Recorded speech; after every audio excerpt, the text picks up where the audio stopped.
Is it ready? I think it, oh, it is. There it is.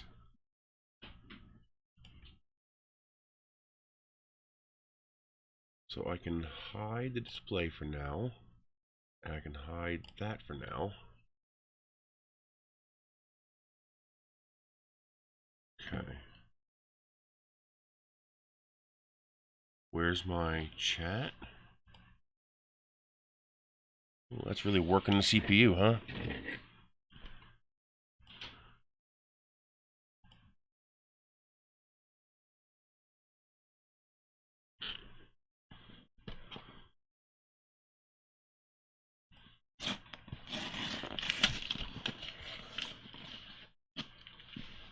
Okay, why don't I see it here? Oh, it is. Okay. Pause the output. Pop the chat.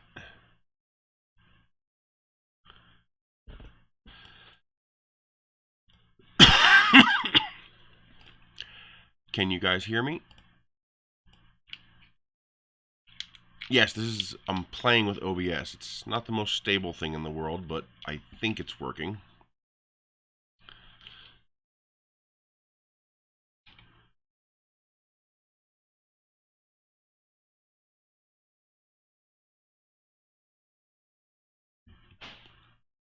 Oh, excellent. Okay. Yeah, when I make videos with this setup, I don't think it's the mic. I think it's the codec OBS is using. Because when I play it back in VLC, I can hear noise and all kinds of weird things. When I play it back with HD media player, it's perfect, like literally perfect. So what I'm trying to do is I tell my video editing software to transcode the audio. Basically, I clean up noise or something like that, which forces it to transcode. So hopefully not too much of the noise comes through. But it seems to be a codec issue on the player side. I'm not sure how to fix that yet, because there isn't any controls in OBS to change how it encodes the audio, besides, you know, frequency and bitrate. No deals today. So this, I apologize for the low quality video. This is a 720p camera that we're looking through here. I have a 1080p camera right here. That's going to give us this video right here, so that we can see what we're doing over here. But I only have one because they're $100 a piece. So I haven't got the money to get a second one yet. Eventually I'll have a second one, and then this video will also be 1080p. But I can't use this video for this video because I can't turn this video. So this one I can mount on a tripod, and so I can aim it where I need it. This one here is built into the laptop, so we're stuck with that for looking at my ugly face. Yeah, I had to adjust gamma correction in order to take care of that bright light behind me because it was really a big issue. But even still, it's a grainy 720p video regardless. But now once I get this cleaned out and I have my new table here, my back will be faced that way. And so the cameras will be over here looking that way. No windows in the background. So I'll get all... Yeah, it's a 922X. The one that's built in, though, to my laptop is 720p only. I have a second webcam here somewhere, but it's also a 720p. Except the scrape. What's the scrape?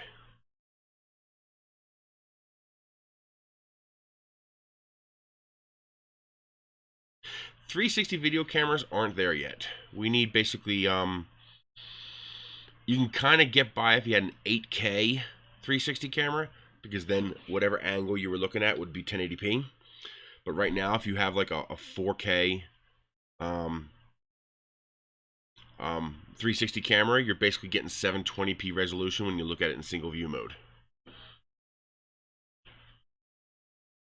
Yeah, could you imagine? Right now we have to beware of headphone users. You know, headphone warning. You know, that'll really nail a headphone user. And once VR becomes popular, we're gonna have to worry about, having stuff, fly toward the camera. And if you're in VR, and you fall over when something flies toward the camera. That'd be hilarious. Yeah, I'm not sure. I think the background sound is, well, some of it could be the cats. Like you might hear them now and then playing with the paper bags. But there's also a it's a codec issue. Like that sound is not in the recording. It's being generated on playback. Because, for example, when I played it back using my headphones, I could absolutely hear it. I can hear that nasty noise every now and then being injected. Now, this is a problem. I've got to keep these cats away once we open this thing, because I can't have this laser blinding my cats. That would suck. Make sure there's no more addresses on here. Yep, there's one in here. So we'll get rid of that. And we'll get rid of this. Of course it's not going to peel. So bear with me if we have any kind of issues today. It's my first time using... You're not late. We literally just started. This is my first time playing with OBS, and I've had to reinstall OBS 4 times since I've started playing with it.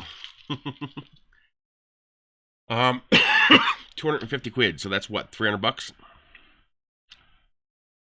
If you can go slightly higher, I'd go with the Ender 5. It is my all-time favorite printer for current printers you can buy. My favorite printer ever is the Ender 2, but you can't buy that anymore. So I got an extra pair of laser goggles and hang them up in the hallway there, and I've instructed my sister not to come out here unless she puts those goggles on, because even reflected stray laser light from this machine could blind you. Because now I have a multi-camera setup, so I can show my display on the computer here. So if I'm anywhere on my computer, I can show that. So here's the YouTube control room thingy. Oh, there is chat on here. I was wondering about that.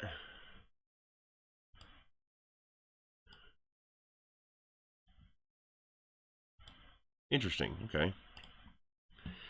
And I gotta pause that so I'm not wasting bandwidth. It's really working this laptop pretty hard. I mean, the fan's kicked on. I guess technically I have a CNC machine.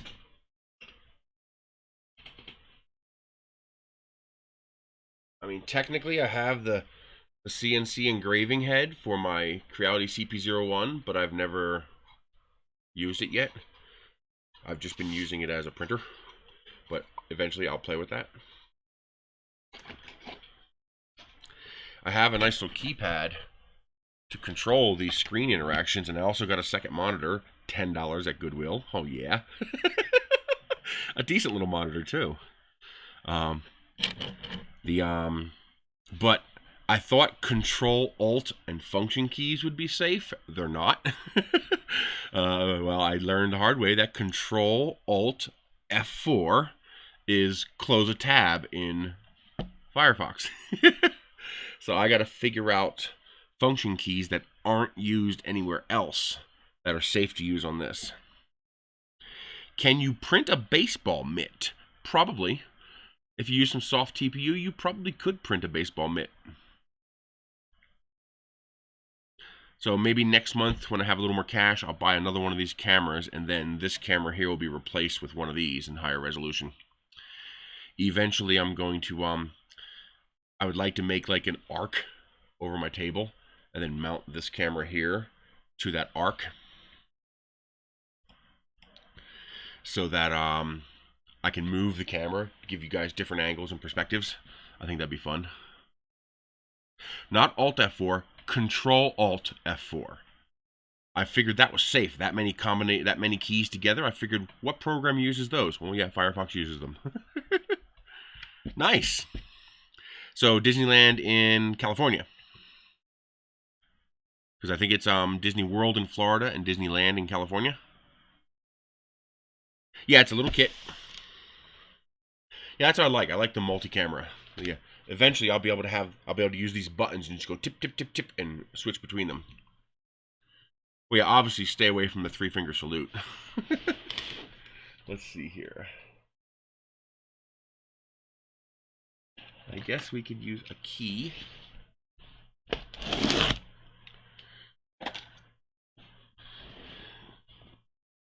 Ouch. Where's my nippers?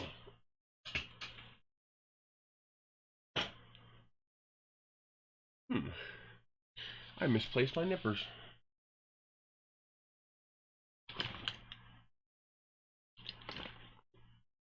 I have 100 pair of them. How do I misplace that? Like, literally, I have 100 pair. I have over 100 printers, and every one of them, almost every one of them, comes with a pair of nippers. And somehow, I have misplaced them. I have a cracked nail there, and it hurt when I grabbed them. Well, I'm hoping I can use this to, I was wondering about that. Can I use Wise cameras in OBS? Because I have a lot of Wise cameras. Somebody in Albuquerque here had the black ones on sale, and you know, I asked you know, well, what if I buy 10 of them? And I ended up getting them for $8 a piece. Yeah, I bought a whole bunch of Wise cameras.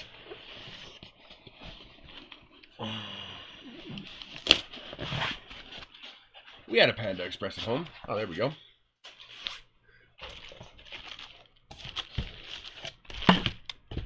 Okay, we don't need anything in there.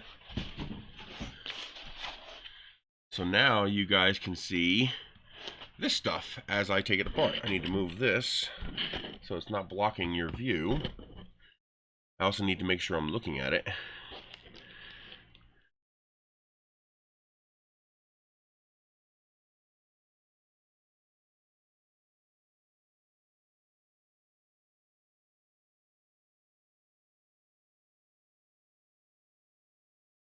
I have a whole bunch of little action cameras.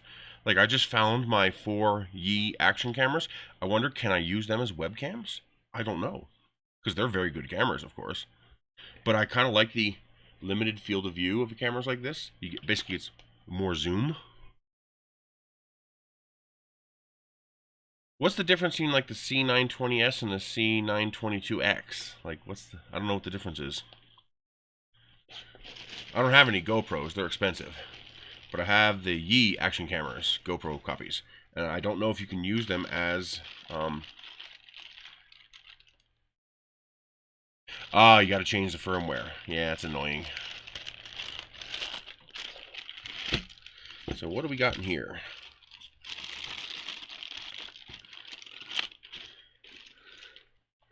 So we got some zip ties for wire management.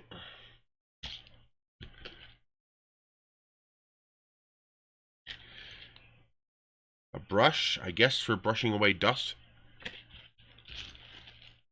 Some angle brackets and a wrench. A couple of bits of wood to play with. What is this? No, the table hasn't moved, but I've got additional cameras. I guess so you can cut plastic.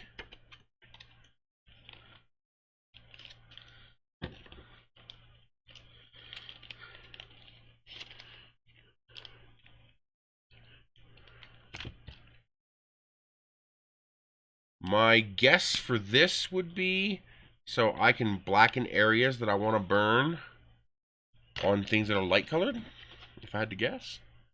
Some soft feet. That looks like an end stop bracket of some sort. No, acrylic plate for testing. Some hardware. I was hoping to see a memory card with software on it. Oh, that's the only difference?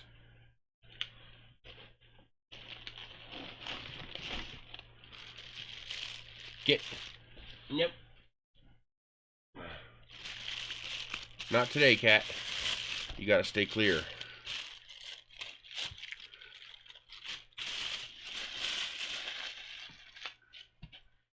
So that looks like the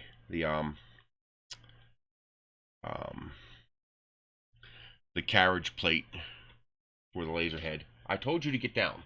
Get down. Get down. Get down. Get down. Get down. Oh, I felt so bad for Ender last night. He was up on the back of my chair, and I went like this. Knocked him right off the chair. He was hanging from the edge. I told you to get down. Get. Get. Get. Get. Get.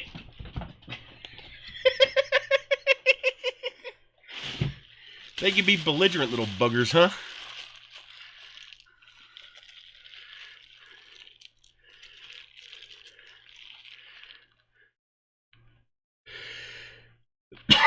Yeah, different cameras. Instead of using the cell phone, I'm trying out OBS. When I get the new table set up, I'm going to bring the desktop out to run all this. Because then I can have a triple monitor set up.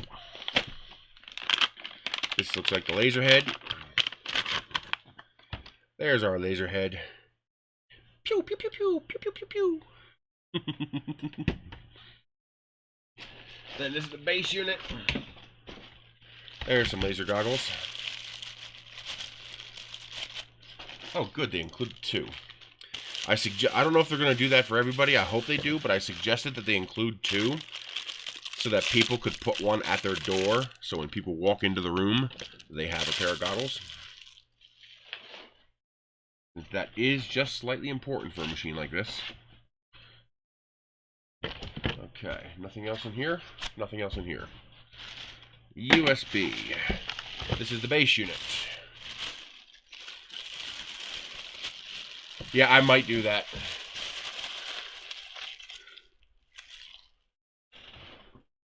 Although then they're going to tear apart the printers in action back there, too. Usually after 3 or 4 tries, he gets the picture.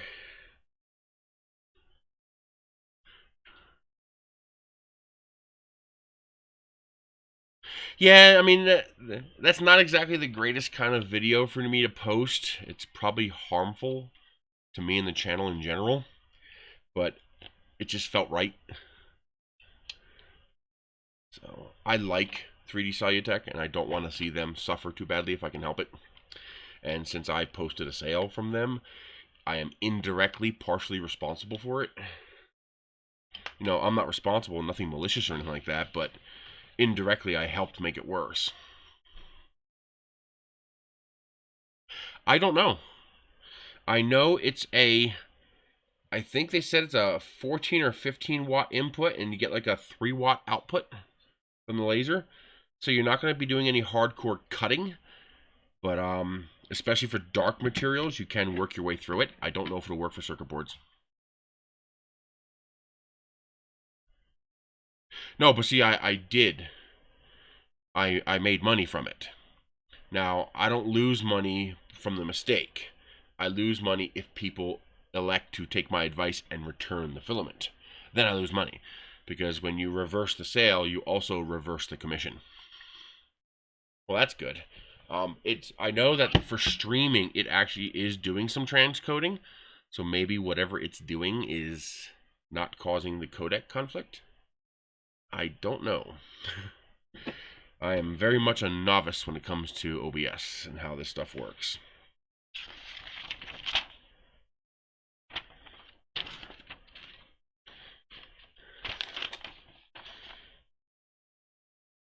Laser, harvest table, parts, wrench, acrylic test plate, brackets, whiteboard marker, brush. So everything is included.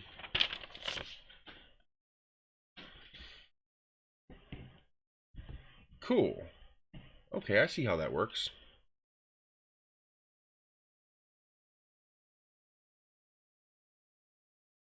Huh, okay. Interesting setup there. I think that's pretty neat. Let me switch it to there. So it gives you that weird little, like the TiVo uses, that little T belt arrangement. So it's pinned down here and here.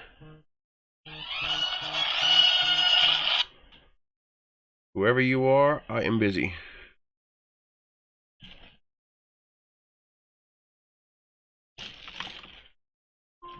There we go.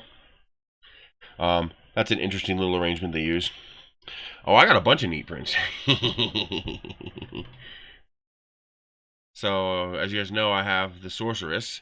Actually, I just realized a problem with this configuration. I can't pick up the camera and take it away now, because all the cameras are plugged in now. Wow, that kind of sucks. Do they make a wireless webcam so I could pick it up and take it and go? I don't know. So that looks like the limit switch right there.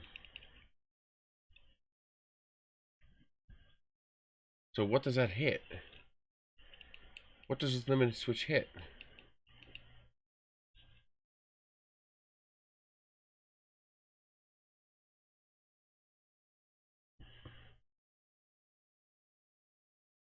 NDI cam?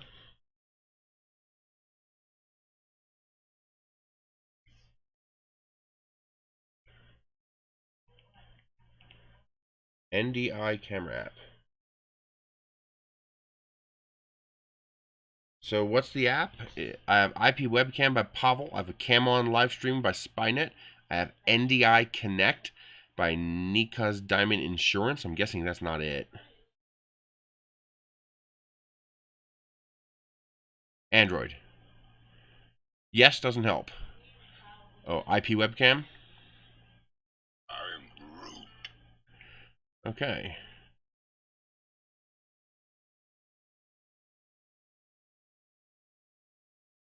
Oh, okay, so I need a plug-in for OBS. Where do you get plugins?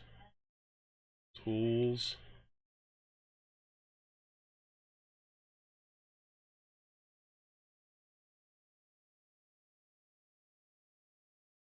Where do you get plugins for OBS?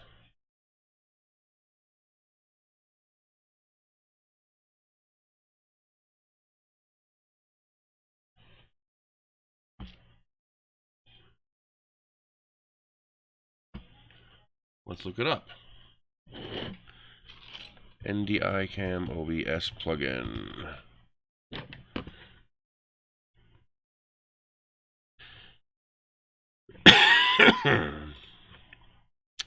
I could put this over here.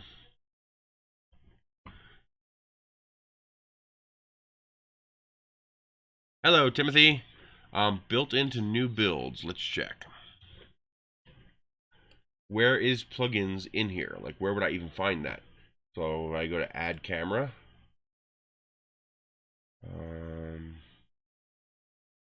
Just video capture device.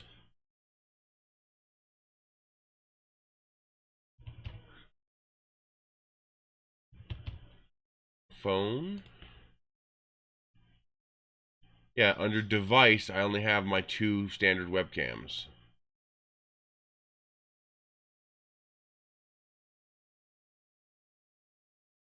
How do I get rid of this? Remove. Not rename. Remove. Yes.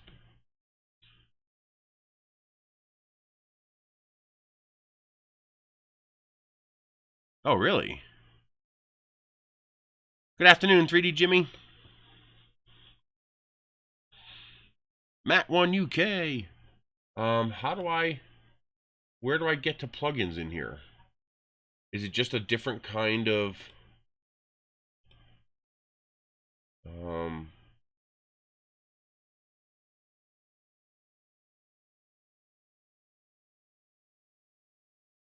like, I don't see an option for NDI anywhere.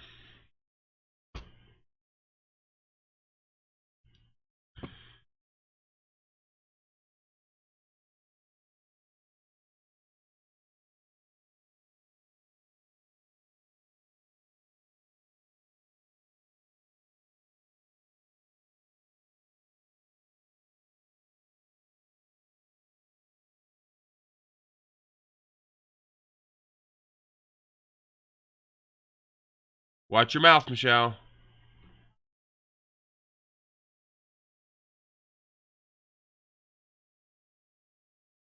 How do I get the plugin? Let me put your chat over here so I can see you guys talking.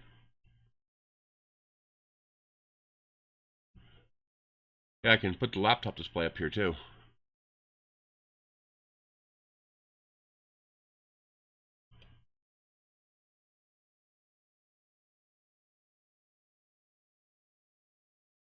Where's the downloads page?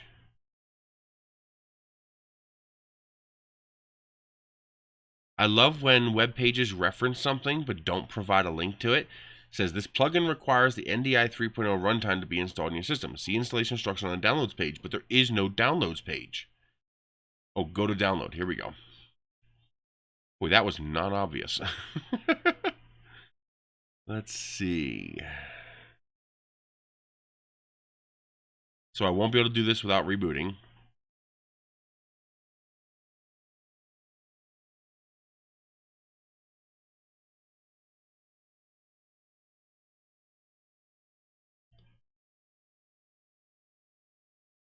Using OBS NDI zip archive. Where is the zip archive? Here it is.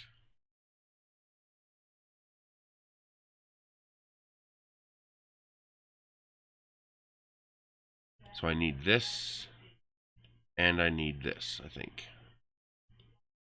Okay, so I got the files. I'll play with that later.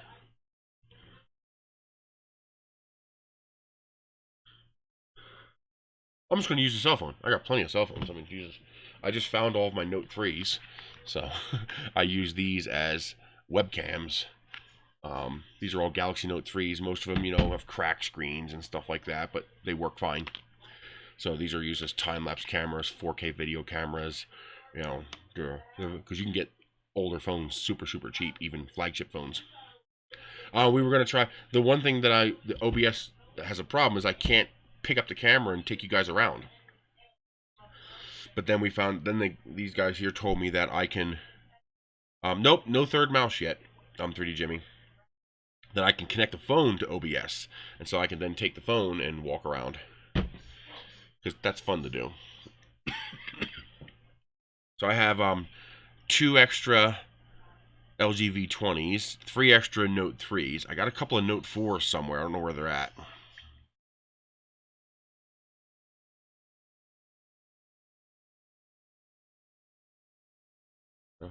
Oh, that don't matter. But I can get rid of it. And gone. The what I really want to do, and there doesn't seem to be a capability of doing it yet, is I want to connect with low latency one phone screen to another phone screen, so that I can control this phone with this phone and see on this phone screen. You know what I mean? So I can use this as a remote display. You know how you can do screen sharing? I want to screen share phone to phone, and there doesn't appear to be a way to do that. At least I haven't figured out. I did figure out one way using TeamViewer, or an equivalent to TeamViewer, but oh my god, it was so bad.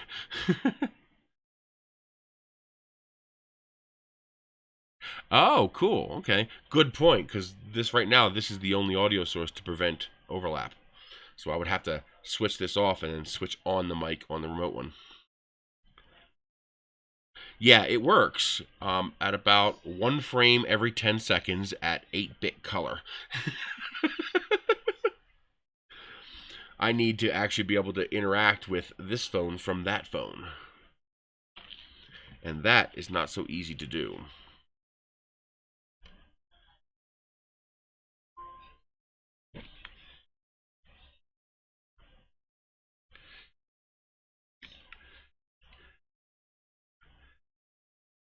Yes, of course.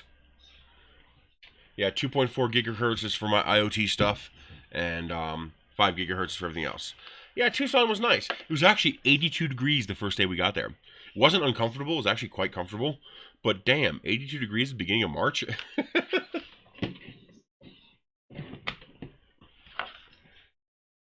Okay. Power is set up.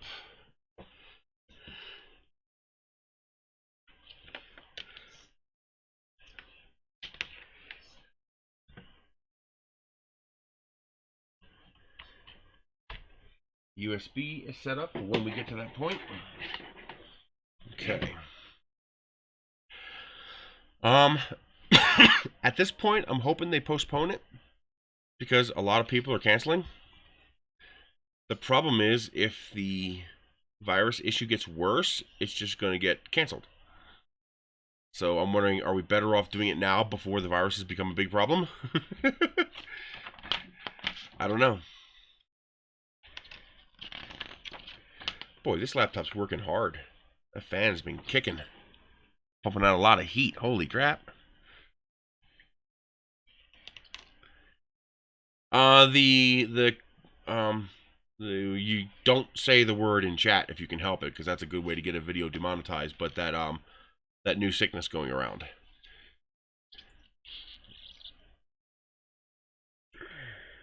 Okay. Screws and spacers for the laser head. And then the whole thing bolts to that.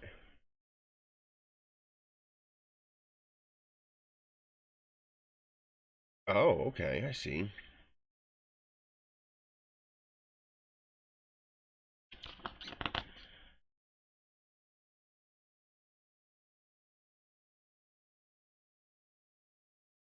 Yeah, no kidding.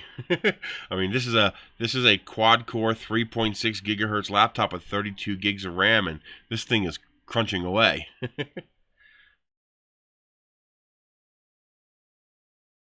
Yes, because it does not benefit anybody to demonetize the video simply because YouTube has stupid filters that filter out particular words.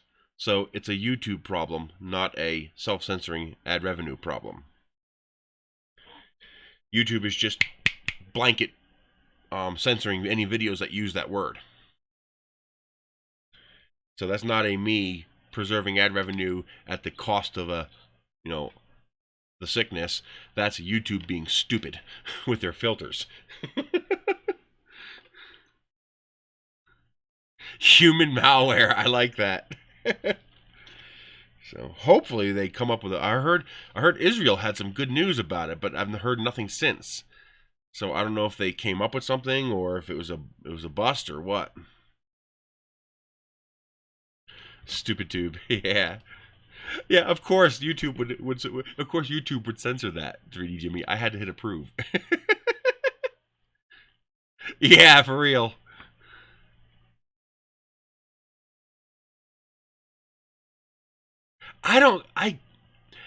I couldn't figure out the toilet paper thing, but I think I figured it out. The issue with the toilet paper is that people are afraid they're going to get stuck at home. And what's one thing you don't want to run out of? Toilet paper. So it in a lopsided kind of way, it kind of makes sense, but it's also silly. Buy a month's supply. Don't buy a 6-month supply. I have a 2-year supply of toilet paper, but that's not because of any prepping for this. I've had that since I moved from Pennsylvania. I buy my toilet paper at 96 rolls for $40, and I prefer Scott tissue, but it's expensive, so I only buy Scott tissue when it's on sale. So I have the big giant bulk pack from Amazon to cover me when I run out of the Scott and I can't buy it because it's not on sale again.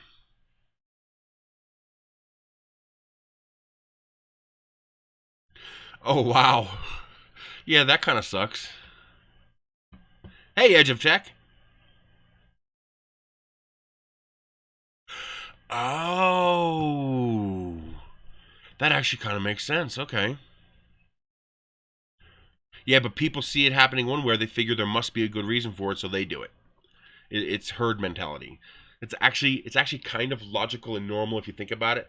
The reasoning, the open reasoning for it isn't logical, but the mental reasoning for it is logical when you think about the herd mentality of people. People are worried. Here, a little off subject thing. People are worried about prepping and stuff like that. First of all, prepping, like, end of the world kind of stuff, forget it. Unless you have a town that's going to back you up, like you have a community, we're not going to survive. But you can do normal prepping, okay? And you don't need this much, okay? That's just me saving money.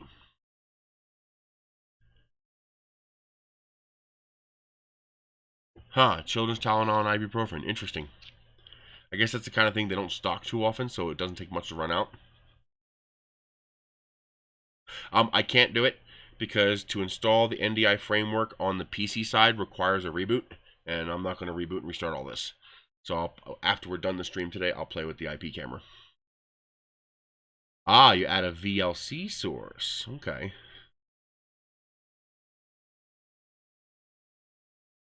So when you click Start Server on the camera, it'll give you an IP address that you can then put into a VLC source on the PC.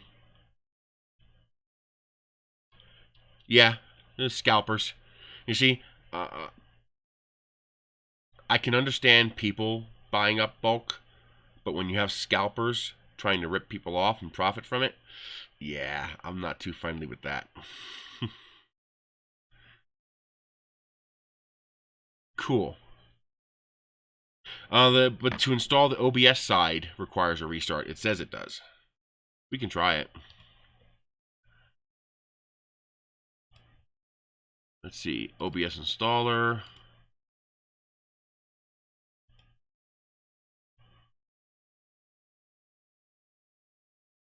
Yes, NDI runtime required by the plugin. OBS NDI. Accept. Next. NDI runtime. Install.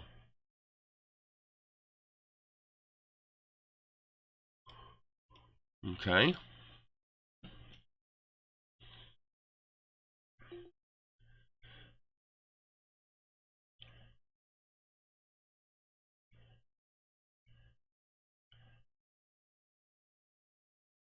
Main camera, 1920 by 1080. That's all good. Landscape. That's all looks good.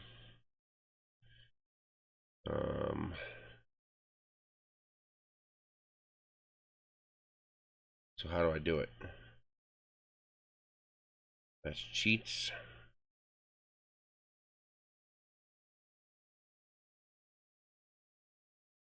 Ah, start server.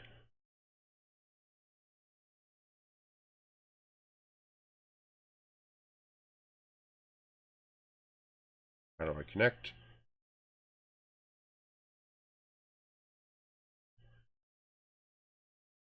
Wi-Fi router. Opening this address. Let's try this. Add VLC source. Create new VLC source. Then I go to add. Add path URL. Okay. HTTP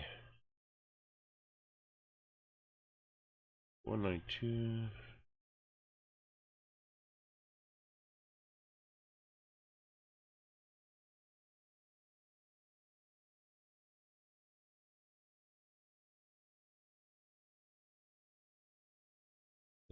Come on.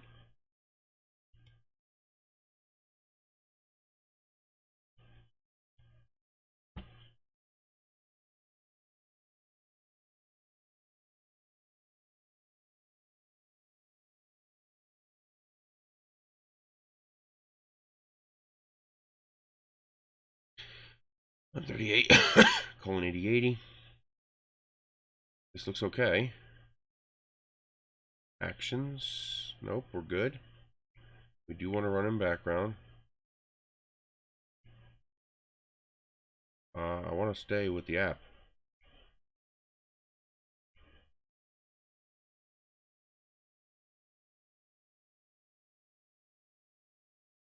I don't see a video popping up though.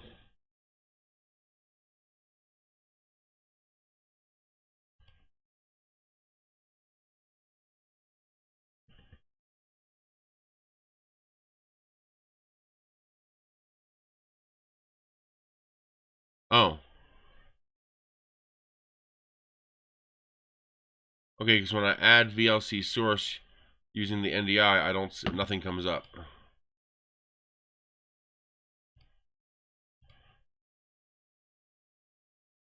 And I don't see NDI anywhere, so I'm guessing I would have to restart to see that.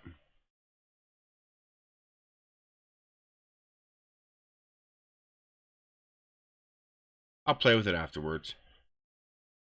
It's not like I have to go anywhere today, so I'm not too worried about it. But I printed Louis Drigger's Sorceress full scale, as tall as Louis Drigger's is. And now I'm printing Naomi full scale too. Interesting coincidence. Ziltech Glossy Black is directly compatible with Filamentum Traffic Black. Filament 1 Traffic Black. They're almost identical. I can't tell the difference. They look different on the roll, but once you print them, they look the same. I've never had that happen before. That's freaky.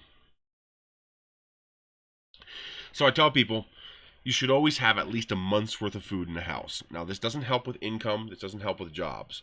But if you're in a position where you can work from home or where you can take time off, it's not hard to have a month's food in the house for under $100.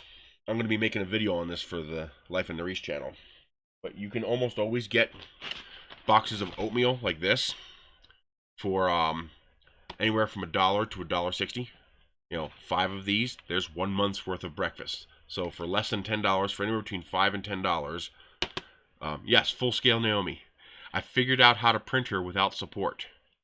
I just print her upside down, and she works fine. I only need support for the chin. So for $5 to $10, you have a month's worth of breakfast right there. At the dollar store, you can also get brown sugar baked beans for $1 and 12-ounce cans of luncheon loaf for $1. The advantage of this is only $1.33 a pound because it's 12 ounces, 3/4 of a pound. And this here is in the canal, yeah, fish. But this here is shelf safe, so you can keep this on your shelf for years and not a problem. You know, 10 years later, this is still edible. And then to get your nutrients, you can almost always, at any grocery store or Walmart, for example, they'll almost always have, at minimum, corn and green beans at 50 cents a can. That's enough. So 50 cents a can, that's, you need 30 cans for 30 days. So that's $15. So for $15, you can have your veggies. For another $30, you can have your meat. You know, then you add your baked beans and share some of the meat with that for your lunch. Yes, she knows. She said she's going to send me an updated file. I guess a new scan, a better scan. And so it's really not hard. And as far as water, that's over there, so I'm not going to go get it. You need 15 gallons a month, minimum drinking water. So you get those blue 5-gallon water cooler jugs. Don't buy the full ones. You know, get empty ones for cheap. You know, from somebody getting rid of them, Craigslist, whatever, and fill them up and seal them up. And there you go. Just every couple of months, empty them out and refill them from your sink. This way you always have your 15-gallon water supply. And all of this will fit in a closet. It's not expensive. It doesn't take a lot. This is not no, end-of-the-world prepper crap. This is just protect yourself and your family crap. You know? You miss a paycheck, you've got food. Use it. It's no big deal.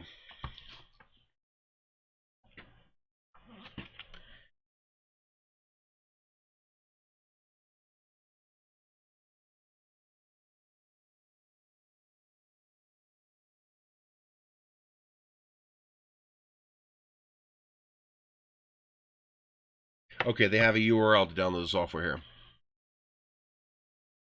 True, couple drops of bleach. Problem solved. The water will be stable for several months. Water doesn't go bad very rapidly. So literally, just a couple of drops of bleach will be enough to keep that water clean for the 3 or 4 months you're going to keep it. Exactly. Even if I had to stay home, I am. Wow, that light looks weird. Oh, that is weird. I have this, it actually is blinding to look at, but I have this giant LED light over here, and it looks like the voltage is flowing through the LEDs. It's really weird. Ooh, that's nice. I'm fortunate to be able to work from home, but if I had to stay home, we would not have a food problem. We would not have a water problem.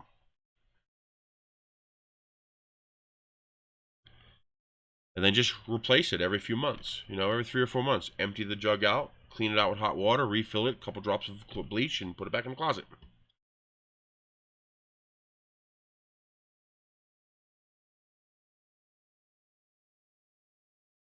I plan to put mine in an enclosure once I figure out where I can get some of this material.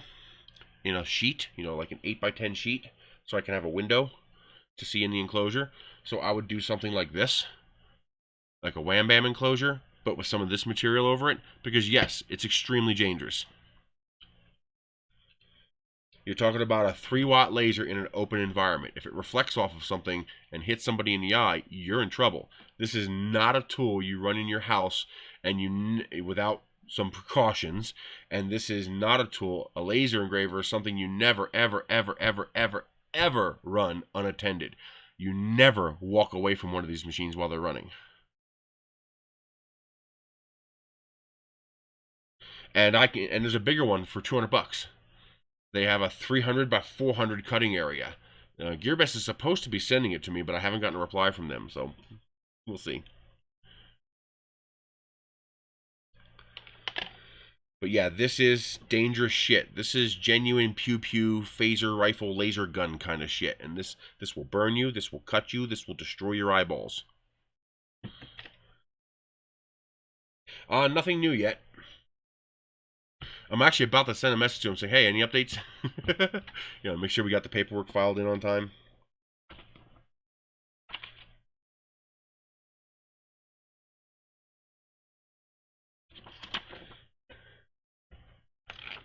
Let's build this thing first. Let's get it built.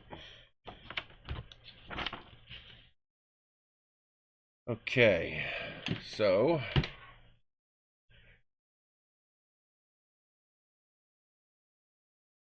that's an interesting way to do it, but it works, huh? Okay.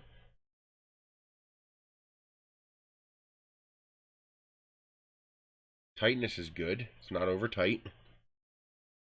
Oh, I would love a Glowforge.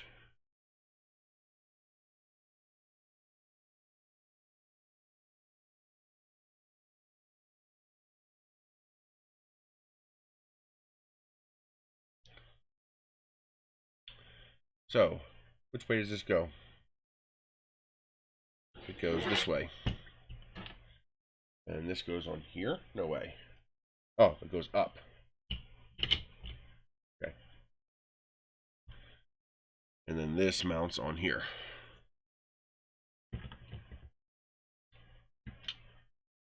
Like that. Okay.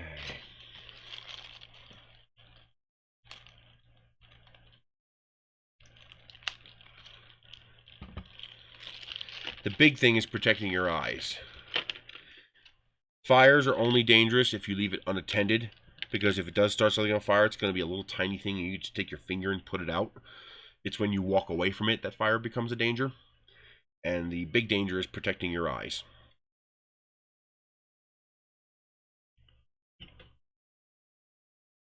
Okay. So it looks like we are going to be using the... They got rid of the fan. The original version of this had a fan on top, and they got rid of the fan. I guess they decided they didn't need the cooling. Okay, so we use spacers. You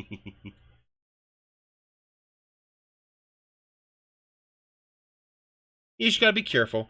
This is a little bit more dangerous because it can directly harm you without you even knowing it until it's already done it. Lasers are no joke.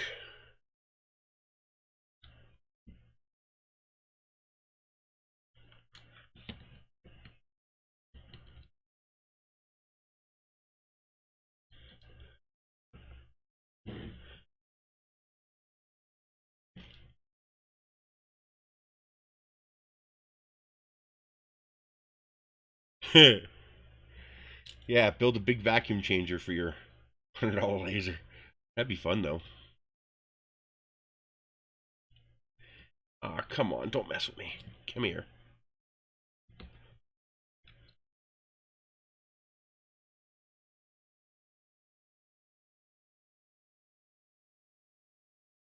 No, I haven't. Although we're now past the point of needing it. It's warm enough now. It's 60 degrees out. 63 degrees out today.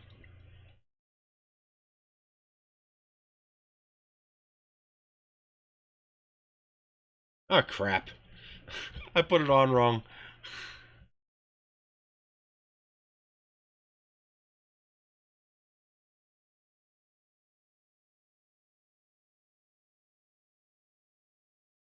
This is the 15-watt one. That's a 15-watt input. It's a 3 or 4-watt output.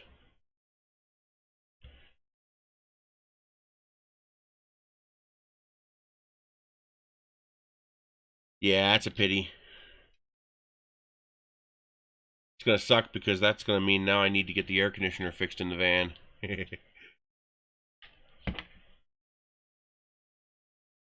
See, April, I don't need the air conditioning.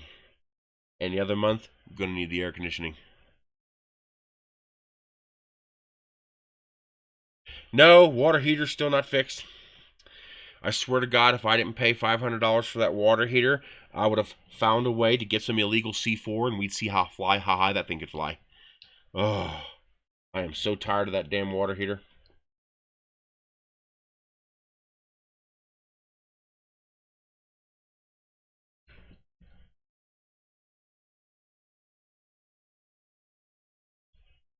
I'm going to contact Printed Solid since they have actual lasers and they'll know the right information and what I need to buy and what I should avoid.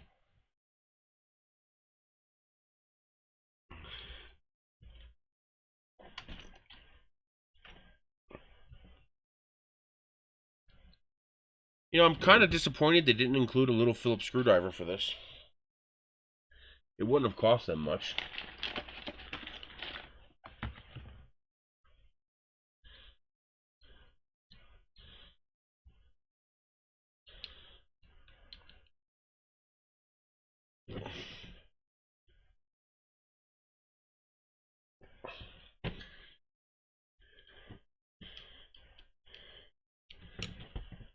Okay.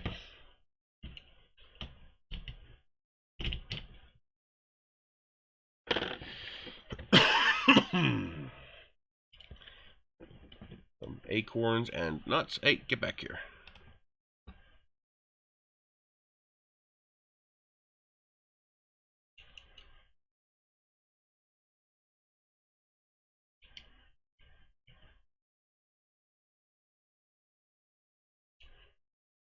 This has got a tiny little burn area.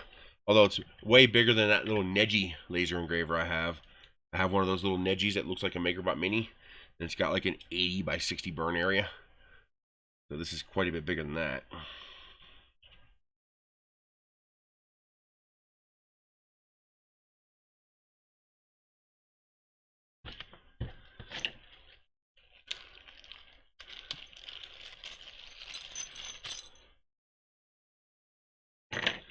They're probably going to be forced to postpone. Simply because too many people are going to cancel. Don't over tighten on acrylic. You'll crack the acrylic.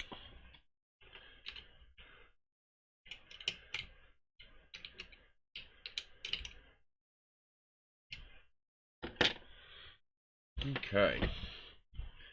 So I'm guessing this goes there.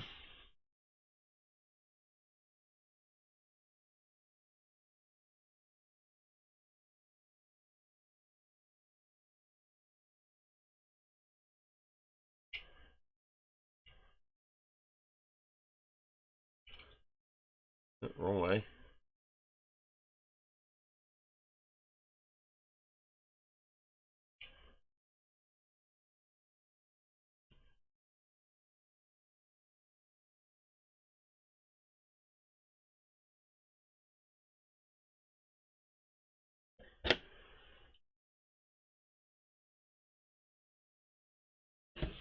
Okay. This one goes to this stepper. Okay.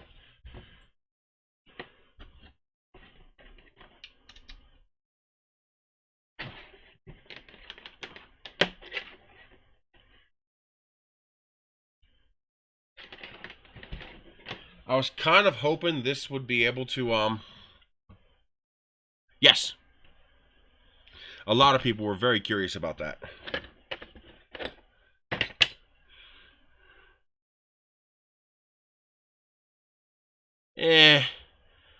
A virtual Murph, that would not work well. Streams work when it's one point going to many. Streams don't work when it's many going to many. I mean, a couple of the big guys might be able to do that as a one to many, But doing a many-to-many like an actual Murph is, that just doesn't really work with live streaming, not easily.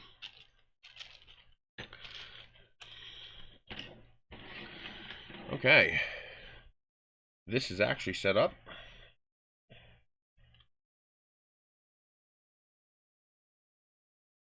That end stop switch works.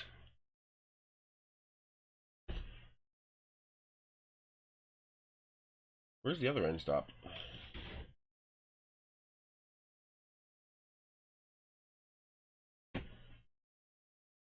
There's an open port here. I wonder what that's. Oh, there it is. There it is. Okay. So both end stops work.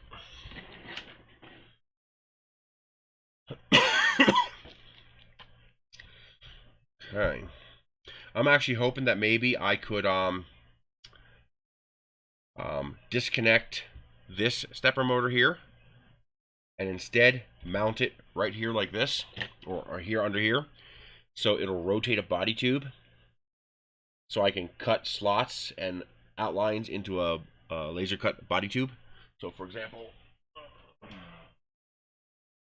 I could mount this body tube under the machine like this, and then this would go back and forth, but then this one here would instead do this, rotate like that,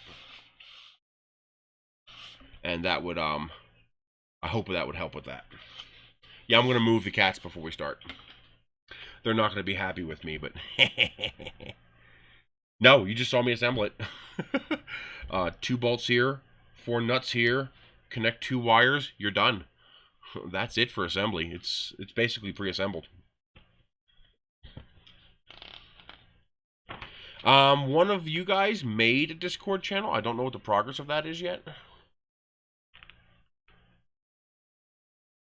Oh, it's got a guide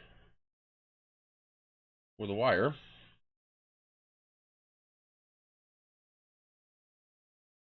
Oh, okay. You do that, and then you zip tie it. Okay. That's actually kind of cool.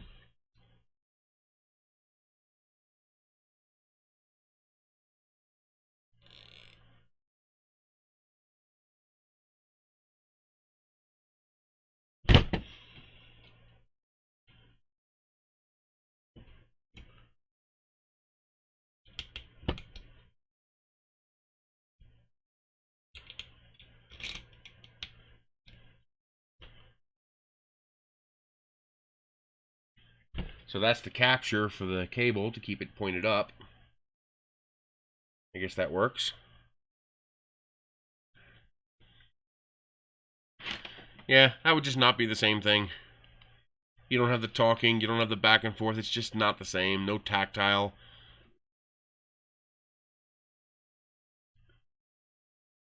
That's all pinned up correctly. Alright, download time. No, I don't play Call of Duty. I watch Ravik play Call of Duty, but I don't do it myself. Let's put this over here so I can bring this up without closing you guys down. Okay. tinyurl.com /YFH8EXGF. That did not work. Okay, let's try the alternative.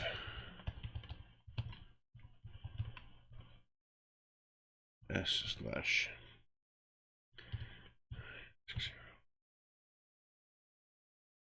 How the hell does it know to finish that URL? Oh, that's scary.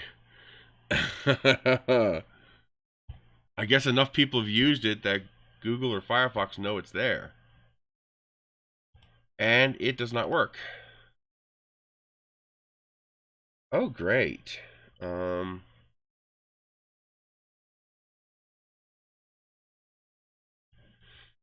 So their links are bad. VCP _ V1.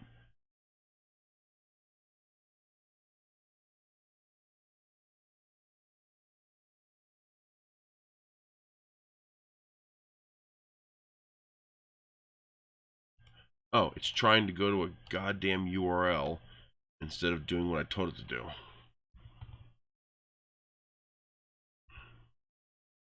I did not ask you to do that, you little piece of shit.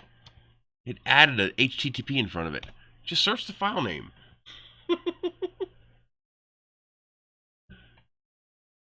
Okay. Windows 7, x86, 64-bit. Here we go.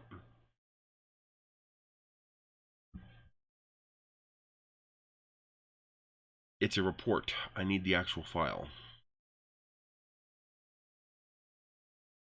This should cut cardboard, yes.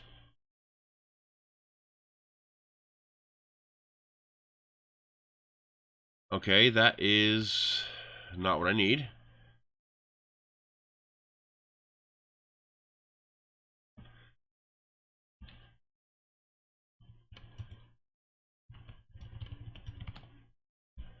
Let's try to bring up the Ortur laser engraver.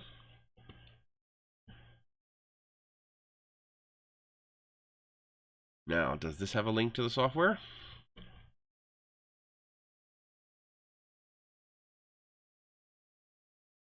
Boy, this is going to suck if I can't do this because I can't find the software.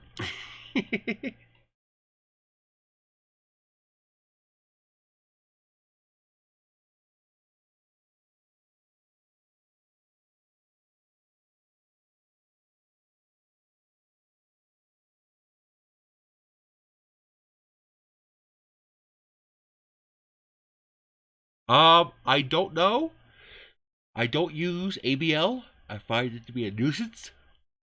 Well, this laser bites back. I find ABL to be a nuisance. If you want a nice large format printer, consider the Chiron. I have mine running continuously, cranking out 1.2 millimeter by 0.4 millimeter extrusions 24/7 for the last several weeks, and it just doesn't stop. It's impressive.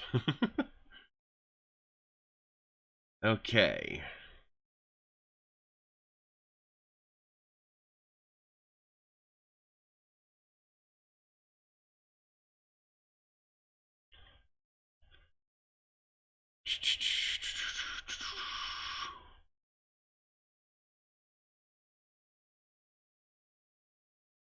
I need the software.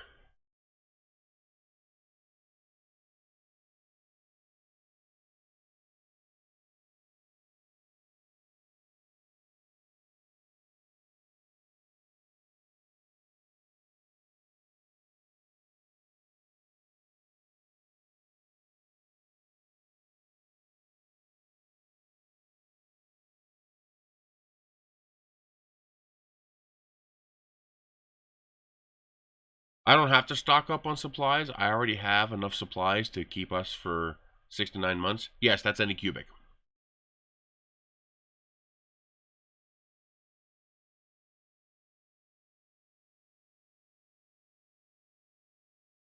Okay, the GearBest link does not have any software. Does Ortur have a website?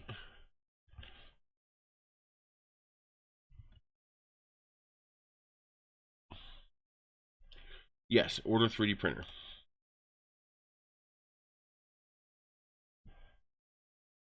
Products. They do not have any links on their website for their lasers.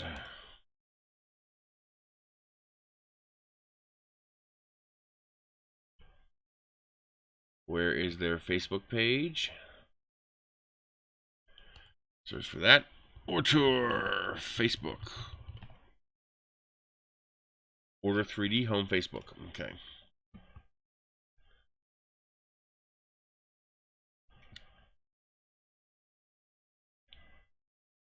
Okay. Where would I look on their Facebook page? Groups, post, community, photos, about, reviews. There's no files link.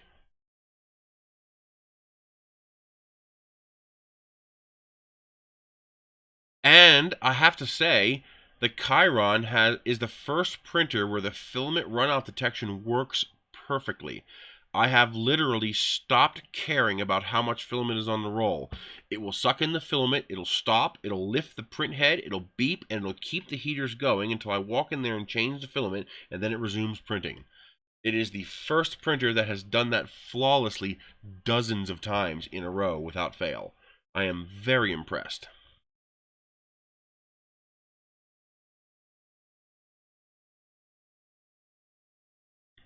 Okay.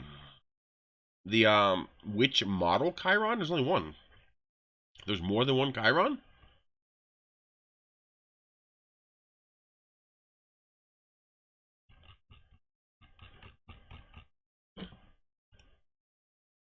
I doubt they'll reply fast enough.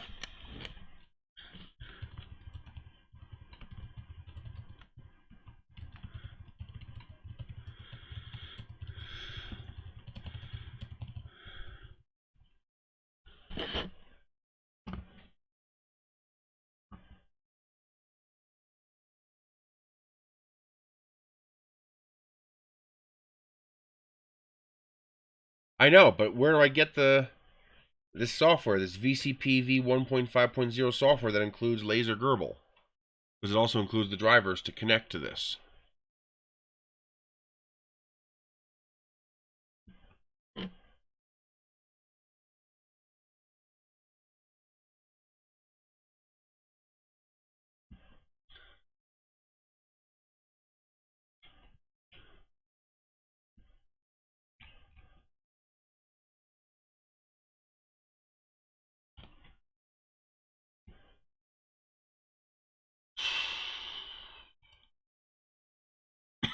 We might be SOL if I can't find the software.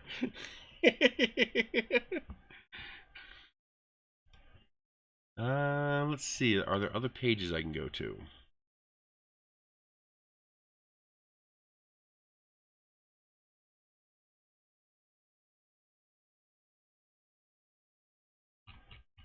Oh, that's something I could look up. Okay, hang on. Let's look up on YouTube. Order laser.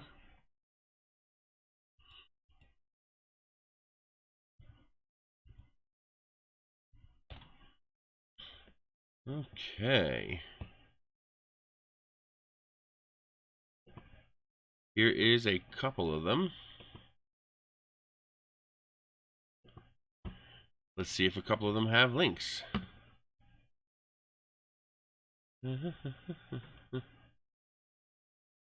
Alright, that does not have any links. How about Electro Noob?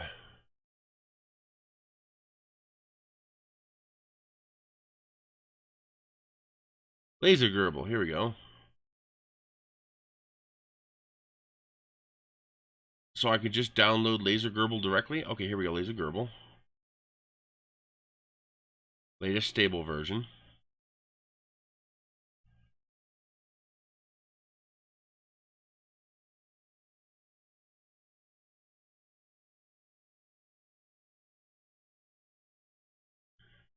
Let's try this.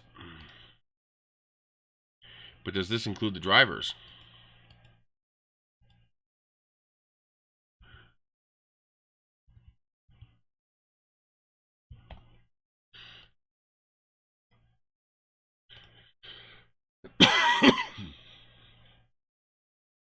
Uh, 15 watts, which I think is input, and output is like 3 or 4.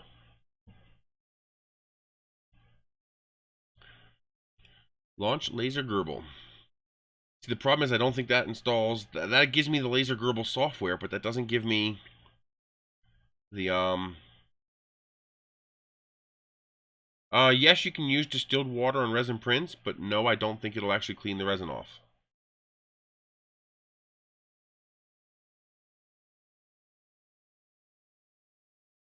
Well, the IP camera requires me to end the stream. I have to reboot the computer.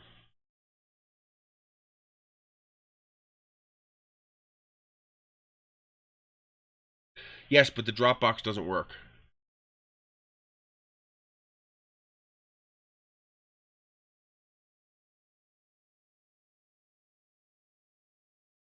Unless you're talking about a link here somewhere.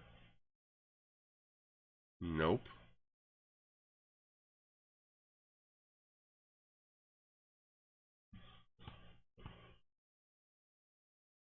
How about Make or Break Shop?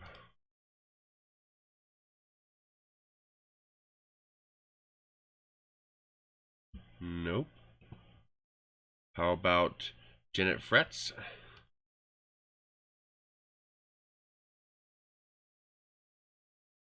Use what software?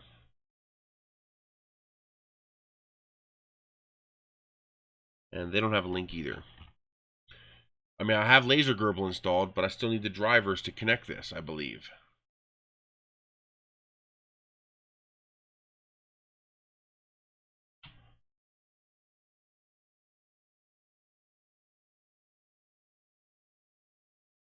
Will the LX Maker A3 laser software work with the Ortur laser? Yeah, I know. He's here. He's a good kitty. Yes, he's a good kitty. Yes, he is. They're good kitty cats. So the LX Maker software will include drivers that work with this machine? I do. If it's a different chipset, it's not going to work. I believe this has an Atmega chipset in it. It's an ST Microelectronics Virtual COM port.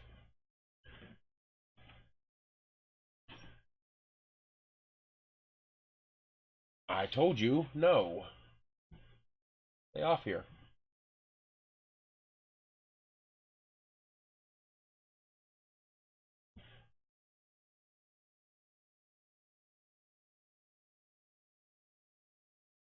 The manual. Get down, you son of a bitch. You're gonna get.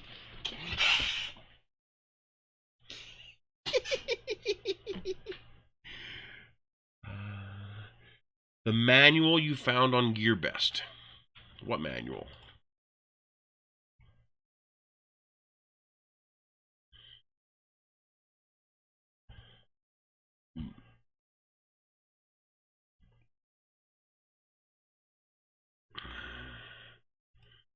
This is not what I asked you to do.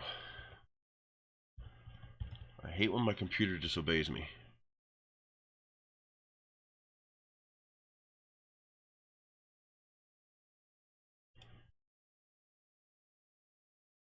Okay, here's the...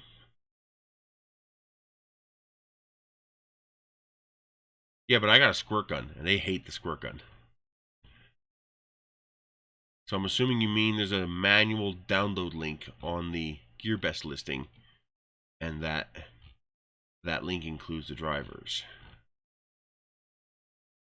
Yeah, it's a 160 by 150 engraving area.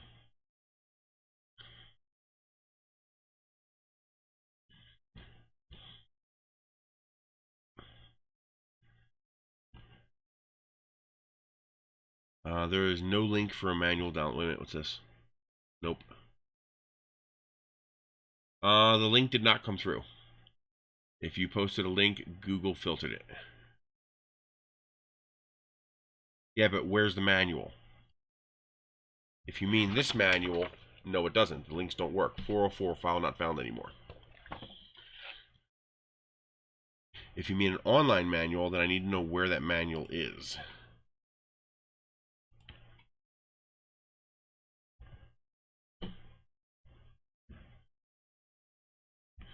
God damn it, I hate pop-ups.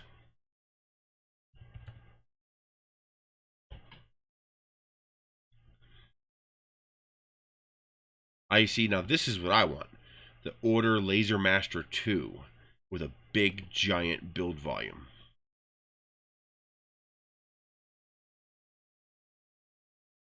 And they don't even sell this anymore? Either by email, 3dprinting@narice.com, or on Twitter, or...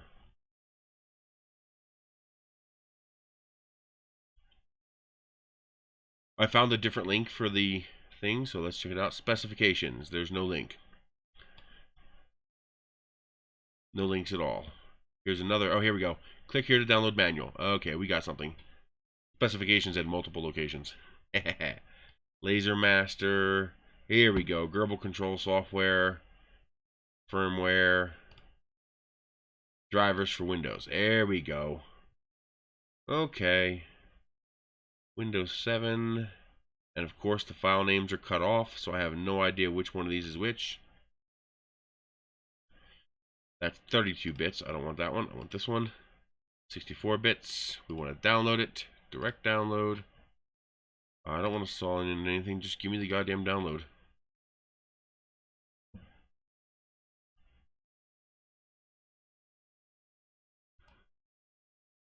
There we go.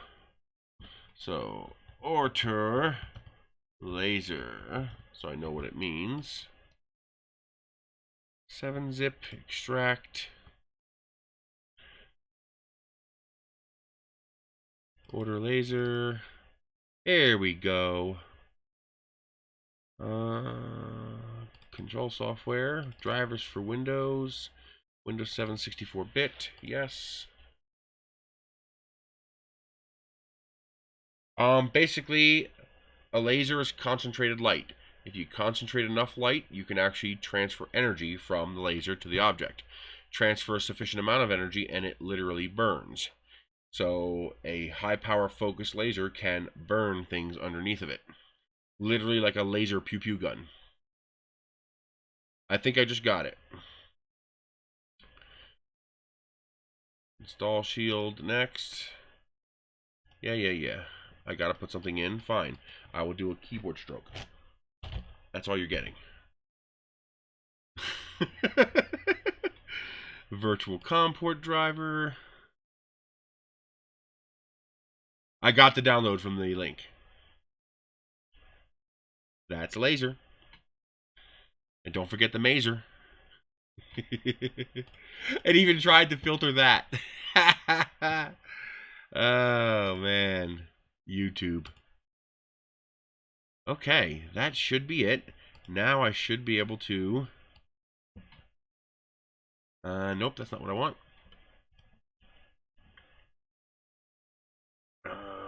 Computer. Device manager. Not what I want.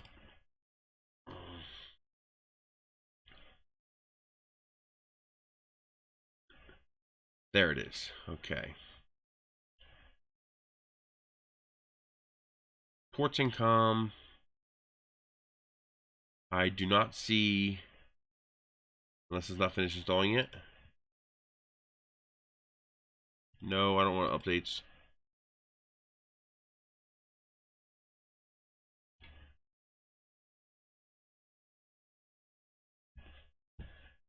Yeah, it should be under ports and COM. Oh, water jet would be amazing. Okay, where did it go?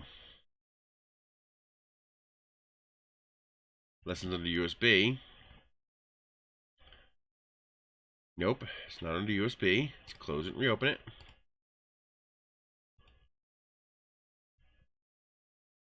No, it is not here. Am I missing something?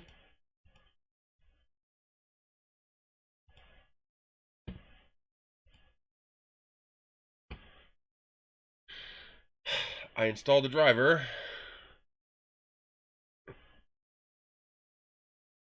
Yes, it's an absolute bargain. The Anycubic wash station just changed my life regarding resin printing. I was actually on the wall about whether that was just bullshit until I got it. It's worth it. Okay, so I installed the drivers and it's not showing up, which probably means I need to reboot, which is really annoying.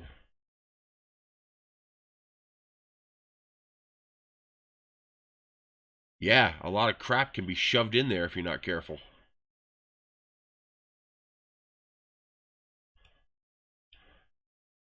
Seriously, why does this have to be so complex?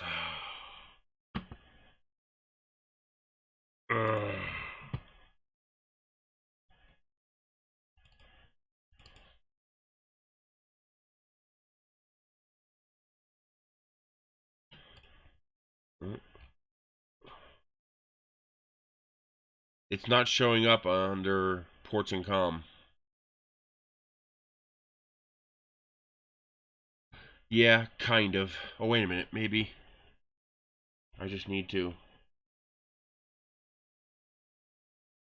Does this have a power switch?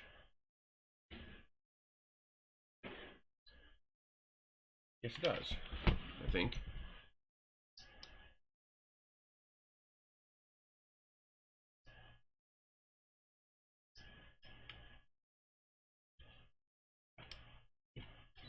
There we go. Now it's showing up. COM 10. There we go. Had to turn it on. Laser Gerbil. Change that to COM 10. It's already found it. Okay.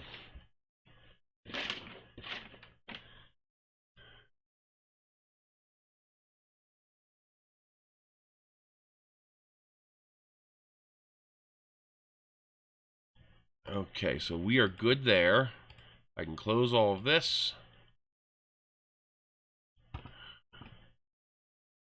Chat is still up here. Video still looks good. Okay.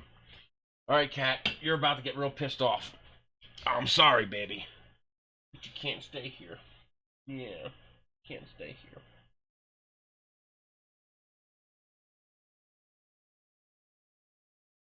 There you go. There you go. He's my baby.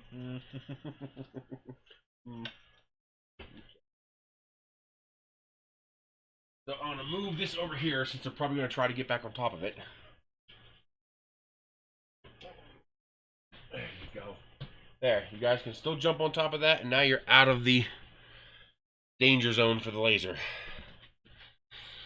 This thing is powered up, so I want these on now.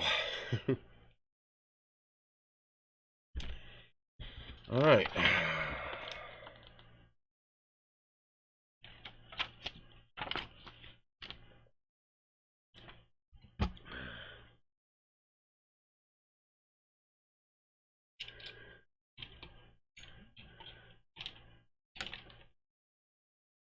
Let's see. Do I have... I guess I really should put these on before I connect.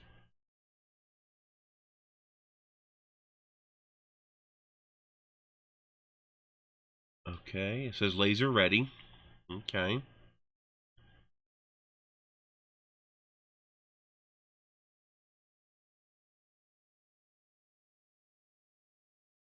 Are there any sample files?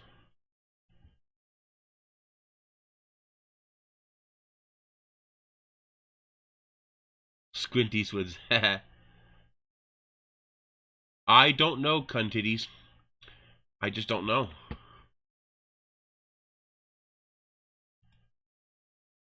I don't tend to change the electronics on my devices. I just leave them with what they have. Bot hunting? Seems like a legit question, so for now. Yeah, this is 3.1.2, so it's the latest version. Okay, so are there any sample files?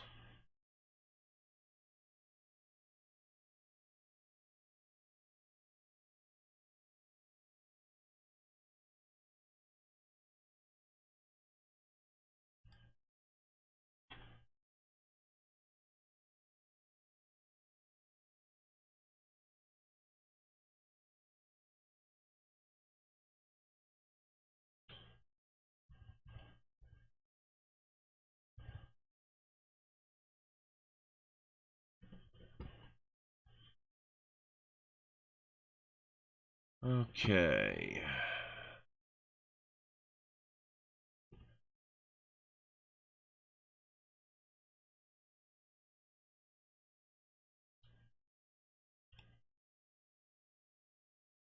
Free laser cutting templates.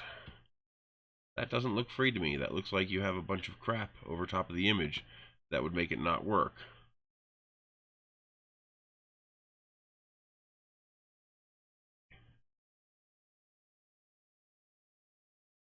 Free license.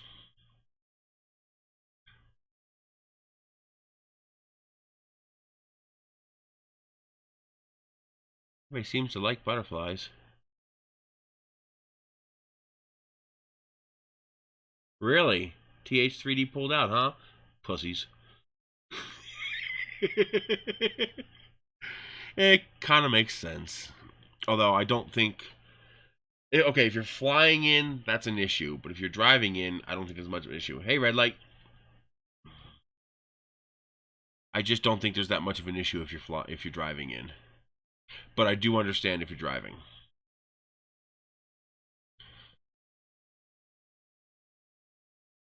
So let's pick this one.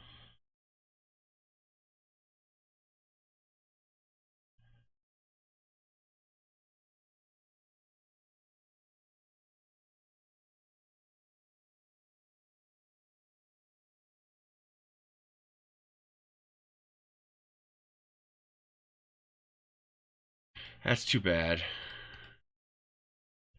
Although the reality is I really can't afford it, so delaying it might be good.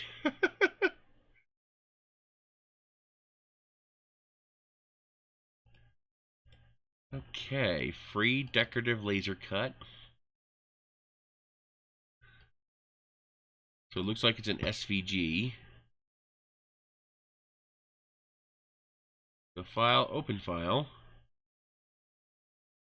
Downloads. SVG. I don't know what that means. I'm going to leave it alone. And that SVG did nothing for me. If I figure out how to, I'm kind of disappointed they don't have a yeah, I should be able to show you guys this. Here we go. I'm kind of disappointed they don't have a sample file.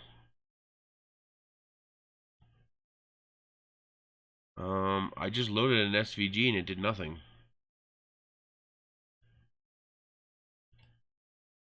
Okay, that definitely has stuff in it.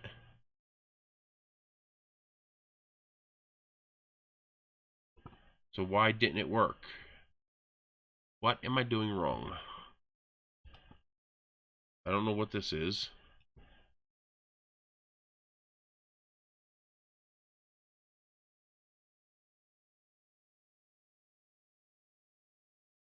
Homing, global unlock,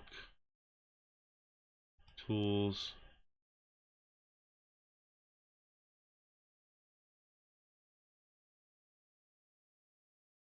I have no idea what I'm looking at here.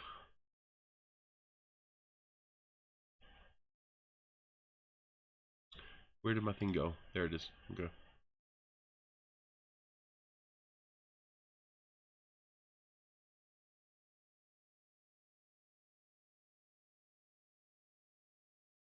So any JPEG? No, you can't type nothing. Ooh, my little eraser head popped off. I ain't supposed to do that.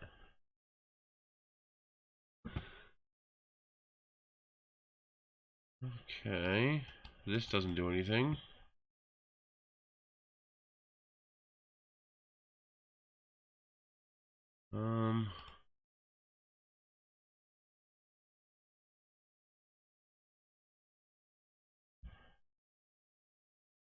Do I have any images? No images.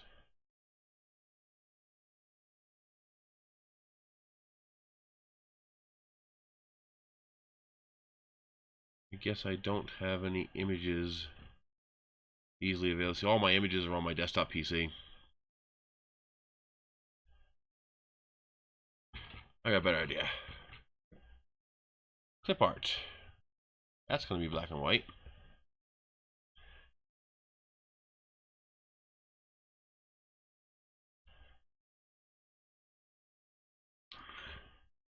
Let's have tacos.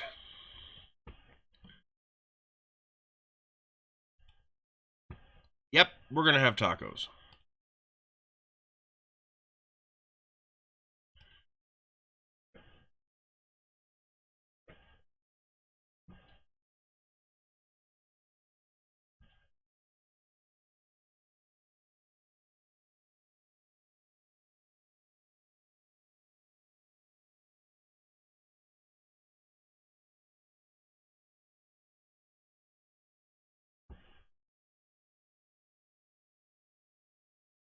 Looks good. Just in case this thing turns on, no cats are around. It should give me a preview pane before it actually does something.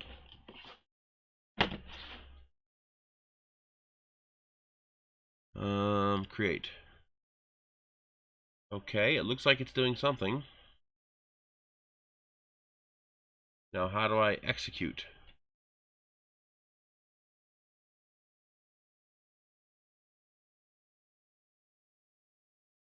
Run program?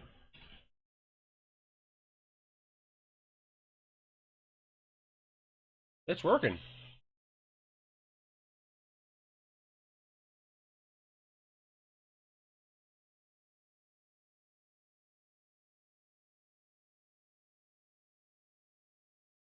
I didn't even adjust the laser yet. It's kind of cool. You can see all the G-code going.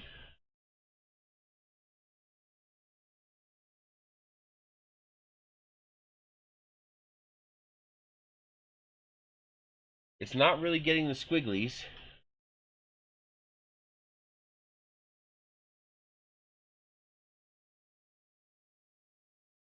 This is a light colored piece of paper. Yes, I can move this closer.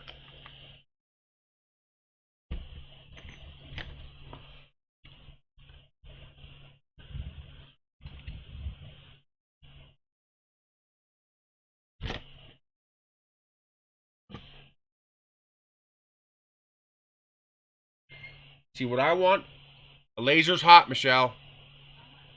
Alright. Yeah, I can see reflections hitting my face all over the place around the glasses. So this definitely, you want to wear glasses. Don't cross the beams. I was making a Ghostbusters joke. Under 200 bucks, like $175, I think. 160 bucks, something like that. Actually, this is paper.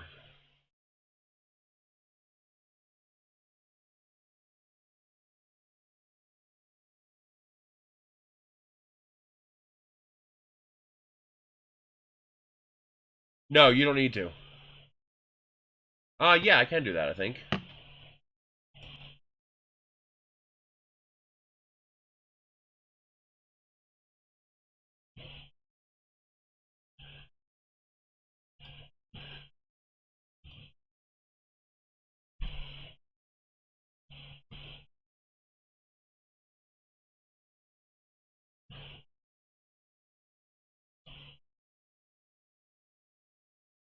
There we go.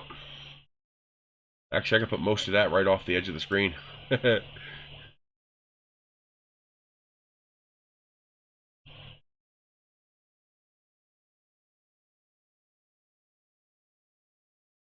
Actually, I could probably give you a better view. There we go. You see how it does actually block most of the light.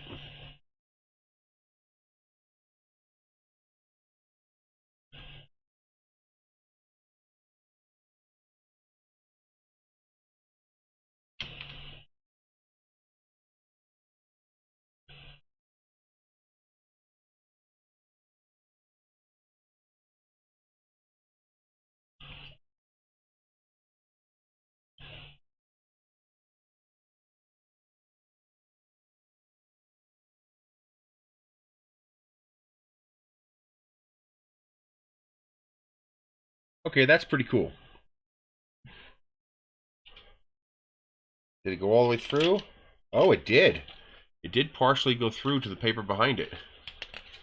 Now, this is off. Let's use a dark piece of paper, and I bet you it'll work a lot better.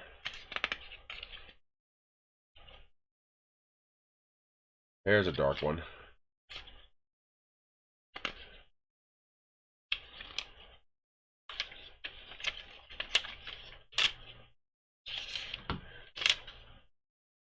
Okay, so we are definitely going to want something to protect the table.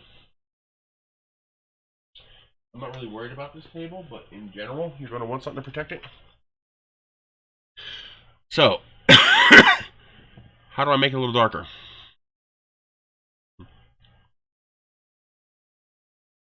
What is this? Okay, what is this here?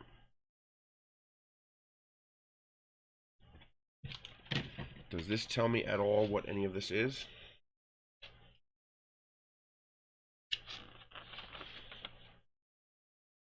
Movement, distance, movement, speed, XY control.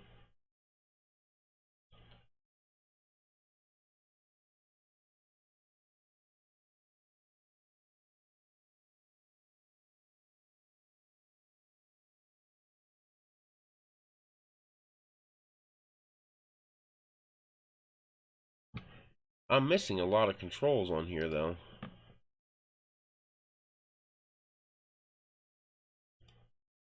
Like, it's showing laser control, display settings, display engraving area, which I would like to see, but I don't see the option for it.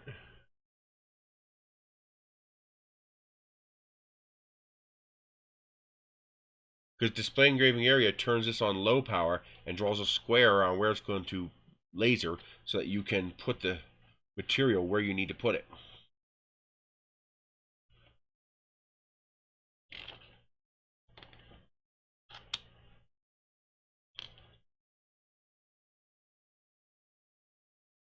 It says click the laser icon, but there is no laser icon. What gives? Why am I missing all these buttons? I don't see your chat. Oh, there it is. No, because the laser beam. Okay, what most people don't realize is that the laser beam isn't. It has divergence, so it actually does have a focal point where the laser is going to focus, and by the time it reached the ceiling, it would be out of focus. You sent me an email. Let me check that. First, let me turn off laptop display, and let me bring up email.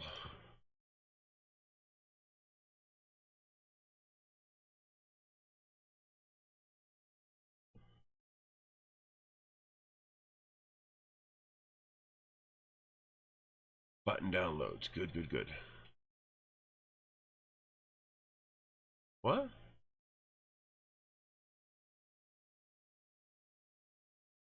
Yeah, no shit. Custom buttons. Download. Direct download.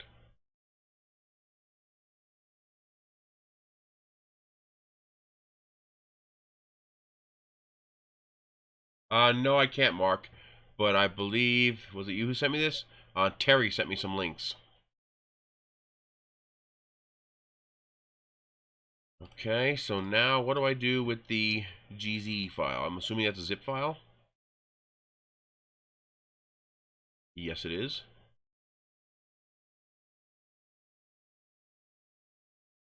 No, it's not an archive. Okay. So what do I do with the custom GZ button? Is that something I load directly into here?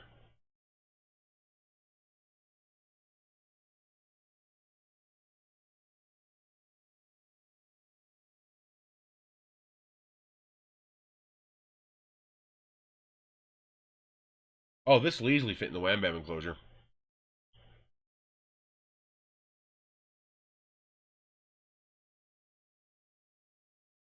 It says it's an invalid gzip archive.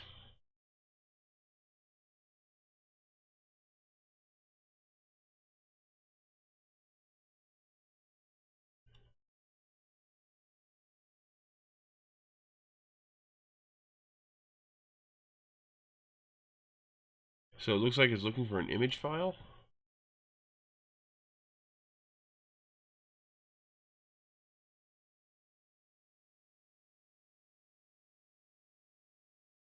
Import custom buttons. Here we go. There we go. That's what it's looking for.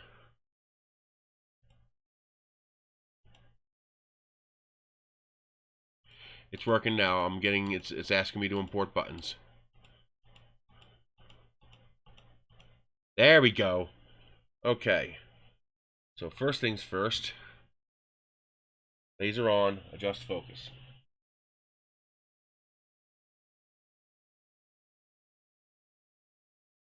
That's a nice tight focus. Oh yeah.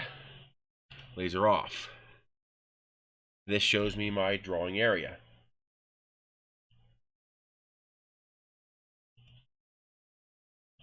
That's not working.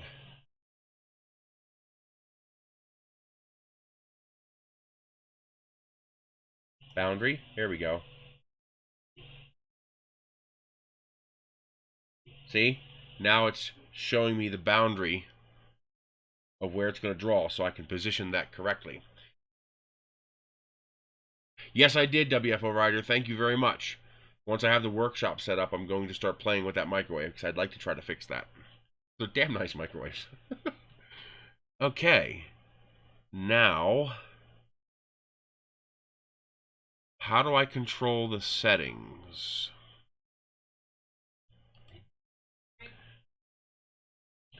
Actually, just... What? Make sure you put the glasses on.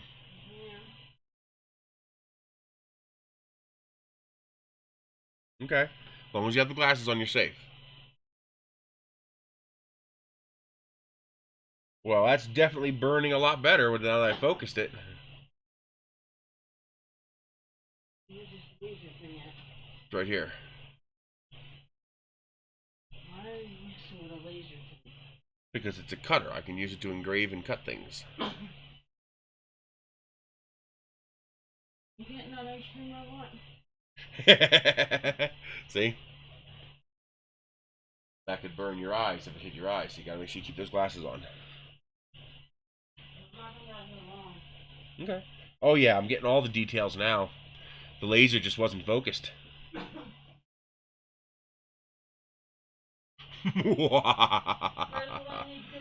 I'll be back. Hear me? Yeah. We're gonna need to get more milk. Okay. Oh my god, that is crisp. Wait until you see how good this looks.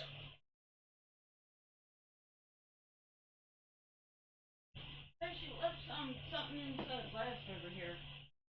Wow. Does she got any spoons over there? Oh yeah.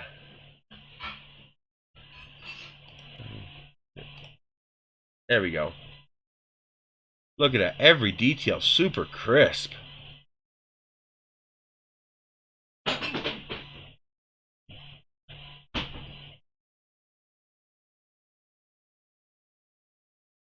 Gotta make sure I keep my chat up so I can see what you guys are saying. Glasses in front of the camera. See the difference?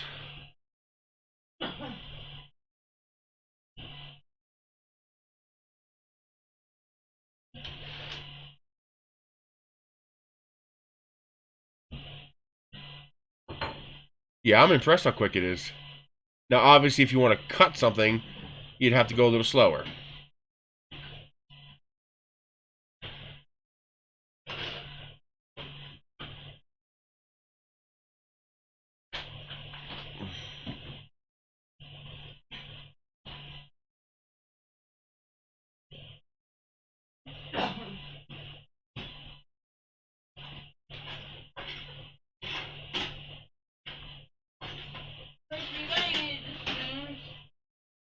Probably.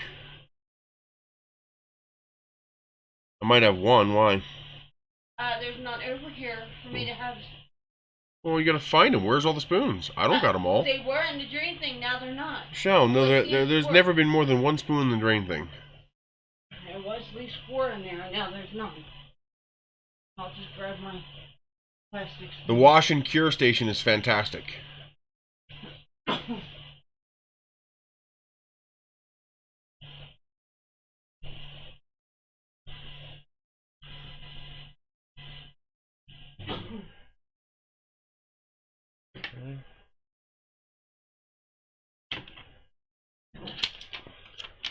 Oh yeah, it burned right through that paper. Not freaking bad. Is that not capable of focusing that close? I'm impressed. I don't know if you can see it, but it's actually burned right through the paper in certain spots. See it? There you go.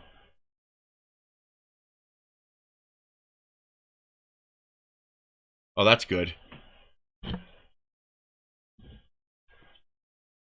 I was worried about the sound quality. Let's switch back to here. Let's turn the laptop display back on. See, I got 2 spoons over here. That's it. There's none in the drawers either. Well, then they're somewhere here. You gotta figure out where they are. But I only got 2. You don't need glasses right now. Feels like something burning.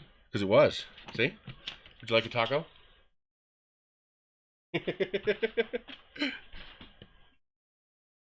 Where is my chat? Here it is.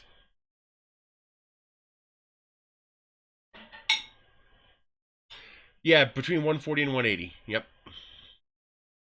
Washing cure station, I believe, is 175. I know it's under 200.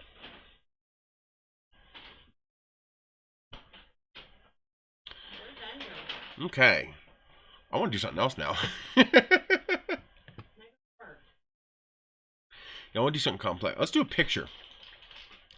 Let's do a picture of Ender. Do you want me to put the glasses back on? Not yet. I'll let you know when it's going hot.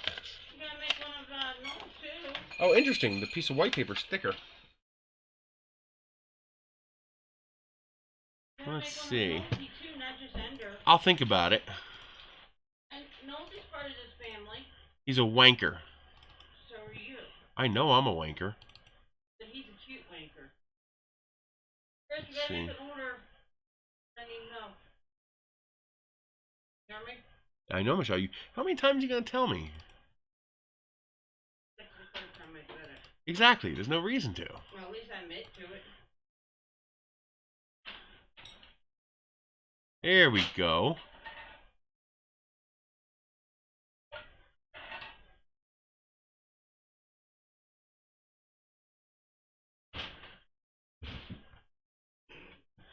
That's a little low res. That's low res too. Nope.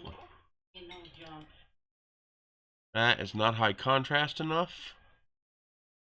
Meaning I don't think it'll come out.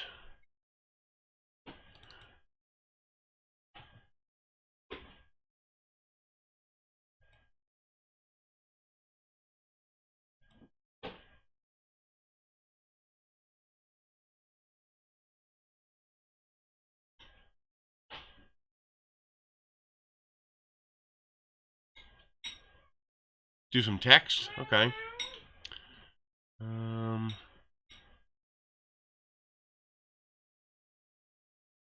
Can I just load a text file? I don't know. Let's go new text. Let's see if I can just load a text file. There's my buddy.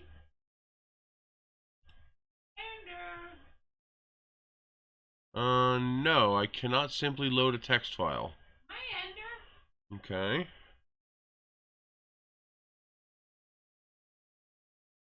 I don't know. I imagine it can melt it. How effectively is the question. So, let's do a function. It's because I have the big light on. That's a stupidly bright light. Print screen.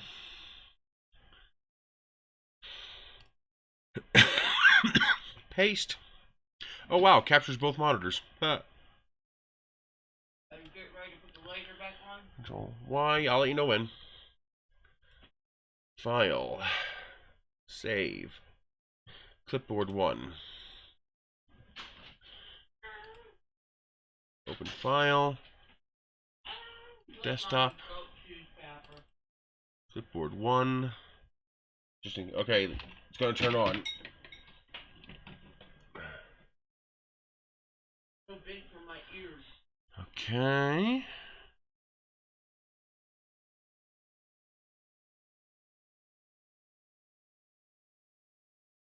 You have the same color I guess that's okay. on your face, green. S max, engraving speed. Let's lower down the engraving speed because it's white paper.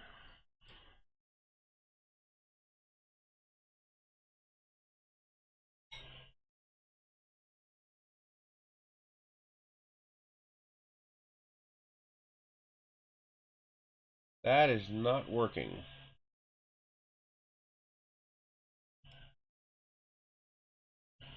It's coming up very, very dark, a light on here.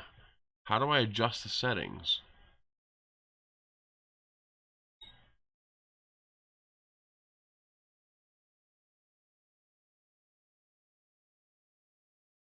What does the dithering do? Vectorize, center line. Maybe the resolution's too low?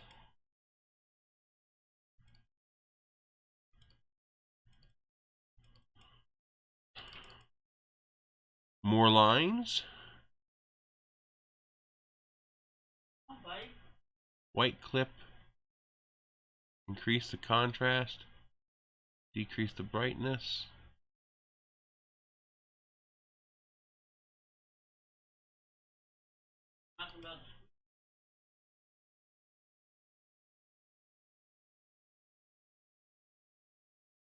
I'm not sure what I'm supposed to be picking. Are you playing through that? I'm trying to. Next. Glasses green too? How do I increase the power output? Let's try this and see what it does. Oh, that's darker. Okay.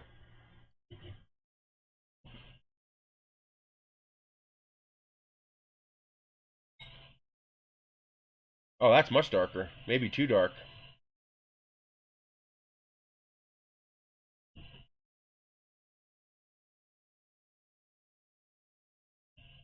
Oh, maybe not.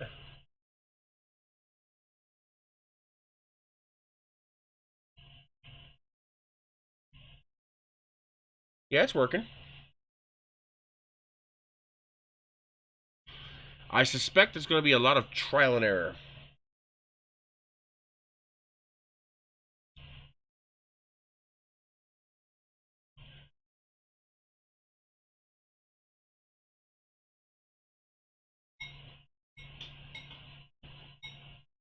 Trade screens. Actually, let me add another one.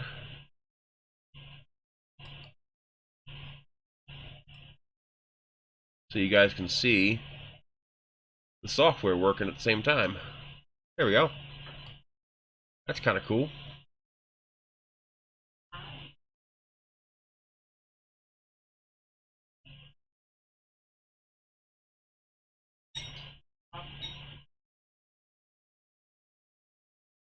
I think it's burning straight through the paper.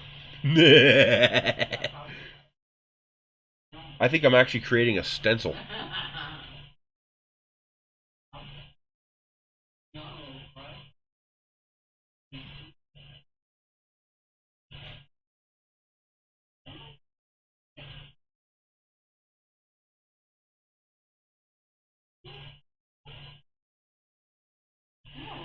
Yeah, I think my speed's a little too low. I think it's doing too good a job of burning, but it is working.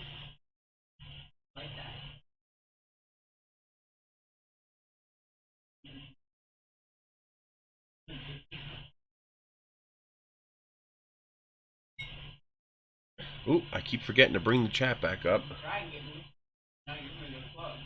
Could you give us the name of this laser engraver? It's the Ortur laser engraver, the Laser Master. I don't know if you can get it from a US supplier. Let's find out. Let me turn off laptop display. Let's see, Amazon.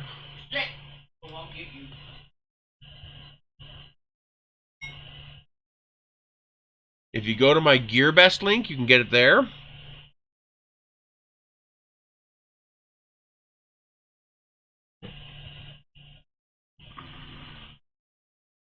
About the laser going? Here we go. That's coming from China, though. Is there a closer one?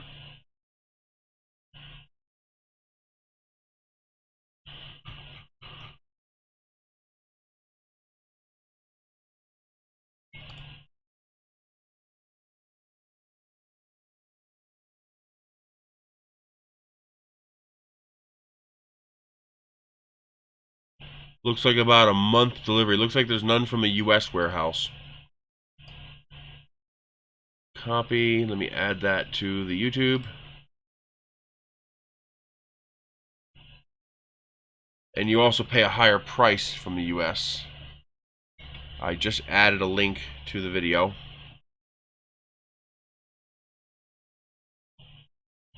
I can add that here too.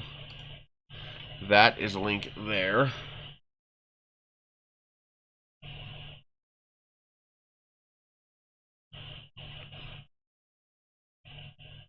It should be. It comes with little sheets of plywood. We'll try that next. So it comes with little pieces of plywood.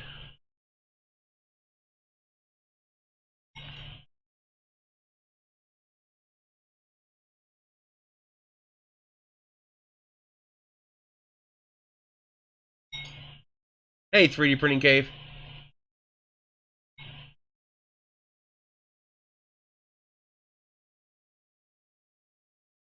This is plywood. Definitely not balsa. But it's very thin. This is, what, 1/8 inch? 3-ply. Try those with a picture. Let me find, yeah, in fact, let me find a picture while that's printing.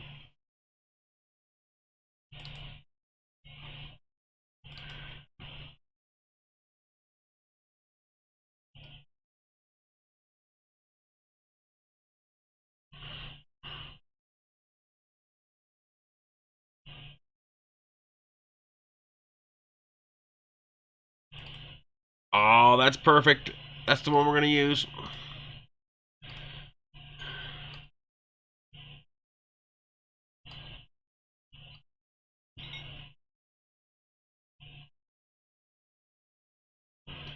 That's good enough.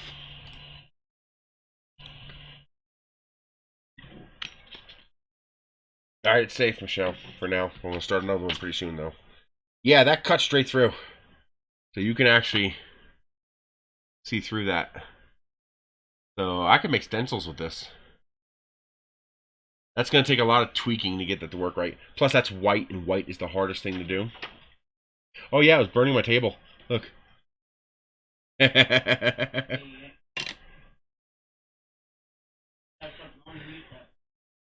Open file. Let's see.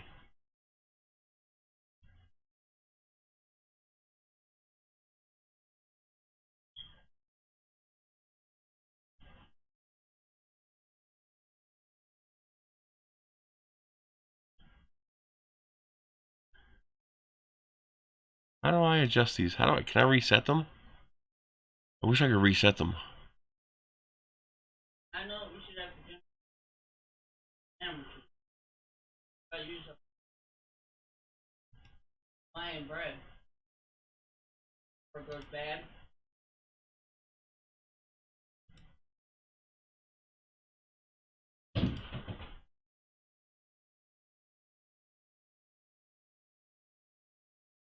How do I know what I'm going to get? You definitely don't want that. That gives me more details.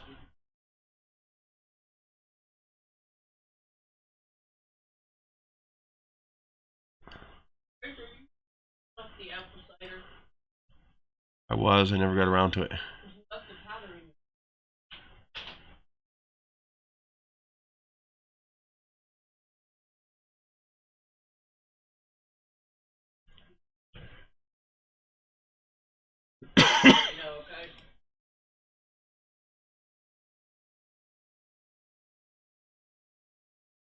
Oh.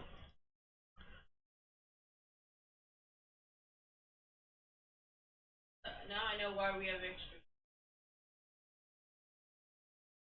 While we're missing spoons. No, I brought a couple. Okay, I don't see the picture. Maybe more, but Is it still loading, or?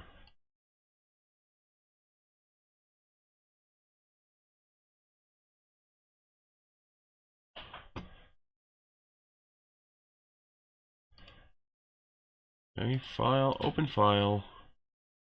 The 2 kittens. I'm going to leave that alone. Next. Create. I keep losing the chat. I don't know if it'll light a fart. I doubt it. Not enough heat transfer.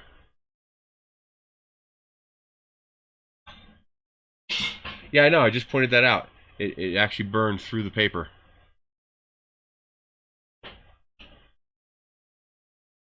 Two hours, 15 minutes? Why isn't it showing it? Maybe I need to make it smaller. Image, resize. Let's do 800 by 451. That's better.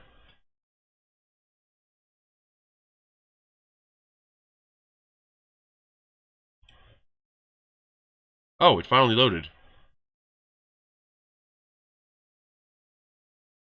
So I think the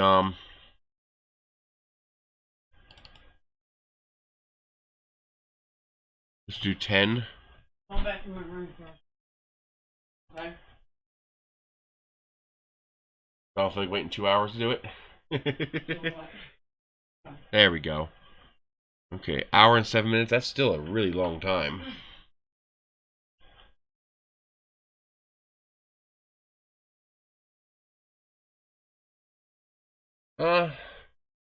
Let's try it. We can talk while we're doing it.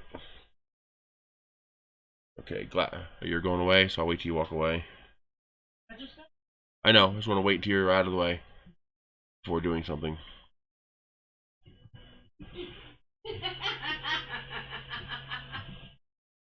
He's walking on me. Okay, too big. How do I make it smaller? Down out.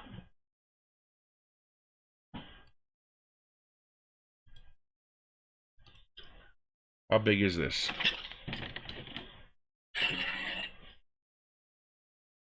This is 90 by 55.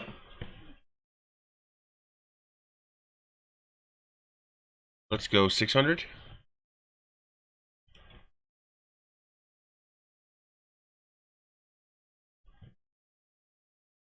File, open file. Kittens. Okay.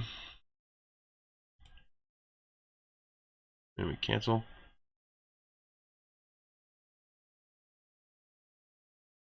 How do I size the image?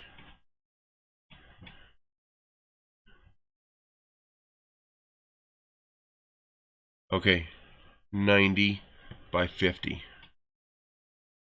There we go. Okay. Really? It picks up that much?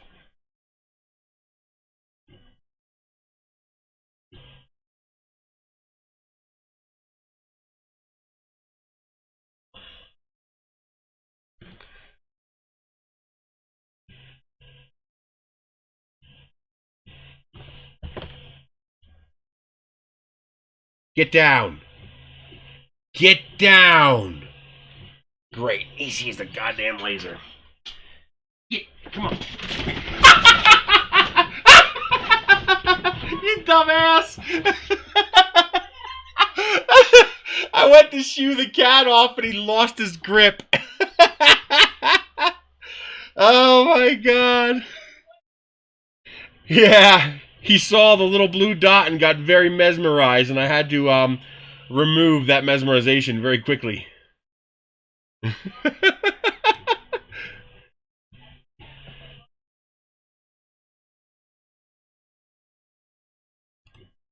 You keep doing this until you get it lined up where you want it.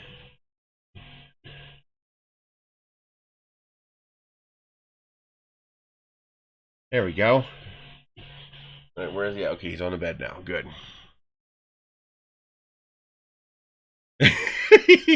Yeah, that's why I put the bed over there, encouraging them to stay there, so I'm between them and the laser.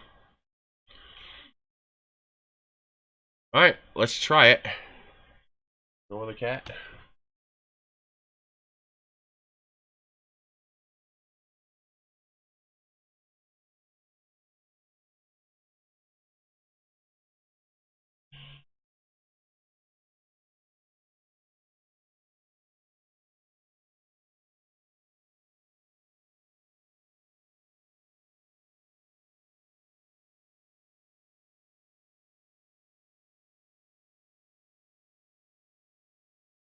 Yeah, the cats have kind of taken ownership of it.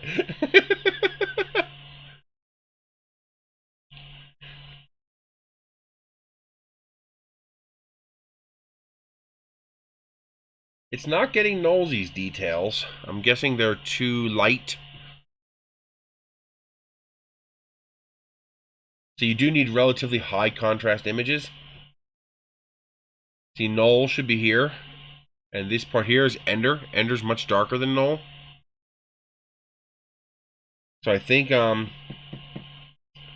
Ender's coming out too dark, and Knoll's coming out too light.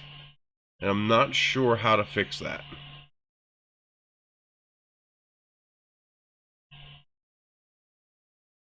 This thing is very dangerous if it's abused.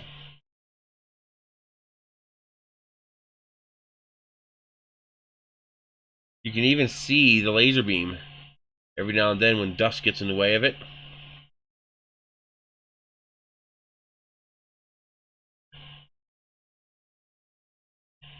You probably could. Well, that didn't burn.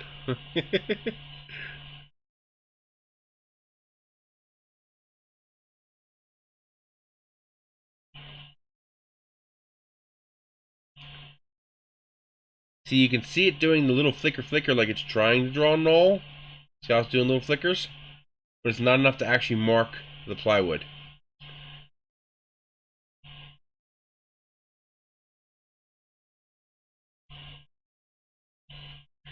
I might need to put a very light coating on the plywood so it has more to burn.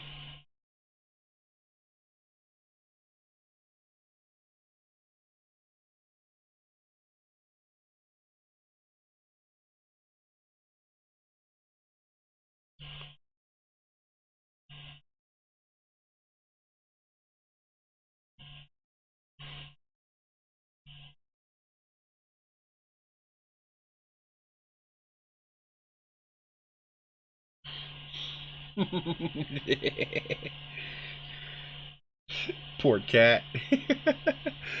He's like, but it's a pretty blue dot. I'm like, it's a deadly blue dot. But this is going to be wonderful for possibly messing with body tubes. Possibly too dark, because then you don't get your picture. So you need it to be light, but just not this light.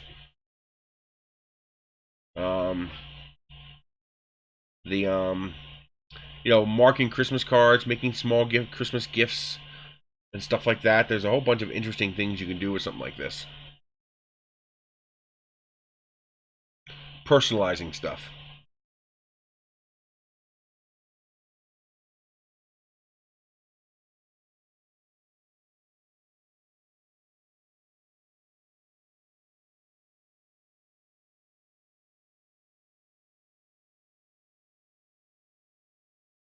That's an interesting idea. It depends on how deeply the laser goes. You might sand off the laser engraving too. The next thing I want to do is, can I cut that plywood? Probably not. So we're going to try to cut a piece of body tube. We will try to cut this tube and see if we can cut it. Cut a hole in it or something.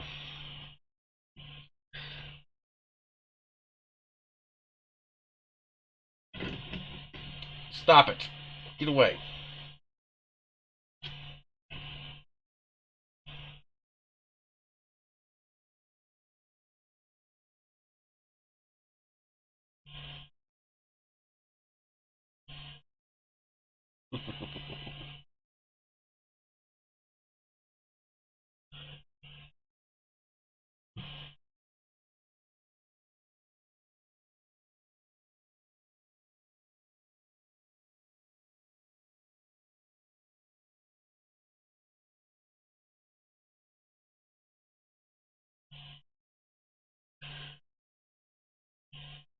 It'll burn the paper, but not the plywood. You're basically taking away laser light that would have burned the plywood. It's going to take a form of dithering, I think, to get really photographic prints.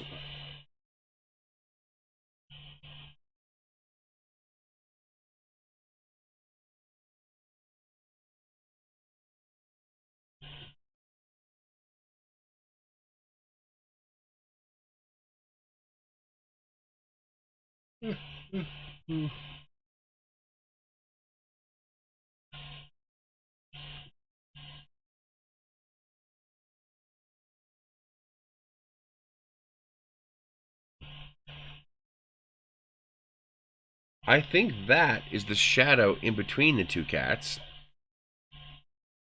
So this here is Ender. Noel is not coming out at all. His face will come out because his face is black.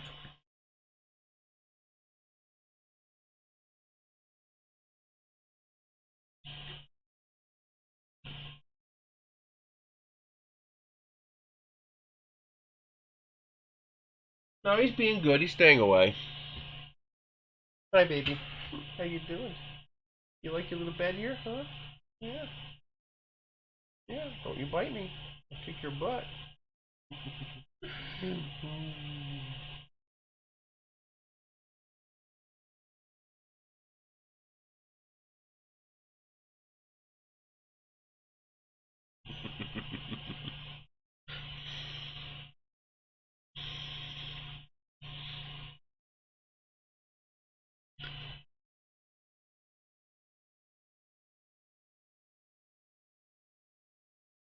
Wait, everything looks pink when I take the glasses off.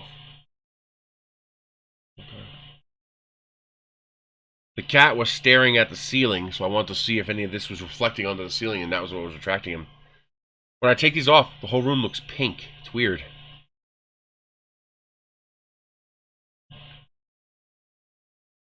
Probably because blue is the easiest to get this kind of power output from, blue and green. And since we have Blu-ray players, blue lasers are much more affordable now. Oh, Noel down here? Yeah, I bet.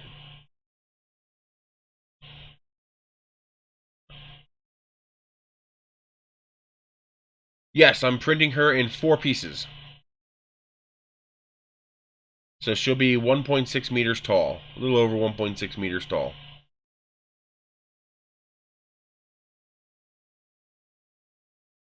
Her torso is actually printing right now. Yep.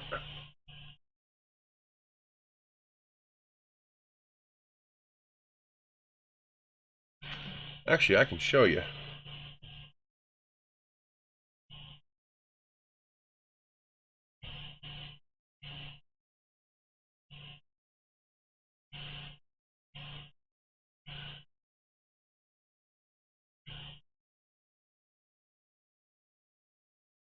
There she is printing right now.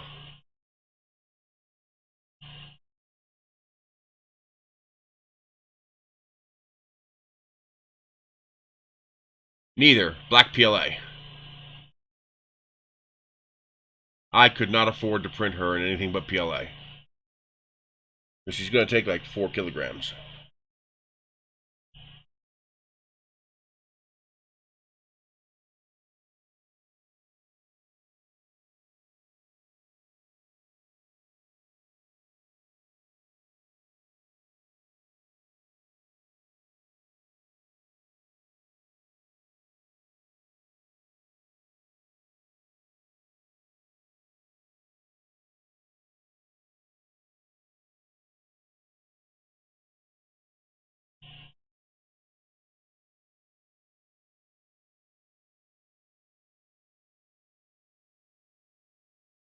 Well, my Capricorn is in the mailbox for my Ender 5. That's good.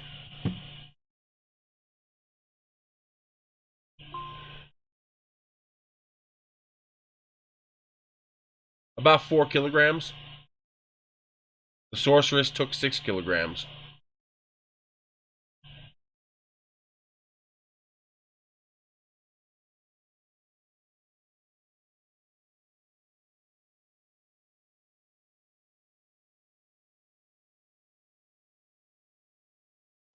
You can print and attach a funnel from the optics opening to the laser object. Well, I'm just going to put this in an enclosure. This is just flat out dangerous. Period.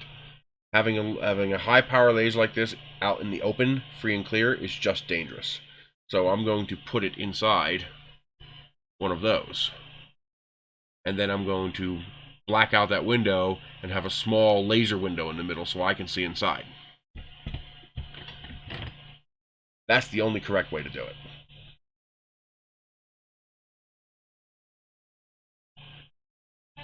Yeah. Okay. Oh, that's excellent. You got... Yeah. You gotta be very careful with that stuff, Michelle. Alright.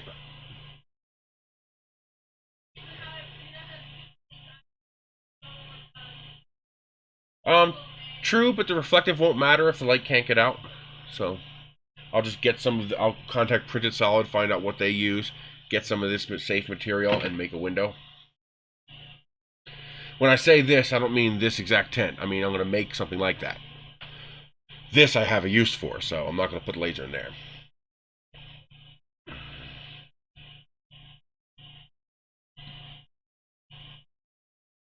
I think so.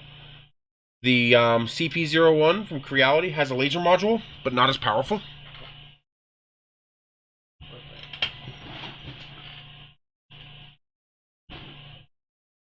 There it is. So, here's the laser module for the CP01. But it's far less powerful than this.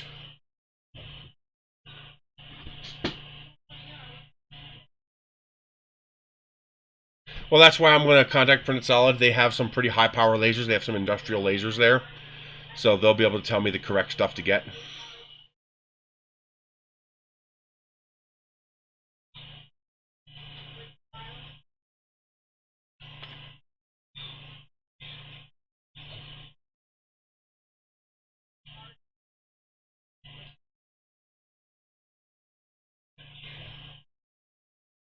Yes, it's probably the 400 nanometer range. I'll have to find out what the exact frequency is.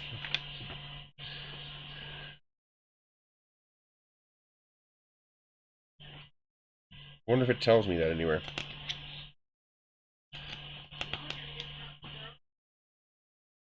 It is a class 4 laser too.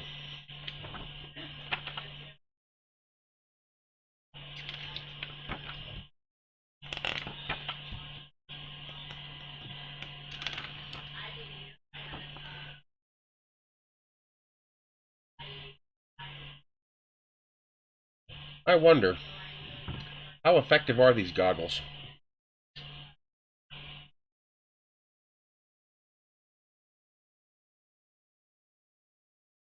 Well, pretty effective. It did not burn the goggles, and it stopped it from burning the wood. It depends on what the focal limit of the beam is. I would imagine you can have it a couple more inches away, but eventually you won't be able to focus the laser. It's not so much about distance as it is about focus. If you can focus it, you can do it. Yeah, I was about to say 500 milliwatt. It's very, very weak. While this is like 3 watts, 3.5 watts output. So big difference. Yes. This would definitely, if you're going to be doing a lot of this, you're definitely going to want it to be vented. We're doing very little here, so, but even now I can smell the fumes from the wood. That's the little shadow under his neck. So if you look at the screen, that is this part right here we're printing. So right there.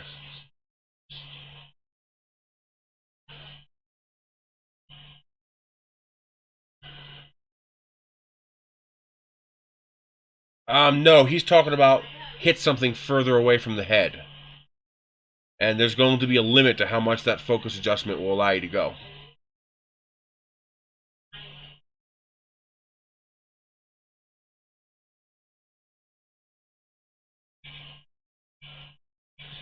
I'm going to have to learn how to make adjustments because I know this can do better than this.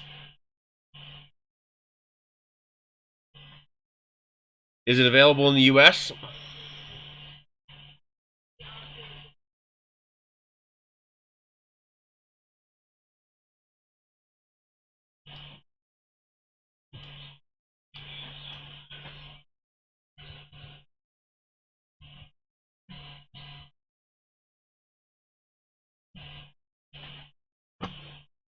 Yes, it is. $215 with a $16 discount. I'm sorry, $200 from the US is dirt cheap. If I had the money, I'd order a second one. Because it would be that useful. I think I have a resin section.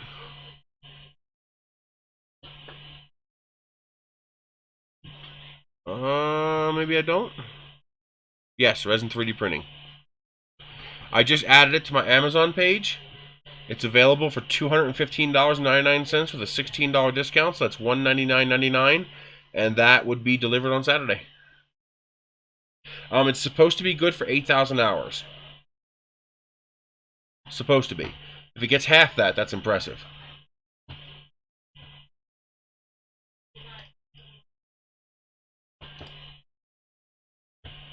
So here is the Anycubic wash station for $199.99.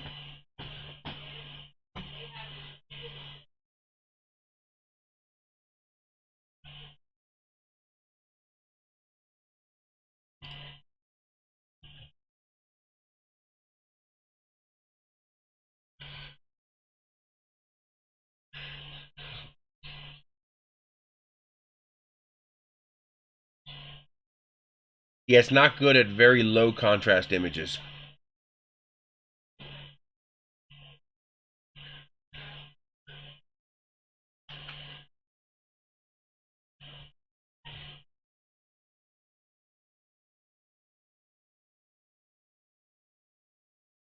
I believe we are starting to see his nose printed.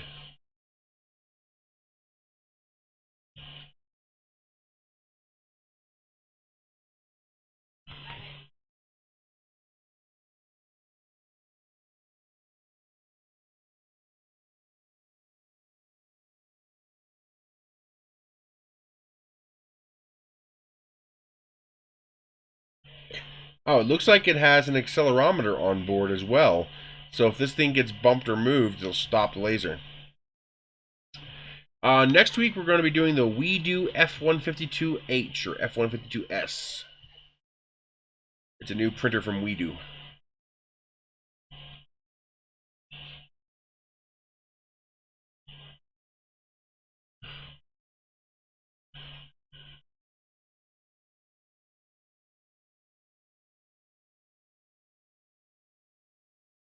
Yeah, this is very tunable. This is just me not knowing what I'm doing setting the settings. I have no doubt it can make a much better image than this. WeDo, W-E-E-D-O. It's an enclosed printer with a removable bed and automatic bed leveling, but I do not think it has a heated bed. I'll have to check that, but I don't think the bed is heated.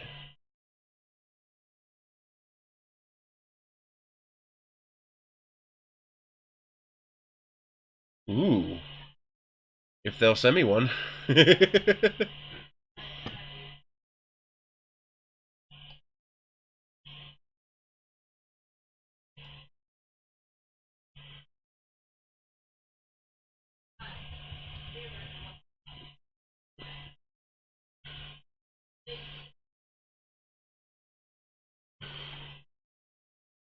Oh wow, that is kind of cool. It looks like a FlashForge kind of printer or a what's the other one that I had? The blue one, the Cheaty Tech. Looks like a FlashForge Cheaty Tech kind of deal.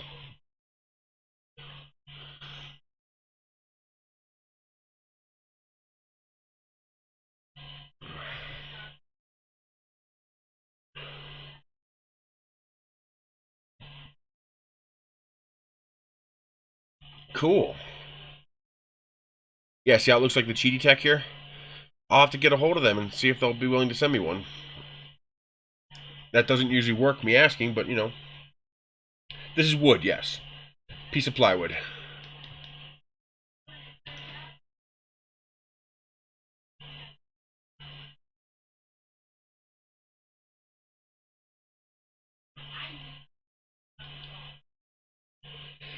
It can dither, but that's going to depend on what you're printing on. So the way I have this set up is obviously basically black and white. So I need to adjust the configuration.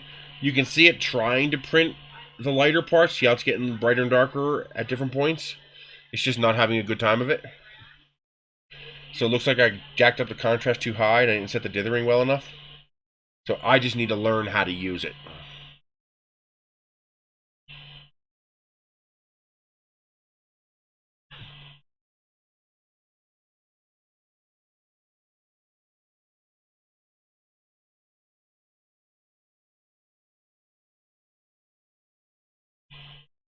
I believe it's 150 by something, 150 by 90, 150 by 100.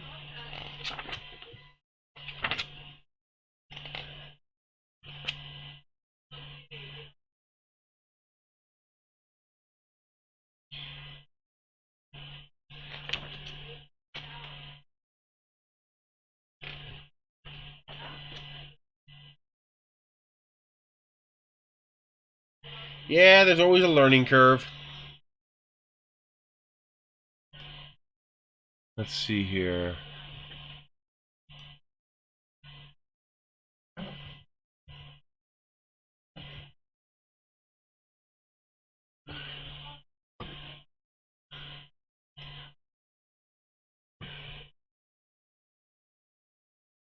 It does have a 32-bit motherboard in it. I didn't know that.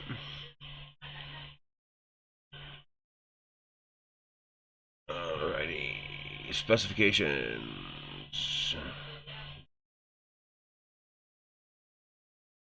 160 by 150.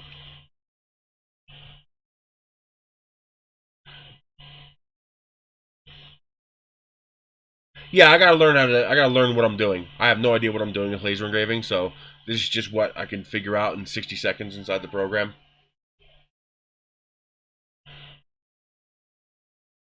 I gotta find a copy of my logo. All my stock images are on my desktop, which I still haven't unpacked. I'm using my laptop right now.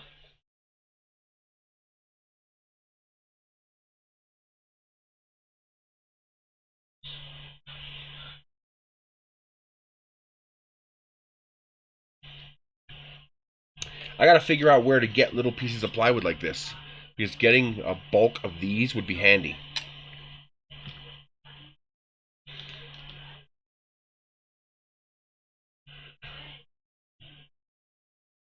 Well, that's the cool thing about this. Because this is a machine like this, basically, you could put this on top of like a chest or something like that and engrave a custom name logo into it. This allows for interesting things like that. I figure there's got to be a way to buy, 1,000 of these little pieces of wood dirt cheap. But not from a hobby store or craft store. Because I want it cheap. Not with the huge markup that hobby stores and craft stores are going to have. I also like the idea that I might be able to make stencils. That's pretty cool.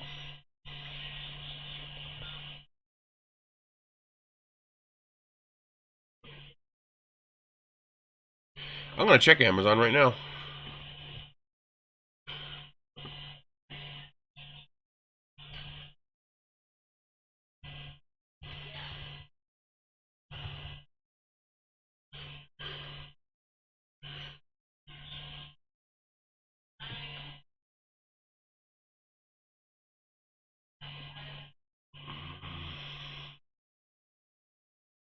.12 by 12 inch.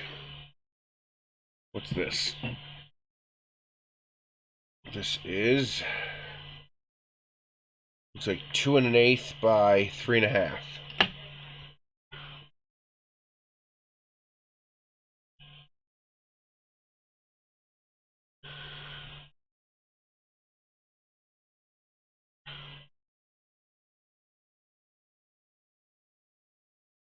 Here's a little 3 by 3 inch. That's nice. 32 pieces for $10. That's not bad.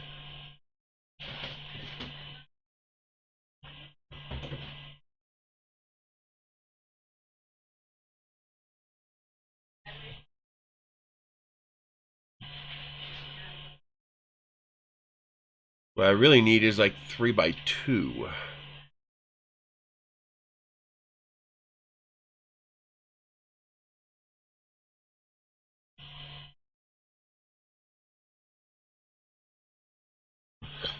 It's $10 for 32 of them shipped. I mean, that's not a great price, but 30 cents a piece is not bad.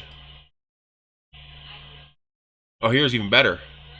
3 inches, 100 of them for $17. I would like to find these, though, with the nice rounded edges and stuff. Oh, here we go. 50 pieces, $5. Nah, that's small. That's 2 by 1.37. I need 3.5 by 2. That's close, though.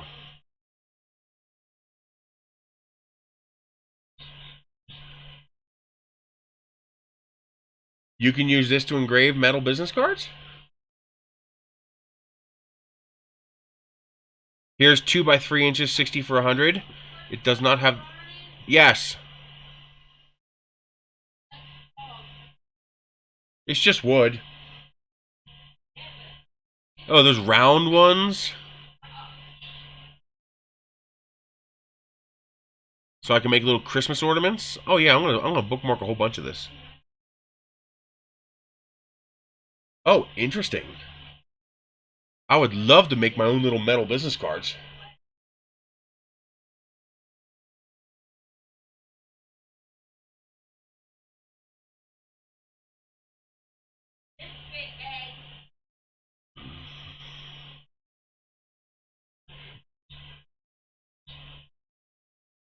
Okay, there's a whole bunch of options. Little 1 by 1 inch pieces for 300 of them for $11. Not bad.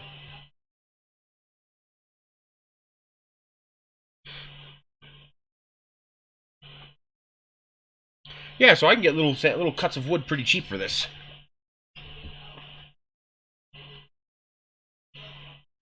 Yeah, you can kind of see under there. The dithering needs to be worked on. If you don't leave this stuff alone, I'm gonna kick your ass, cat.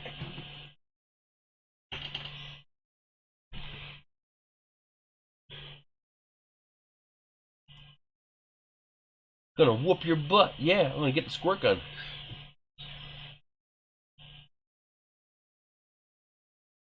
I don't know. I would imagine you just go over the same path over and over again. It can cut very thin stuff. Like, I don't know if it can cut this. I don't think it can. I think it'll cut into it, but I don't think it'll cut through it. No! You stay down there. Yeah. I don't even want them to see it, because if they see it, they're going to be attracted to it.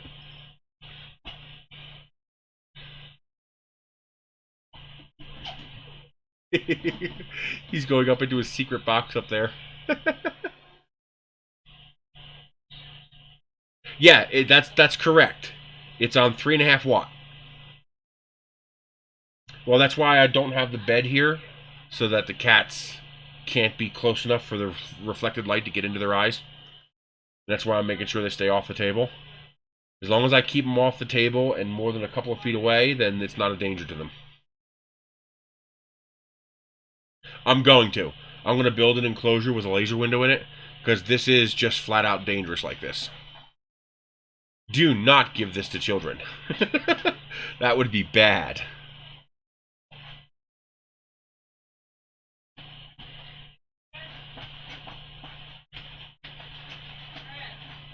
So, can I get black business cards on Amazon?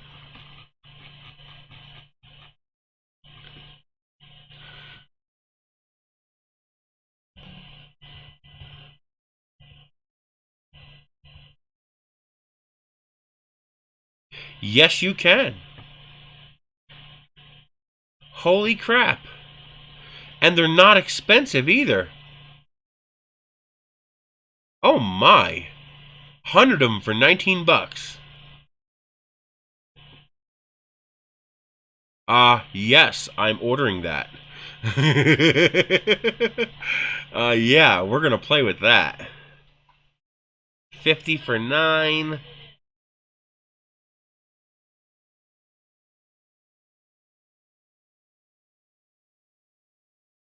Oh, yeah, that would do it. Oh my. The problem is, can you see the laser engraving on a black business card? Or is it a black layer and then you're exposing a silver layer underneath?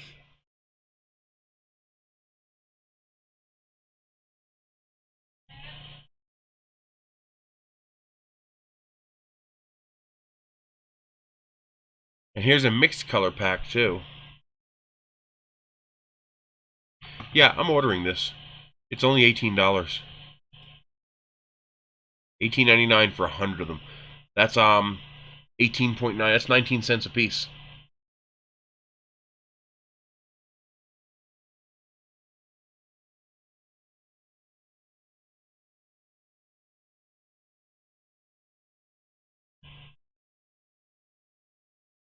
The mix is $37.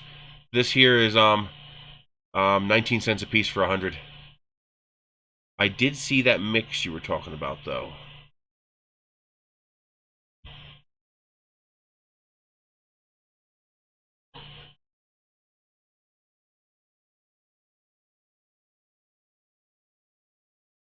Yeah, here's a 50-pack mix for $37.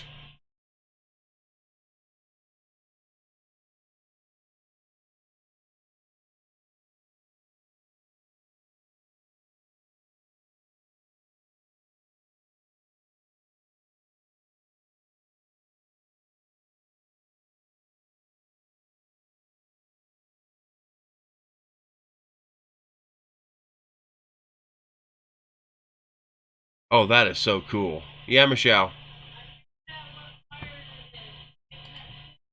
Yeah. Yep, told you. Take it off, unplug it. Yeah, it won't be long though. It won't be a long one though. No, you want to be careful automating because you, under no conditions do you want to leave this unattended. That's just asking for trouble. Plus, for something like this, it's going to be pretty fast. I don't need that, but I do need those. So delete that, and I'll get those too.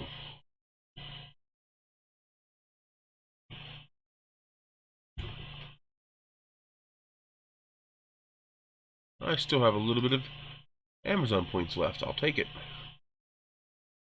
Get out of here! Get.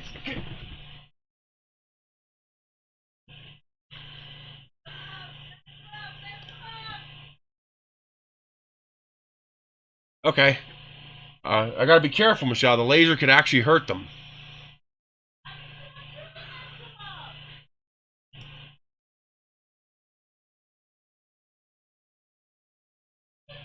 He doesn't know better. He has no way of knowing it's dangerous.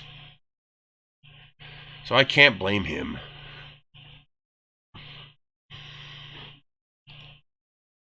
Okay. Let's go back to email.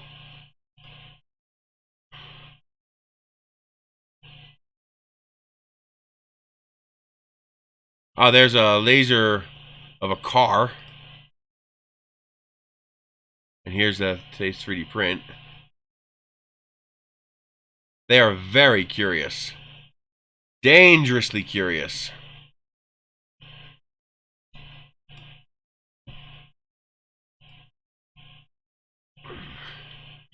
Oh yeah, there you go.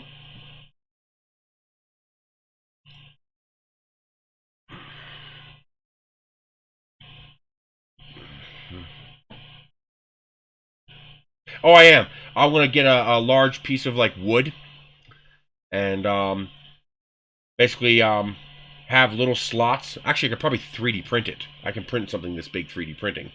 3D print something with little holes for the feet here, so that this will always go into the exact same position every time. Then I'll have a cavity in here where I can install plates. So, for example, I could put a plate in to print these cards. I could put a plate in to do business cards. And this way it'll always be in the exact right spot every time. Yes, it smells like burning wood.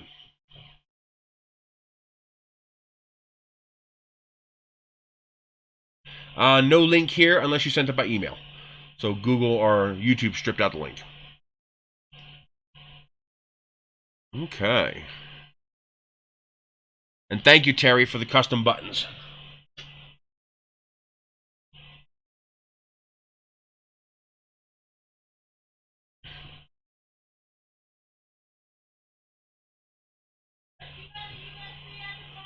I think so too. It's probably not the best idea for me to have posted that video, but it felt right.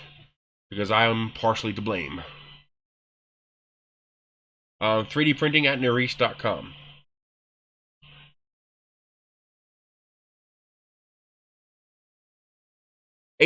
The company says it should go for about 18,000 hours. Oh, I will make it all in Tinkercad. 3D.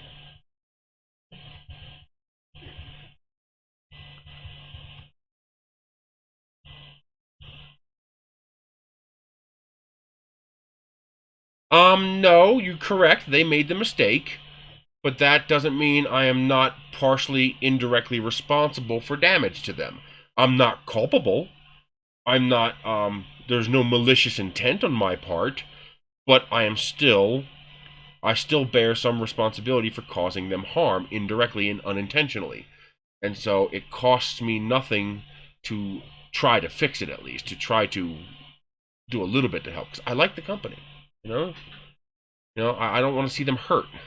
To me, taking advantage of a mistake is no different than theft. If you know the mistake is there, no, they put a sale on for filament, and they accidentally made a 50% discount that was supposed to be a 15% discount, and they accidentally applied it to their entire product line. So thousands and thousands and thousands of rolls sold below cost. Yeah. Do you have a USB I could borrow? I told you yes. Not right now. Leave me alone. Is that one on the table? USB? You'll have to wait, Michelle. You play the other tablet. Yes, they do. And like I said, I'm not culpable. I didn't do anything malicious. I didn't do anything wrong. But I am still responsible for some of the damage. So if I can help, it makes sense to try. No one's questioning they made a mistake. Amazon didn't make a mistake. They made the mistake. But they, we're talking thousands of rolls. I've heard directly from a few people who bought 50, 60, 70, 100 rolls of filament. Do the math on that. I mean, that could sink a company. Michelle going to get her own place? No, she'll be living with me forever. Yeah, it was on everything. Someone figured out that, oh my god, this coupon works on everything. And yeah, that turned out bad quick. Well, remember, I don't know. I thought their email was pretty polite. They asked if they were polite. They requested people to do it. They did not demand. They didn't say you have to return it. They said, would you please consider doing it? Well, they'll honor it, of course. They can't make you return it. Now, obviously, if they can stop your sale before it ships, they're going to.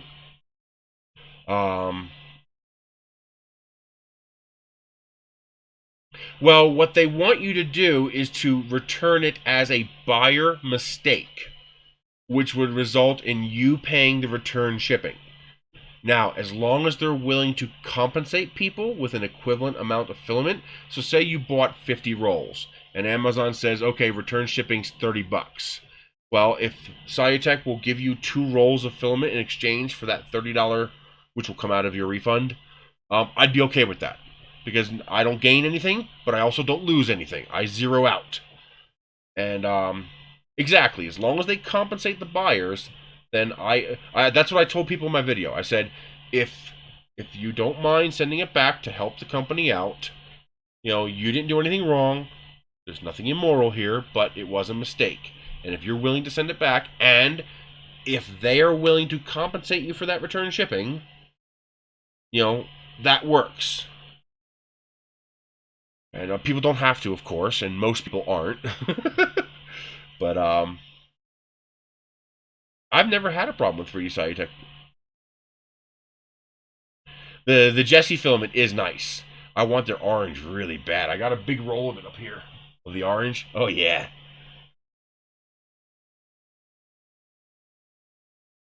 I believe the 3D Cytec is also made in America. Or at least it's an American company. I don't know where they source the filament. I don't know if they source it from China, but I believe they are an American company.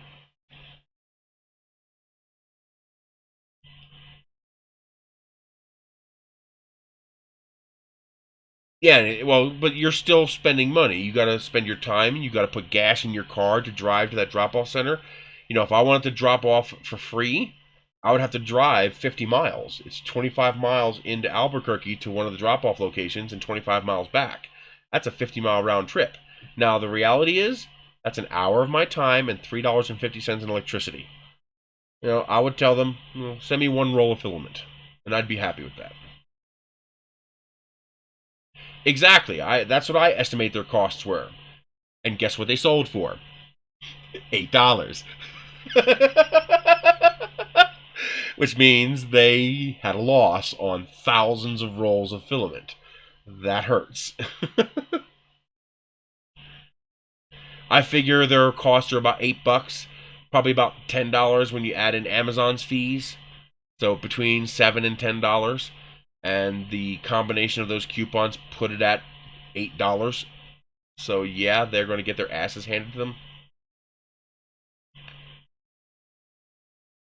Someone just posted some details about Amazon's pricing, and it's apparently not that bad. It's not quite 30%. But it's still pretty high. They have base fees, and membership fees, and a final sale price fee as well. And I believe they also charge you for shipping. So you get shipping free for Amazon Prime, but Amazon charges the company for shipping. It's built into the price.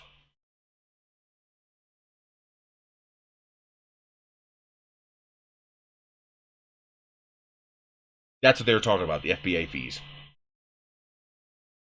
So yeah, they got their asses handed to them on a simple mistake, and it was a difficult video to make. I had to record that video 4 or 5 times. I think it was 5 times. I'll have to check. I think I deleted each file as I made it, but it was at least 4, maybe 5 times I recorded that video, because when you're talking about issues like this, when I talk about moral responsibility, you know, it's difficult to not create a condition in the listener's brain if they don't agree with you where you're saying they are immoral.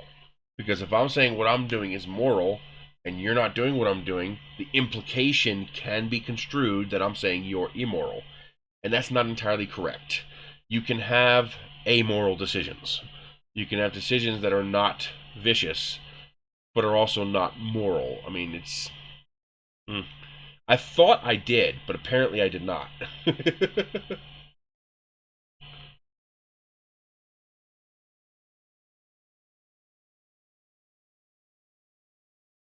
Yeah, it changes. But the way I see it is if a little girl set up a lemonade stand with her mom, and mom went inside and left the little girl outside to sell the lemonade, and she misunderstood and made a mistake and sold a gallon of lemonade for 15 cents instead of a little cup for 15 cents. I mean, would you not feel bad knowing you took advantage of her?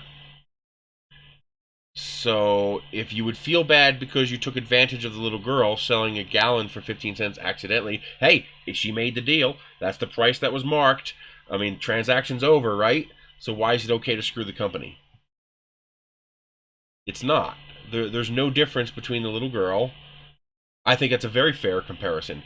You see, that's the way I think all comparisons should be made. That's the way I would like the Supreme Court to do their comparisons. Anytime the Supreme Court makes a decision, I want them to put a little 6-year-old girl in a pink dress and ponytails up on the stand and pretend that she's the target. Because the law is supposed to be fair. Morality is supposed to be fair and indiscriminate. It's not supposed to be, well, I don't like that scraggly looking guy, so it's okay if I do something bad to him. But I like the little girl, so it's not okay if I do something bad to her. It's a very fair comparison. Now, does that mean companies don't also rip you off? True, companies will try to rip you off. Does that make it okay to rip them off in return? No, two wrongs don't make a right. Just because someone is willing to shoot me for the $20 in my pocket doesn't make it okay for me to go out and shoot somebody for the $20 in their pocket. Well, the business had no understanding. It was a mistake. Okay? Someone made an error. There was no understanding there. If they understood, they wouldn't have made the error. The same thing happened with the little girl. She made a mistake. She didn't understand. So the little girl is no different than mommy pressing the button for the discount code. Okay? Mommy didn't explain clear enough to the girl how to price it. The person didn't realize the button they were pushing was going to make it 50%, not 15%. My guess would be they went to type in 1.5 and the keyboard didn't register the 1, got the 5, and it made it 50%. Okay, well, the little girl would be an employee of mom's lemonade business. I mean, you don't think that little girl knows how to run a lemonade business, do you? All right, and those employees have families. Those employees have children. Do I care about corporations? No. Do I care about the people running those corporations? Yes, because they're people. Well, when big companies have insurance, so if Amazon makes a big mistake, they probably are self-covered. But a little company, they're not going to have insurance.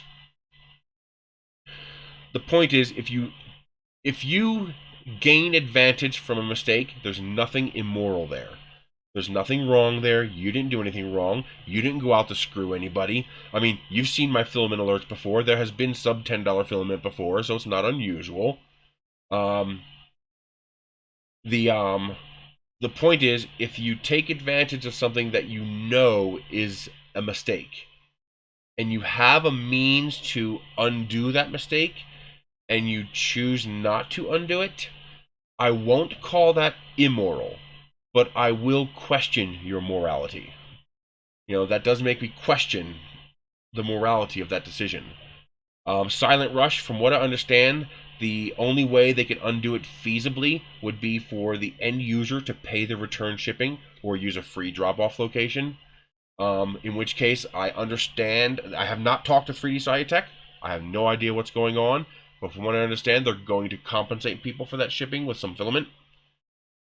But the cost for them to send you another roll of filament is significantly less than what Amazon will retro charge them for the return shipping.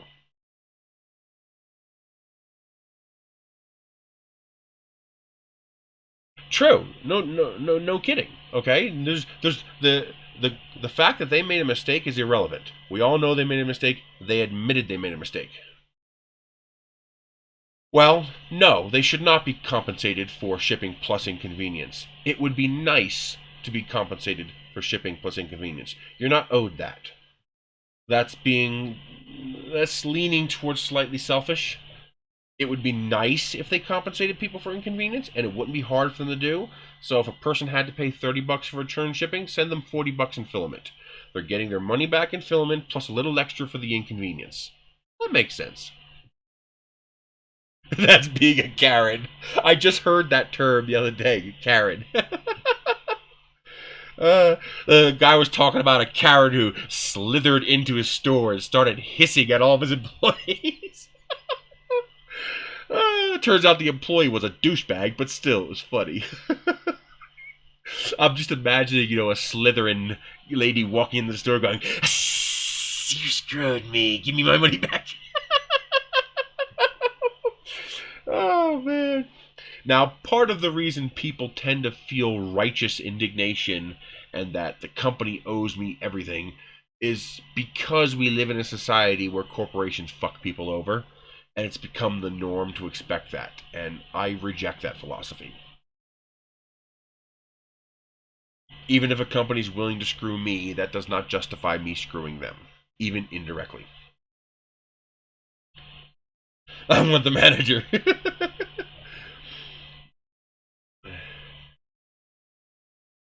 If you got 1 or 2 rolls, don't worry about it. I think their primary issue is the people who bought 100. Because that's where they're getting screwed. This is not a Chinese company. They're an American company, from what I understand. Exactly. There are some companies trying to do right. And again, it doesn't matter if the company's trying to screw you. That does not justify screwing them. Again, if a mugger decides he wants to rob you and kill you for 20 bucks, that doesn't mean it's okay for you to go out and rob somebody else for 20 bucks. I mean, that just doesn't make sense.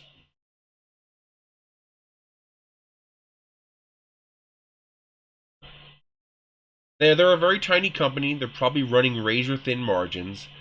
And, for example, if they sold 12,000 rolls of filament, that's 100 grand. How many small businesses do you know of that could survive a 100 grand loss? Even if it's only 6,000 rolls, that's a 50 grand loss. How many razor thin margin companies do you know of that could afford a 50 grand loss? I don't know of many. Exactly. No. Kevin, there's no question. It's their mistake. I don't know if they manufacture in China or the US. I'm not aware. I'm pretty sure the company is US, but I don't know where they source their filament. There's no question it was their mistake. And regardless of what is morally right and wrong, you should not have to pay a penalty for their mistake. So if they want you to return the filament and you are willing to do so, in the end, that should cost you nothing. Now, if that means returning it and you paying return shipping, and then they send you out free product of a value around or a little more than that shipping, I'm okay with that. I mean, you were willing to buy a whole bunch of filament, so you do want the filament. But I do not agree if they're not going to compensate people for the return shipping, because that would be wrong. I mean, regardless of what's going on here, it is their mistake, and the end user should not have to pay for that mistake. A small inconvenience of time, the loss of that great deal, fine, you lose that, but you should not have to pay out of pocket.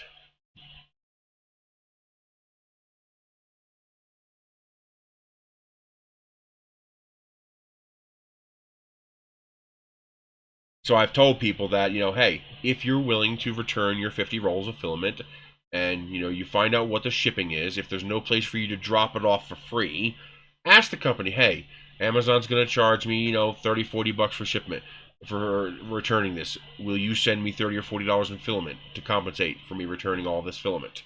Like 3 or 4 rolls of filament. And if they say yes, then go for it. If they say no, well, it's their mistake. And as wrong as it is to take advantage of a mistake, taking advantage of you to return it at your expense is also wrong. So, that we agree on. No, a lot of people buy rolls like that to run things. I have 700 rolls of filament. I have no intention of selling it. I might now. I have such a god awful amount of it.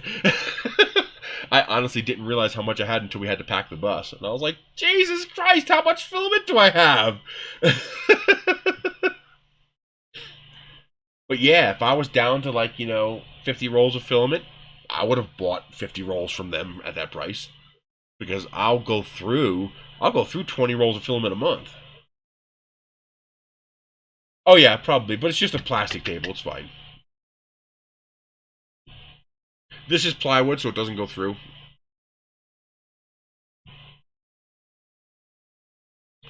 Actually, now that I think about it,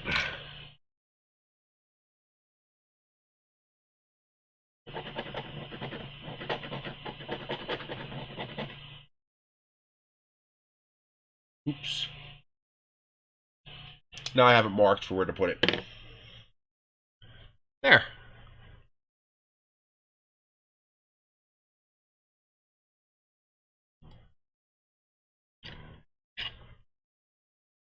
Oh wow, it actually did burn into it. I can feel the the change in depth on the wood. That's cool. Wow. Yeah, it's like a silhouette. Oop, my phone is fully charged.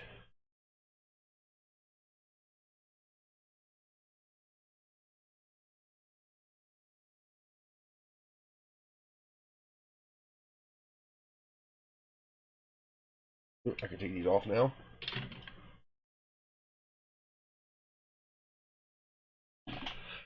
Let's try printing that car you sent me. No, I don't want to charge it.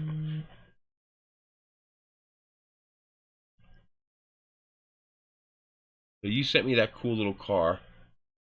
Man, the whole room looks pink. Oh, it's kind of trippy. It's starting to go away slowly, but the whole room has a pink hue from looking through the green for so long. Alrighty, so here's a laser picture, and 3D Jimmy sent me a car. So we're going to print the car. Hot Rod Sig Pack.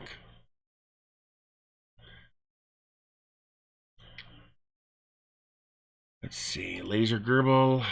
Actually, I'll put this on so you guys can see what I'm doing. So, File, Open File, Downloads, Hot Rod Sig Pack. Okay, let's change this to a lower resolution so it doesn't take so long to print. I think the original was 3, so let's use 5. So that's a 0.2 millimeter resolution, basically. Now what's this do? Okay, that's brightness. We do want to jack up contrast? Yes. Because we want it black and white. And what's this do?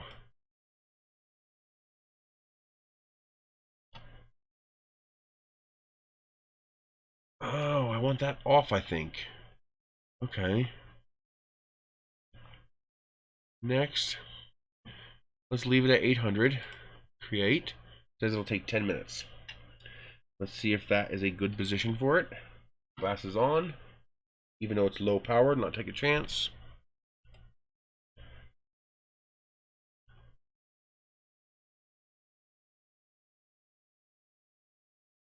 Did this crash or something?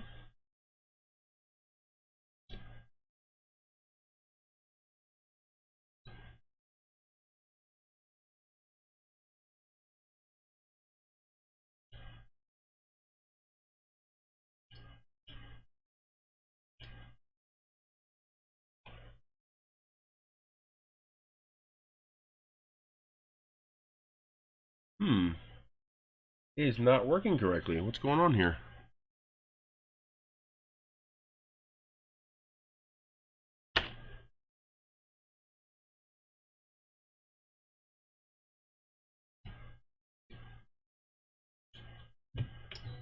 There we go. Board was locked up or something.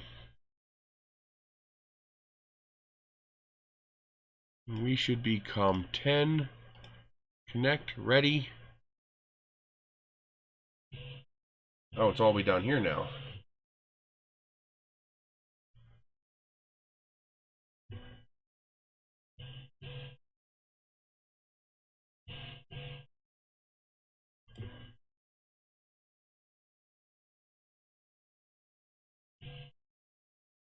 Yeah, that should work. Okay. Let's burn it. Oh yeah, that's burning.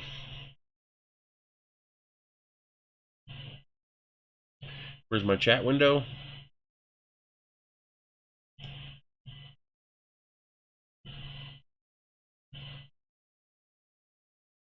I don't know. That's a good question. You know what we're going to try, though? This is only a 10-minute print. Yeah, Gerbil said it lost communication with the board, so the board crashed.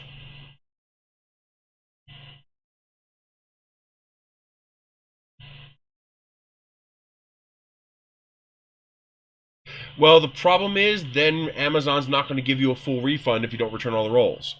So if you bought 50 rolls and you return all but 3, then Amazon's only going to refund you for 47. See the problem?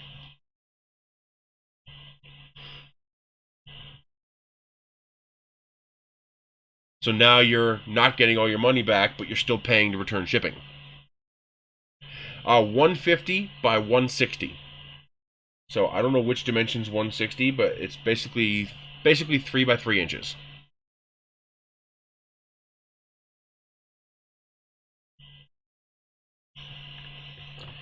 Which actually doesn't make sense. No, I'm sorry. It's 25 millimeters per inch. So it's 6 by 6 inches. So 6 by 6 inches this can print.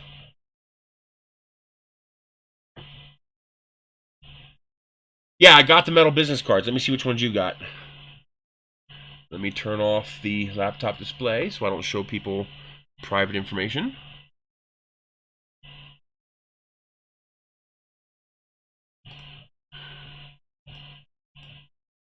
Oh, pictures of the ones you did. Okay. On a laser like this?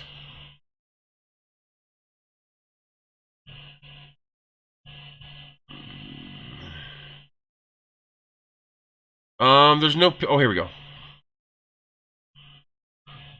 Oh, that is cool! Oh, man, that is cool! Oh, I so badly can't wait to do this. If you know of a link for those other color cards, like I especially like the 2 blue ones, I'll keep looking for it, but I want to find the blue ones cheap, you know, at the 19 cent a card price, like the black ones. Because blue would be cool as shit. Okay, that's freaking cool. I'm definitely making myself some metal business cards now.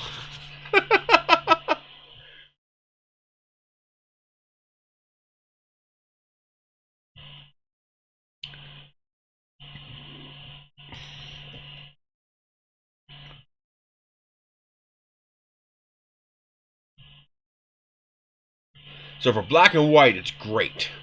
For images, it's going to take some work in dithering. And probably correct material choice as well.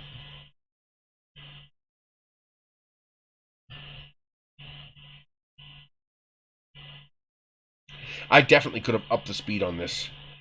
800 was, it didn't need to be that slow. It's more than powerful enough to go faster. What I'm actually really impressed with this, that it works on paper. I mean, that's actually really good. You can see all the details came out, too. I mean, that's cool. I can see burning it twice and you've got a stencil. Spray paint a stencil.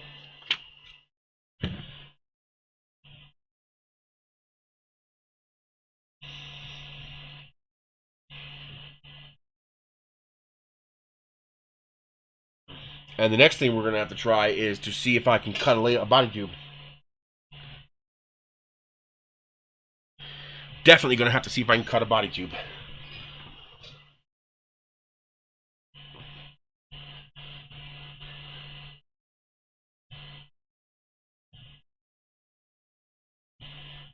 I'm missing my chat again. There it is. Yes, a more powerful laser will allow you to cut deeper and go faster. Can we see what? What do you want to see, Tim? Oh, show you the card? I think I can show it to you. Hang on, I'll load it on the phone. That should be doable.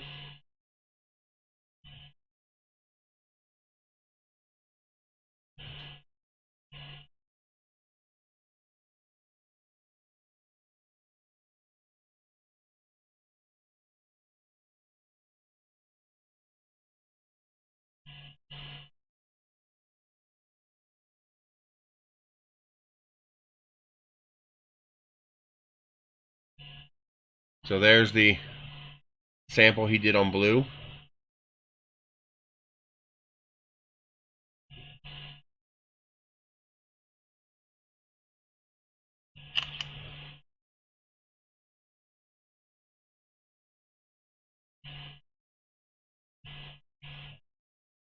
And there is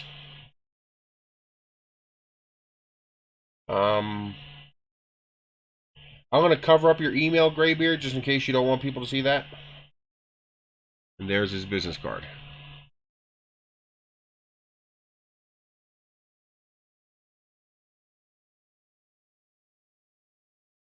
That's freaking cool. I don't know if you want that email just being public, so I covered that up for you. Yeah, that's one of the things I like about this machine, is that in theory it should be pretty easy to make this thing. You can mount it on stuff, put it on your wall, and carve something into your front door. Yeah, or you know, anything you build that you can mount this to. I mean, this is pretty cool.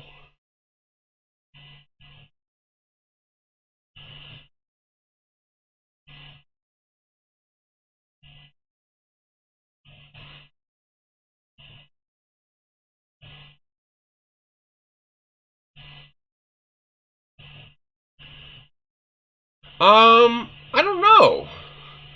Good question. I don't know enough about lasers to say if that's worth it. My gut wants to say yes.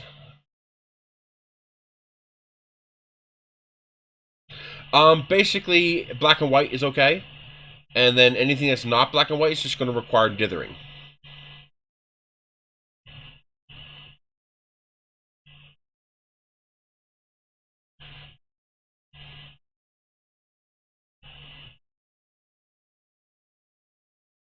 The big thing is dark. Yeah, it needs to be a darker material. As you can see, the lighter the material, the worse it does, because it takes more energy to conduct the burn. I'm hoping that with enough passes, I can cut holes in body tubes.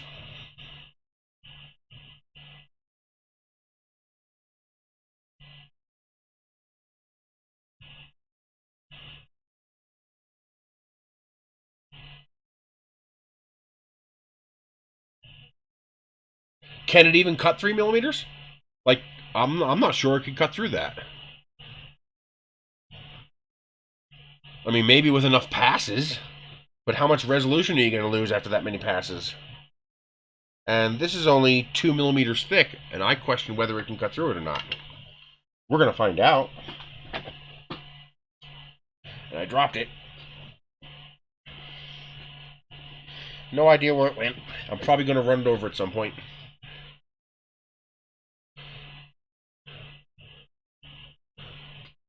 We're going to test that next.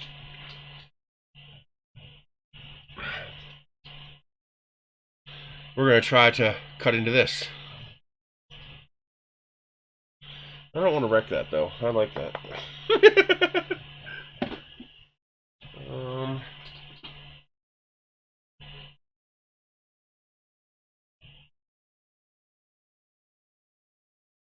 I don't have a print. Wait a minute, a fin. Fin would be perfect.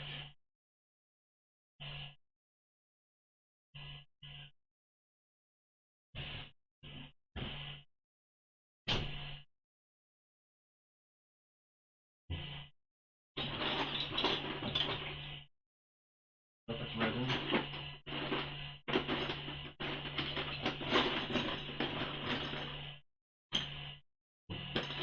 Resin. All resin.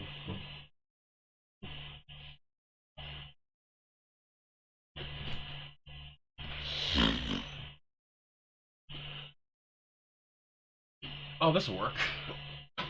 My first prototype. We'll cut this up. We'll see if we can cut a logo into it or something. Yeah, that'll fit under there.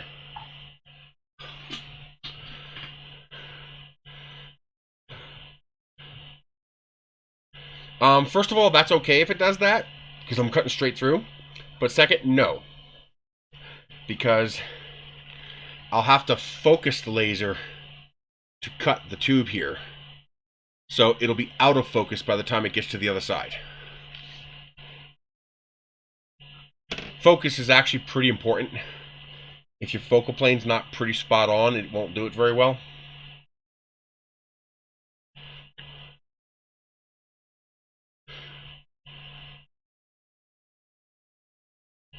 I would have ventilation for cutting everything. Even wood is... And wood is safer, but it's still...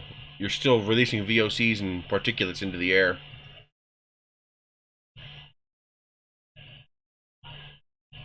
What's not going to fit?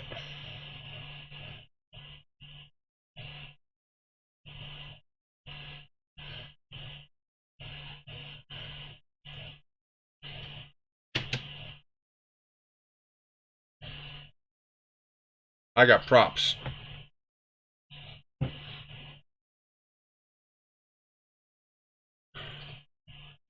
I probably need a little bit thicker, actually.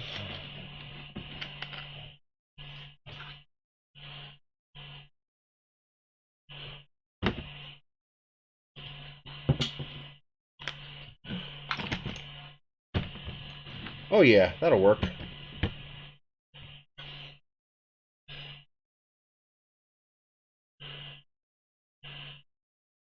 I like the smell of the wood. Maybe I'm just weird.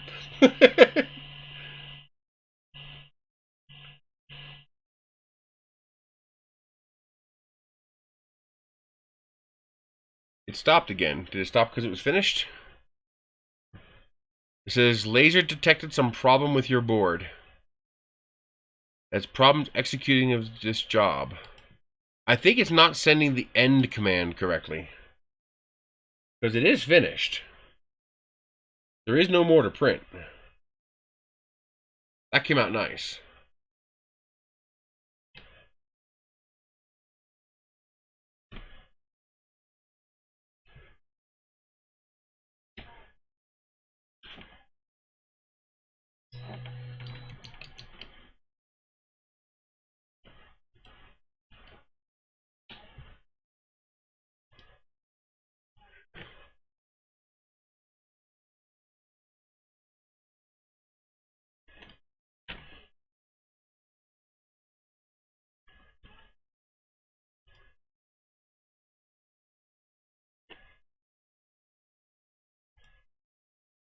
There we go.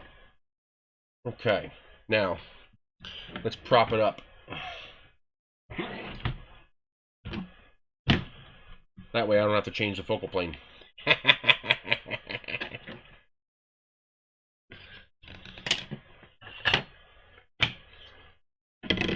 So I need to create a simple shape.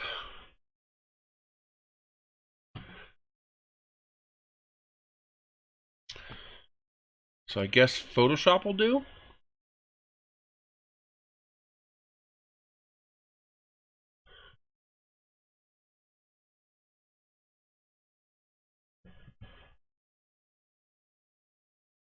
I need to get a fin airfoil shape. How do I do that?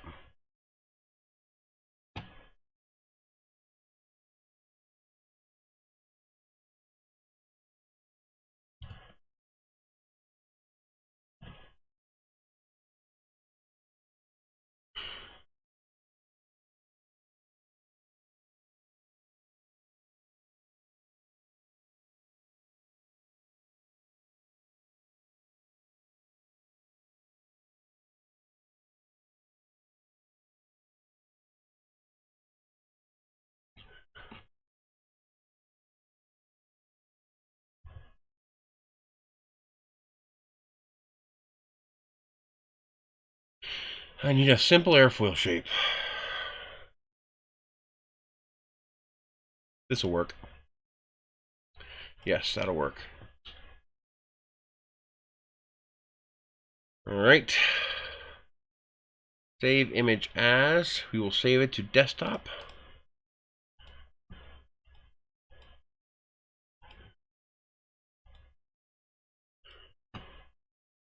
Airfoil into Photoshop. That's fine. Let's see. We're going to cut the airfoil out. And then we're going to fill this in.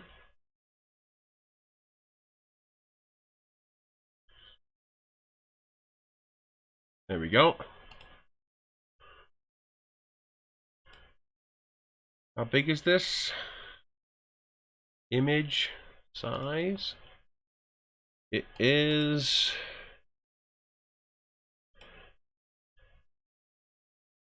129. That should be okay. Except I need to rotate it. 20 degrees. Yes. File. Save. Close. Bring that into Gerbil. File. Open file. That's what I want.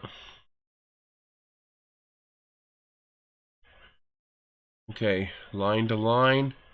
Vectorized. I don't know if I want vectorized. Vectorized will draw a path, right? Will vectorized give me a path?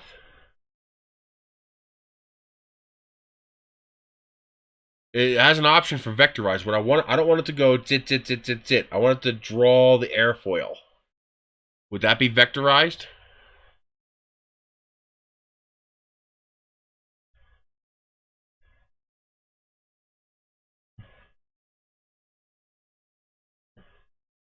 I guess I'm about to find out. We're going to slow it way down.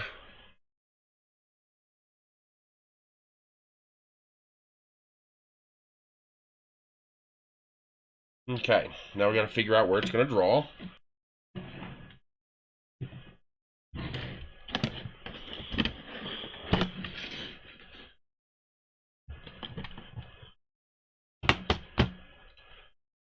You need a place to put the goddamn mouse. Okay.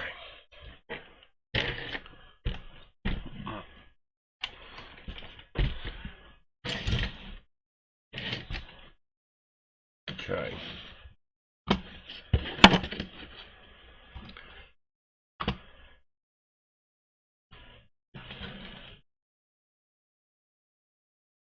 Oh, it wants to draw there. And that's a problem. So how do I move it up? Can I move it up? Can I change where it's drawing it?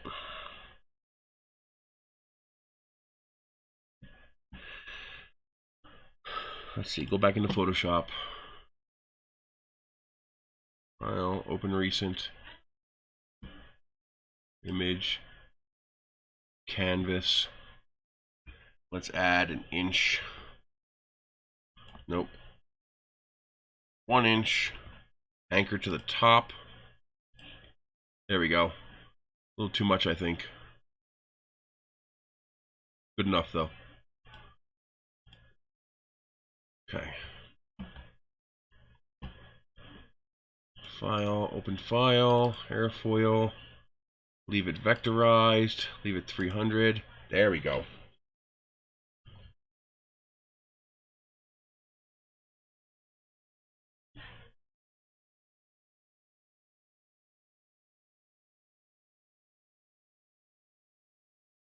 Let's try it.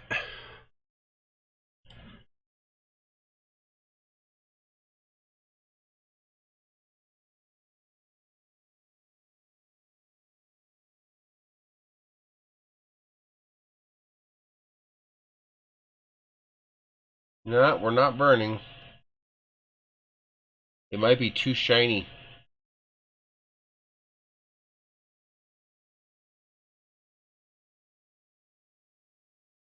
Yeah, because it's much brighter on my glasses too, so I think it's reflecting a lot.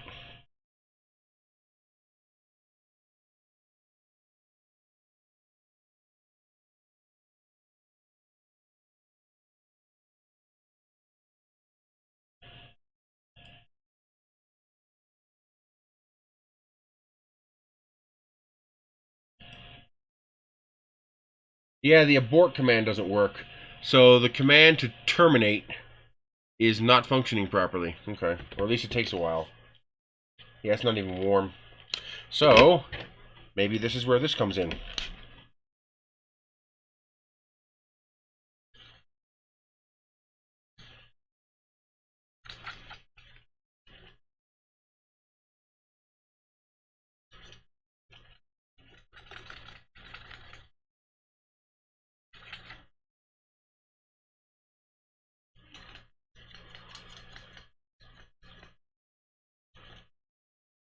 You give it something to burn to create the heat, and then once it starts to burn in there, you should be okay. It's okay. The curve shouldn't be that bad.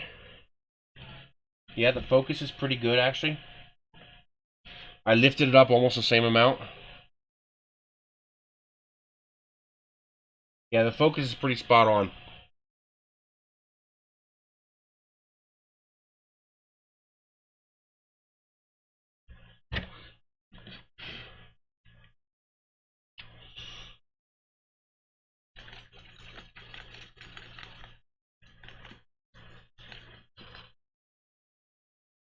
The tiny bit of curve should be okay.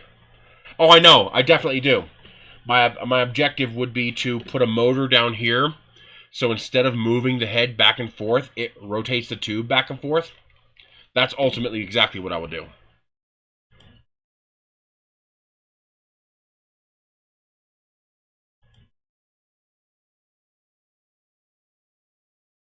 Alright, let's try it.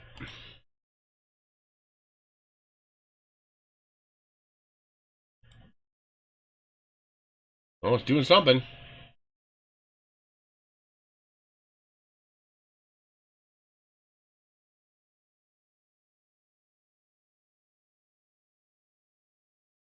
Just treat the tube as a plane. So the stepper motor would rotate the tube instead of moving it. And definitely I want to use non-glassine covered tubes. So a bare tube would work a lot better. Exactly.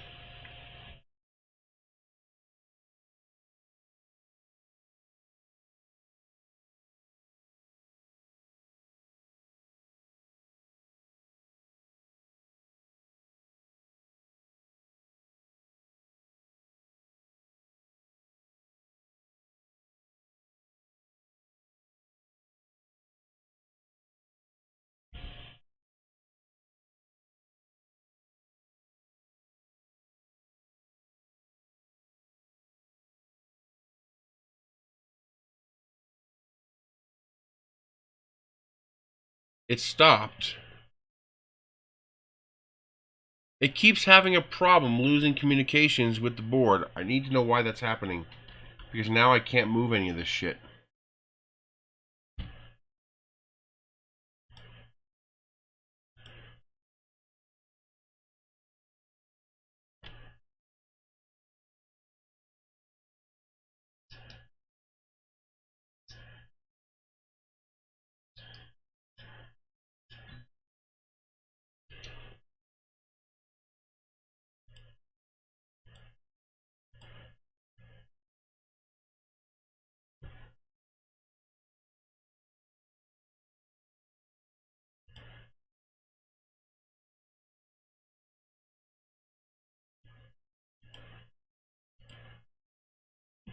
Yeah, something's wrong. It keeps losing communications. Maybe.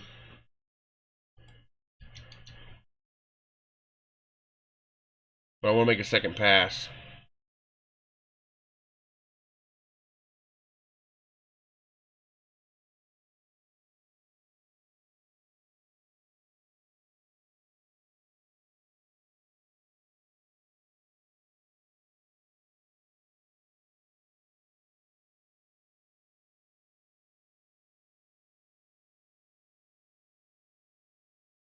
This has a ferrite core on it.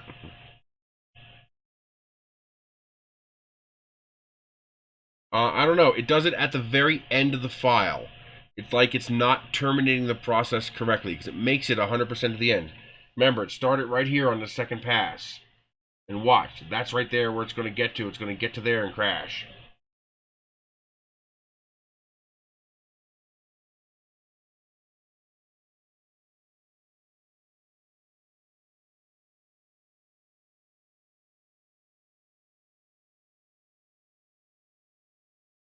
You watch. See? It made it 100% to the end. So I think it's not sending the correct termination command.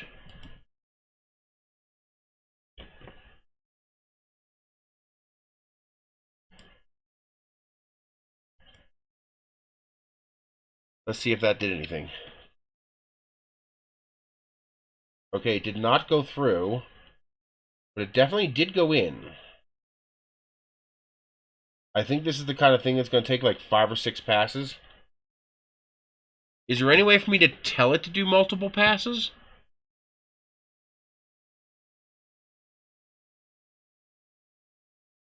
Well, yeah, it brings it up to commands when you go through the files. So open file, airfoil. Now, can I do multiple passes?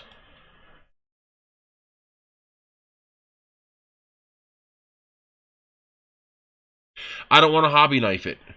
Although, for the end user, that would be okay. If I mark the tube and they cut out the rest, that would work. That's what I'm thinking, that basically the G-code end script is incorrect. How do I tell it to do it multiple times?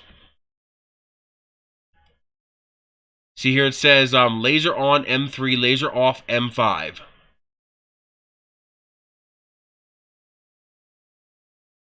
So I'm thinking it's not terminating correctly.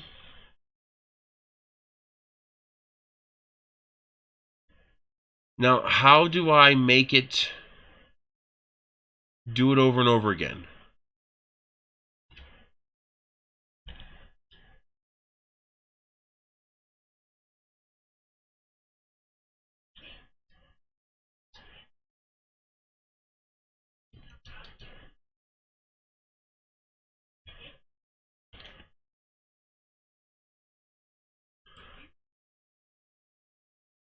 Okay, it's connected.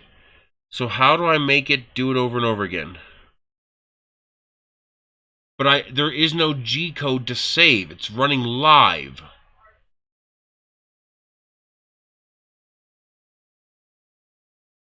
So it's not like I have a G code file that I can just, Control C the command over and over and over again.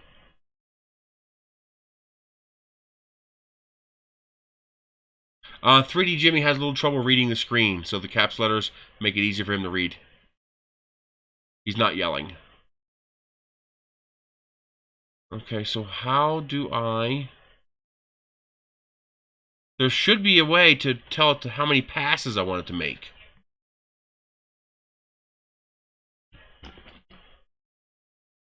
What's easel?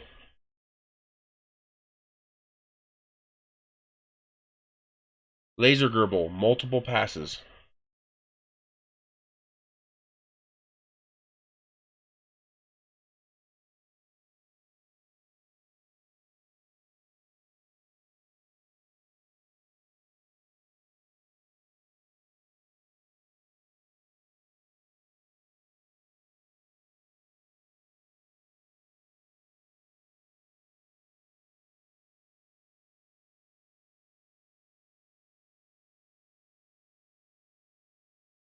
Yes, it does. Glow-in-the-dark filament is one of the most destructive filaments for a 3D printing nozzle there is. It is incredibly, incredibly abrasive. You absolutely need a hardened nozzle for it.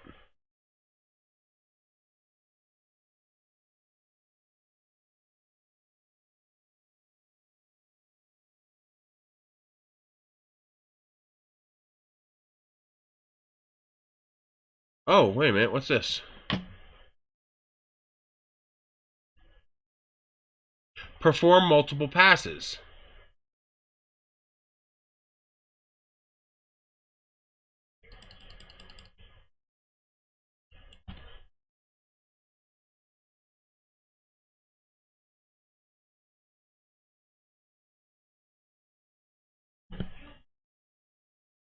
I don't want you to move that. I want you to put a number in here.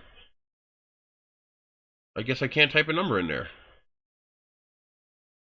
Okay, so 99.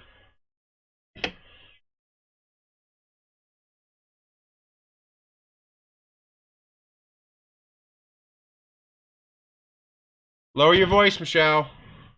Lower your voice. Homeworks.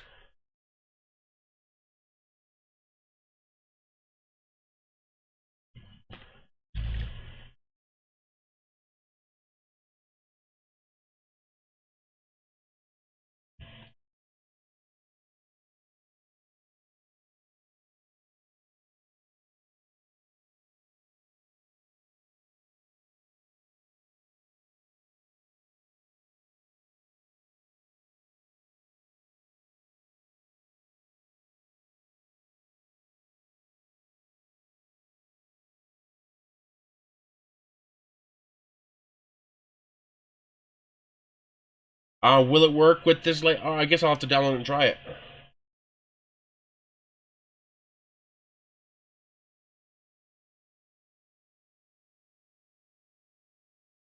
Since it's regular G code, I guess any software should work.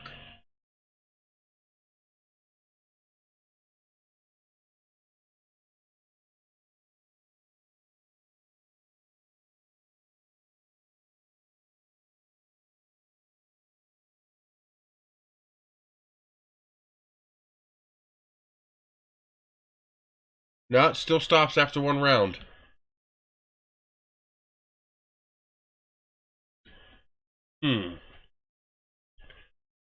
which means something is wrong with the G-code it's sending to the printer, to the great engraver.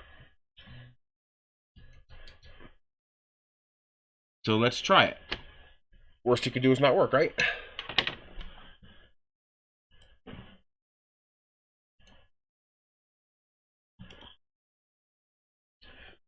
Alright, what's the name of that software?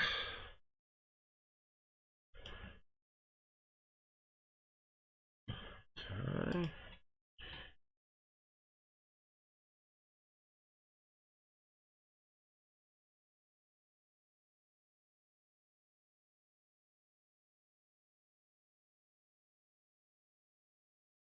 Alex Maker.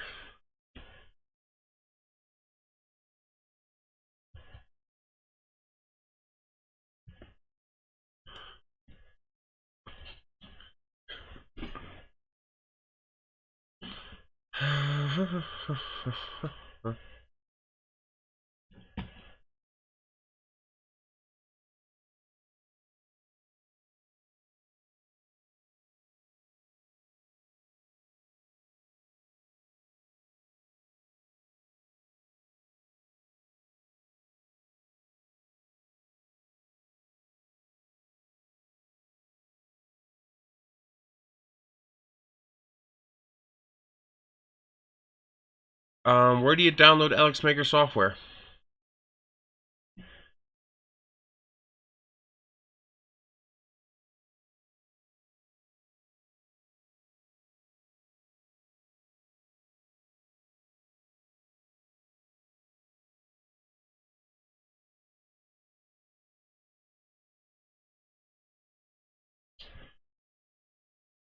Well, I don't want to use online software. I want to use downloaded software. I don't want to have to depend on the internet for it to work.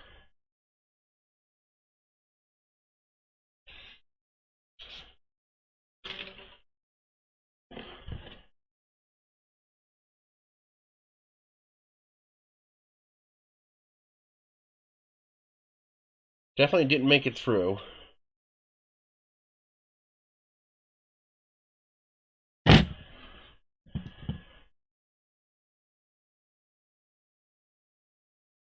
Yeah, it did start working. It is cutting into it. You can see it actually is starting to cut into the paper tube. There you go.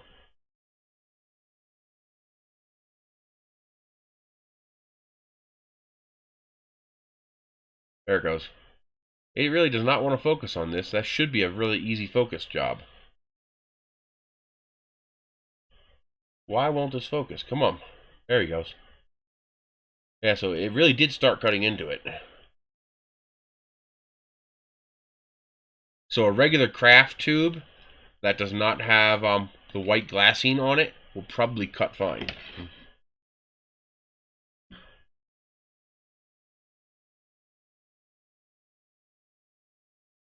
Actually, we can try PLA while we're sitting here.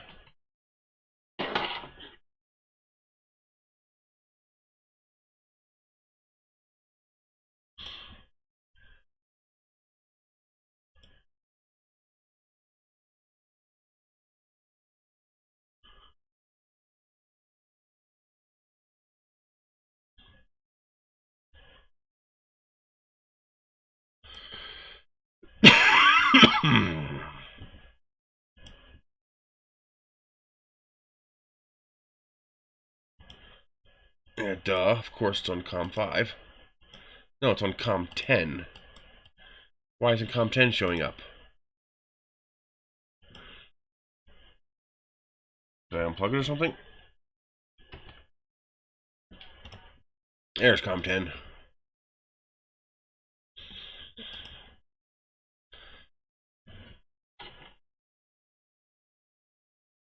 There we go. Let's see if it works on PLA. Where's the cat's at? We're good. Oh yeah, it's definitely melting it.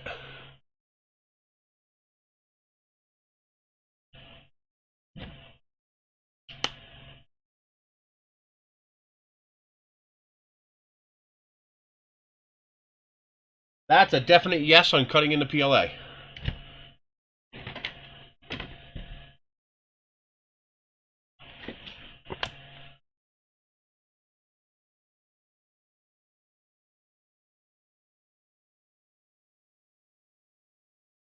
Oh yeah, it's cutting into it. So where do I get this Echo software?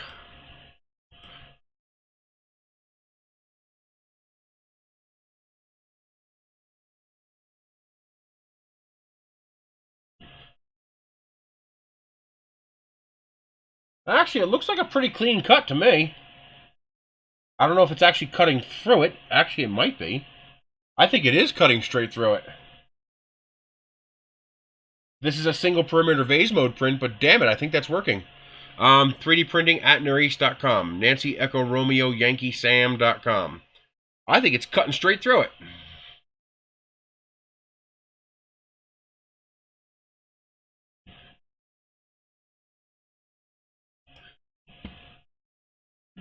Hey, Colin.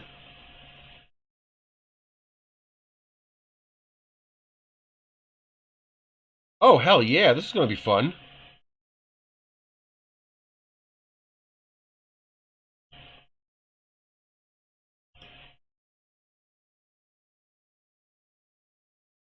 I don't need the second pass.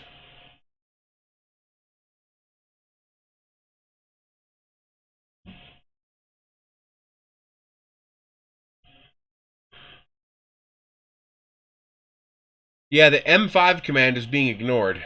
Unless there's a buffer. There might be a buffer.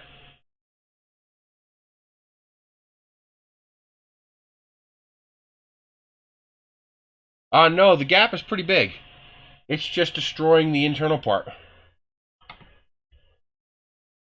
Yeah, that cut straight through it. And it did not cut the other side. I just gotta pick the piece out.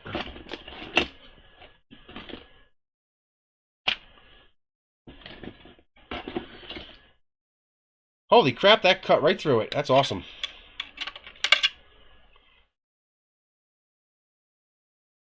That's where it began the second pass. If I were to let that continue, it'd be a lot cleaner. Yeah, that cut right through it. And it did not damage underneath either, so the focus worked. Oh, hell yeah, that's freaking awesome.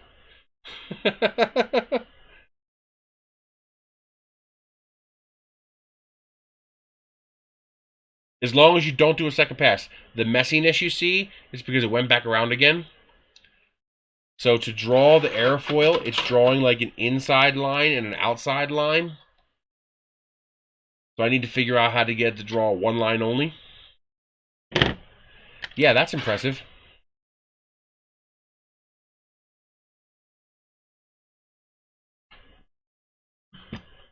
Yeah, you can see on the software here.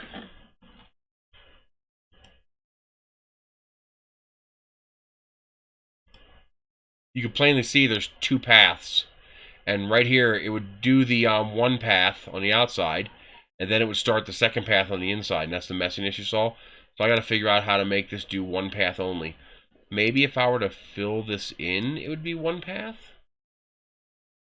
I'm not sure.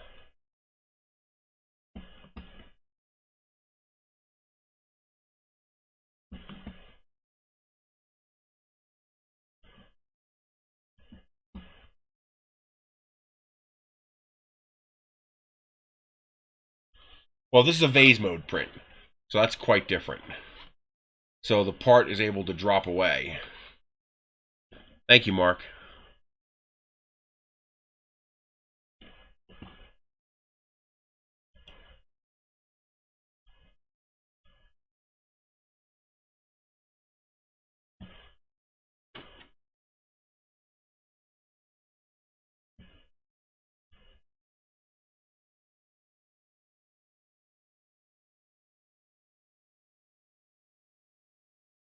It does not take me to the link.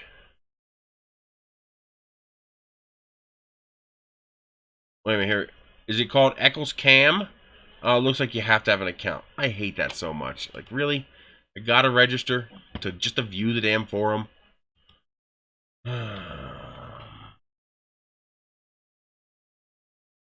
I hate superfluous registrations. Bullshit. It makes me want to fuck with your system just because I can.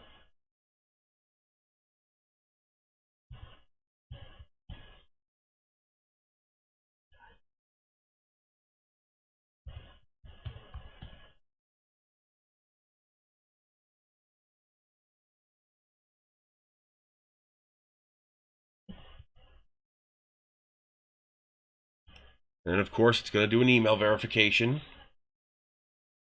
Oh, no, it didn't. That's unusual. So now I should be able to click on the link. No, I still can't click on the link. It just takes me to the forum base page. Yes, I did, WFO Rider. Thank you.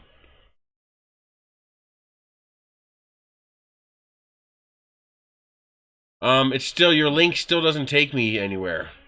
It just takes me to the forum page, but not to the specific page you're trying to send me to. Actually, it does. It takes me to the software center. Okay. So, where's the download link? Second post down.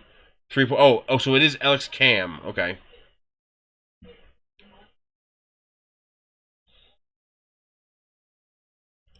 Do I need the VC Windows 64-bit, 32-bit?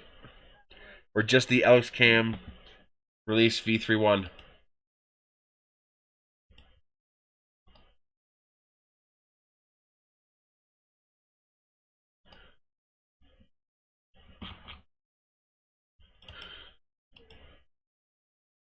Okay, LXCam.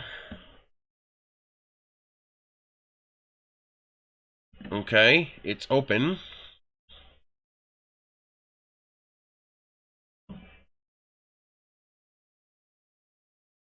Oh, that's probably their drivers. Whoa! Okay, whatever software they're using just pissed off my video drivers. Wow. Oh, it doesn't show it there. My video drivers did not like that software.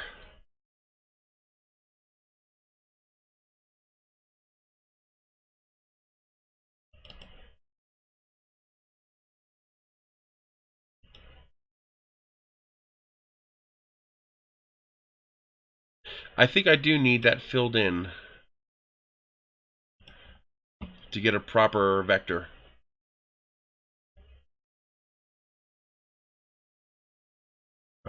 Let's see. Yeah, my video drivers just went fucky because of that. I have a true color screen on this laptop, and the drivers are a bit hacked to make it work. No, I think if I make it solid, then it'll just draw the perimeter.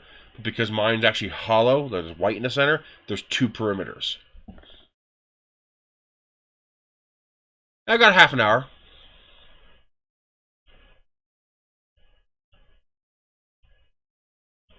Paint bucket. Fill it in.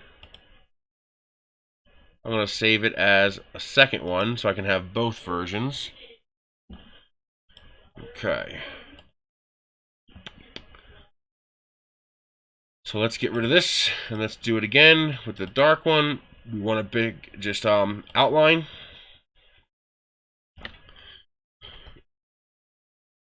Okay. Generate. Okay, that does look like it's creating just an outline. Okay. We do want port 10.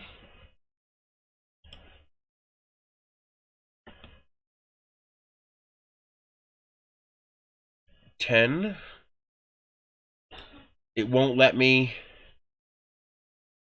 configure.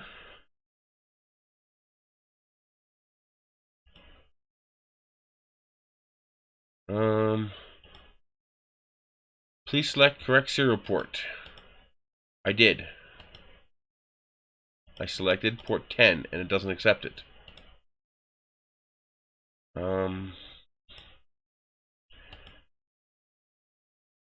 It looks like this does not work with this machine. I'm in the software right now.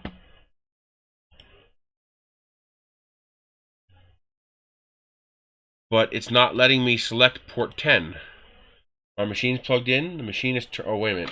Maybe this needs to be rebooted. Nope.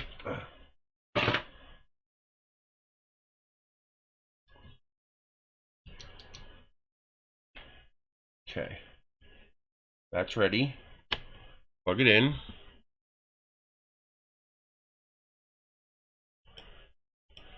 See, it's not letting me pick COM 10.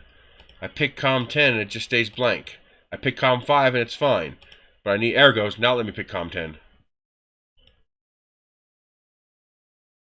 Oh, here we go. Okay.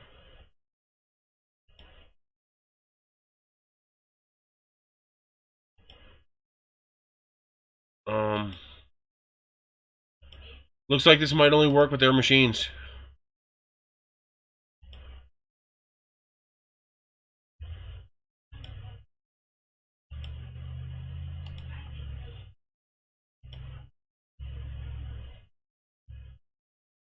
See, it says port COM 10 doesn't exist, and clearly it does exist.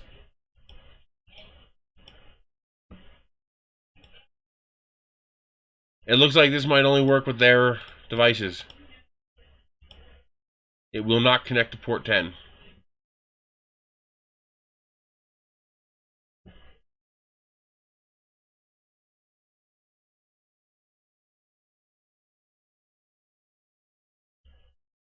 And I don't see anything else I can change to fix that.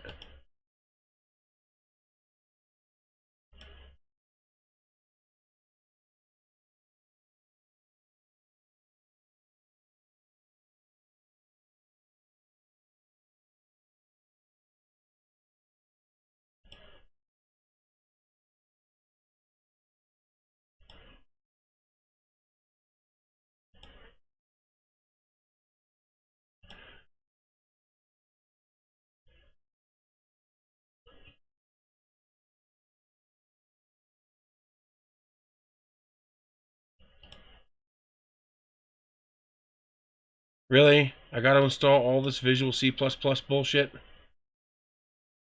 And this is all fucked up.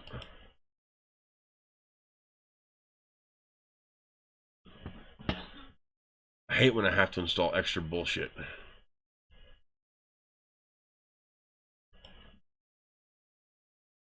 I can't try a different port. It defaults to that port.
I wonder if this has the correct settings I need.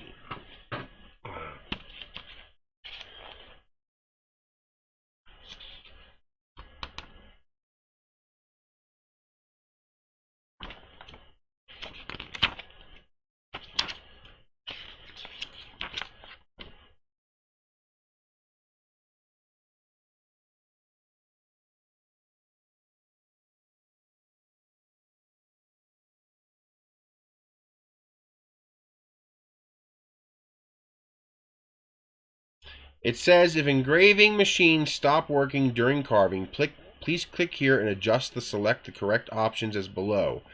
It's fucking microscopic. I can't read that.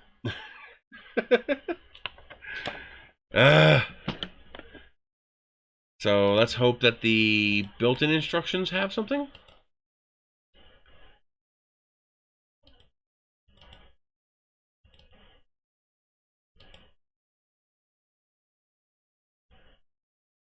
What are you doing? Why are you trying to open... Why are you trying to... Is that a PDF? Oh, it's an X. Your fucking instructions are an XLS file? Really?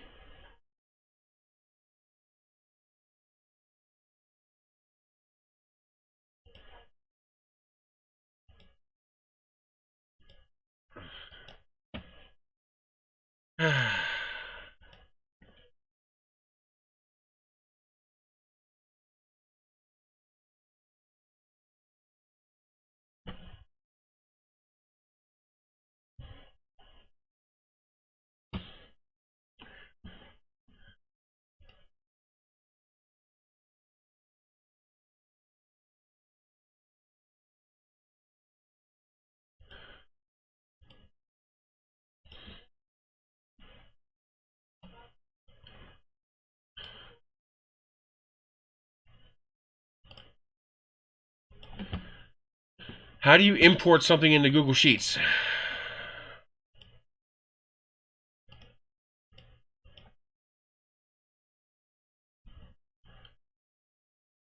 Oh, you son of a bitch.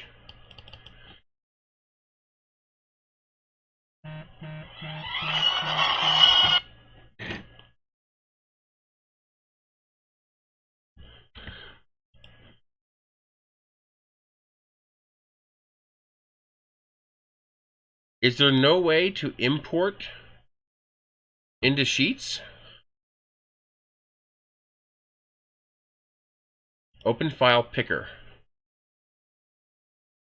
Upload. Here we go.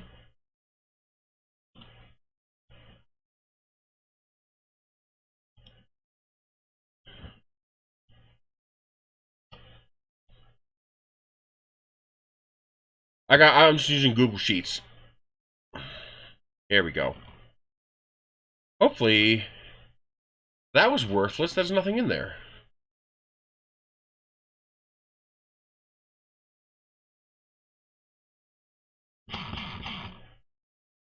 That was a worthless file. That is not a manual. Oh, here's the manual. DocX. There we go.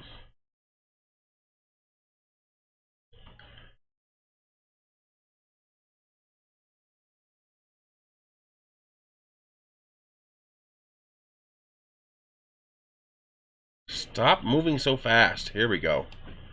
Let's put this over here and blow this damn thing up. There it is. Oh, Jesus Christ. Would you scroll?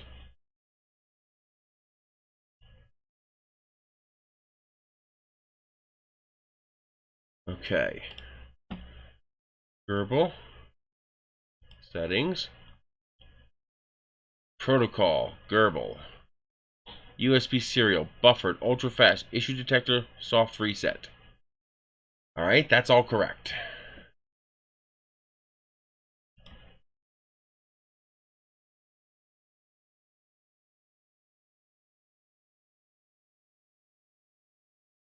Yeah, I do need to use dithering for pictures. Okay.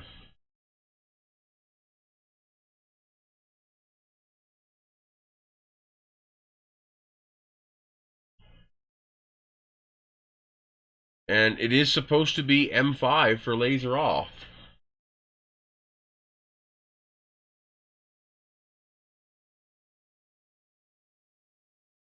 So I don't know why that doesn't work.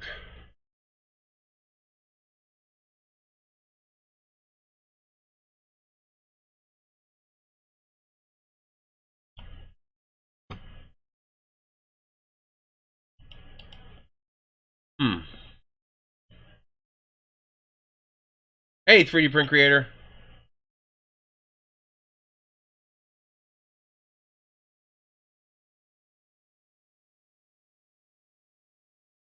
I have to do that every time. That's the problem. I don't want to keep having to hit reset, power cycle, unplug and replug the USB, disconnect and reconnect Gerbil every single time. Gerbil is doing something. It's sending a command to this that's freaking the machine out and it's crashing it.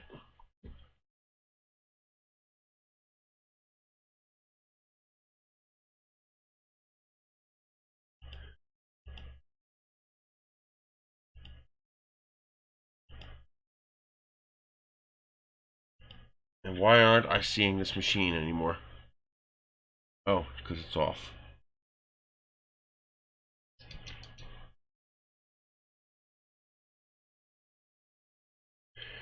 It's not going out of bound. It's hitting the end of the file, the end of the G-code.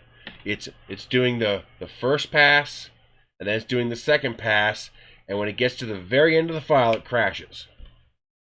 It's nowhere near the boundary.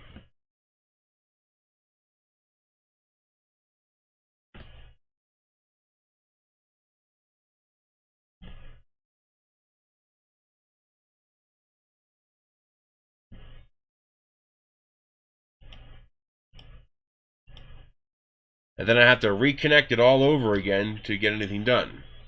It's really annoying. I wonder if this tube will cut better. It's not as shiny.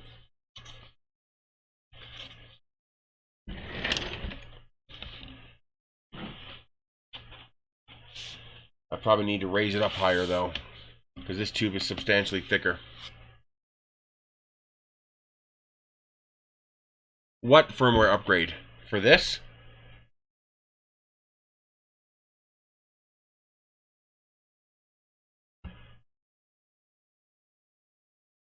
Okay, hang on. Where do we get a firmware upgrade? Firmware.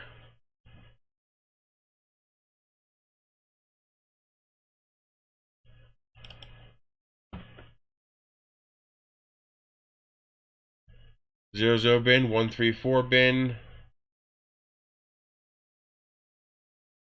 Make sure laser gerbil is not running.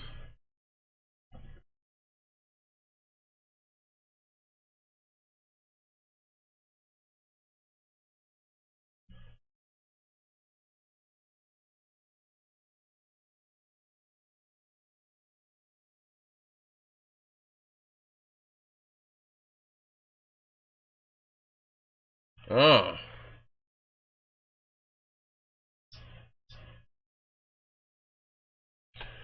There's a drive. Ah, creates a flash drive. Okay.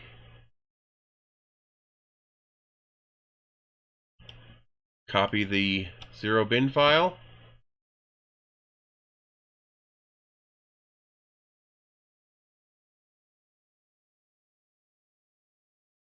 Press the reset button.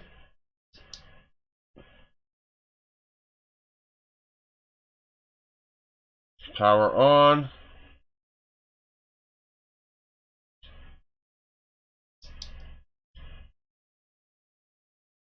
Wow.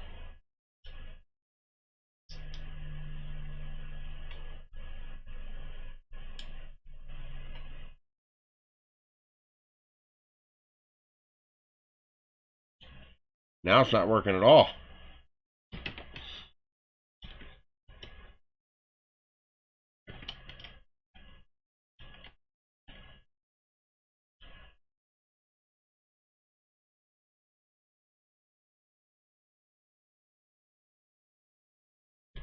Well, I think they just burned my machine.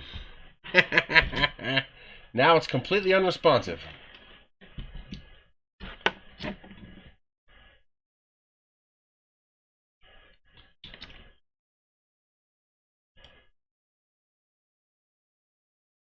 I did. I got the 2 bin files. I did all that.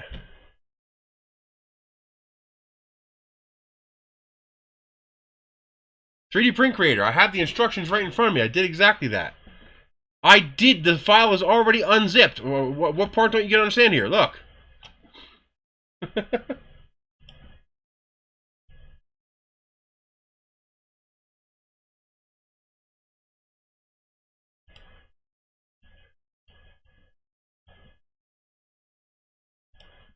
See? File's unzipped. Here's the instructions. Here's the 000 bin file and the 134 bin file. I pressed and held the power button and then hit the reset button. A flash drive showed up. I copied the 00 bin file over to it and I pressed the reset button. Just like the instructions said.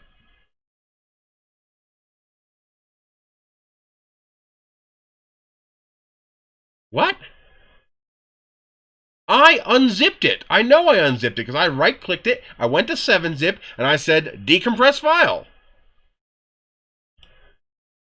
I'm not accessing it through that stupid Windows thing. See? It's a folder. Not a zip file. See? LaserMaster folder. Firmware folder. See? Right here. Bin files.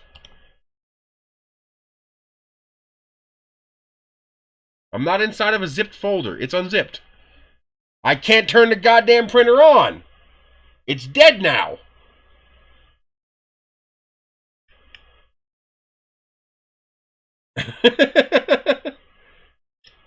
The flash drive contents had a ready.txt file in it. I copied the olf_000.bin, and then I hit the reset button as instructed. And now the printer won't turn on at all.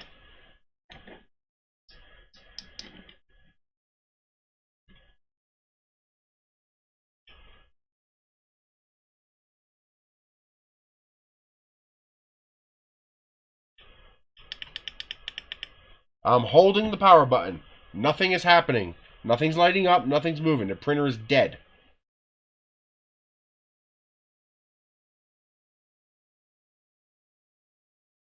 I can't do that. The printer won't turn on.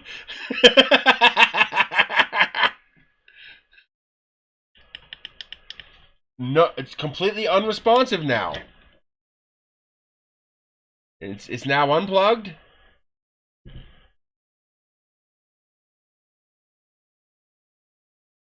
I have everything unplugged. Everything is unplugged now. Power in. Nothing happens when I press power.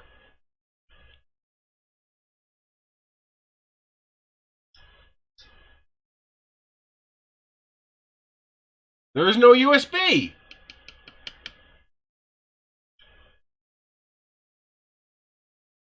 There is no power it. Look. See?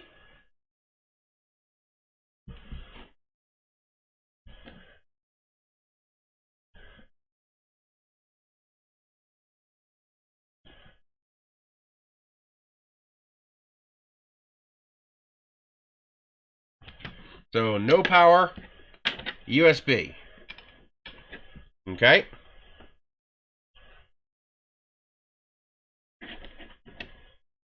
Then plug power.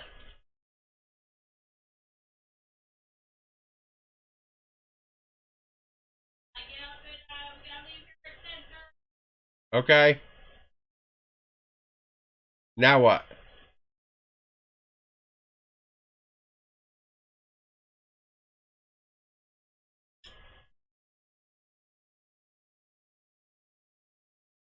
Nothing. No, I get nothing.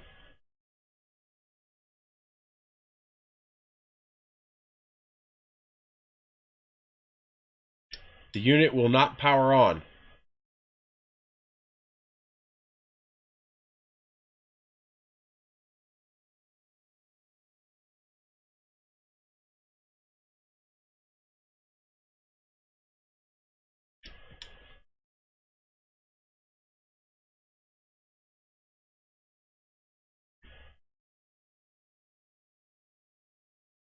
This is not a troubleshooting issue. This is the firmware just murdered this thing issue. You try a different USB port. Let me recycle everything. USB. Power.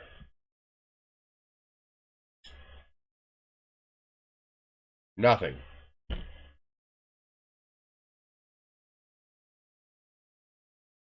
Seems like it's brick to me, like it burned something out, because it won't turn on now. It won't do anything at all. No light, no flicker, no movement. I can't upload firmware if it won't turn on. It has to turn on for me to do anything.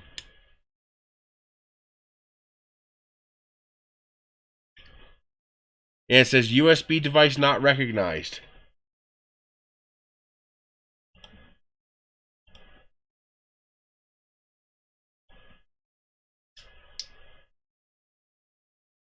Interesting, when I try to hold both buttons down, it's doing something. If I press power, nothing happens. But if I press power and reset, Did you hold power while plugging it in? No, nobody told me to do that. That did something.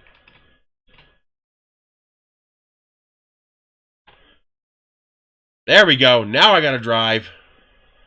Okay, so hold power while plugging in. Now, I'm not touching a fucking thing. I already did the 000 file. Do I need to do the 134 file now, or do I do the 000 file again?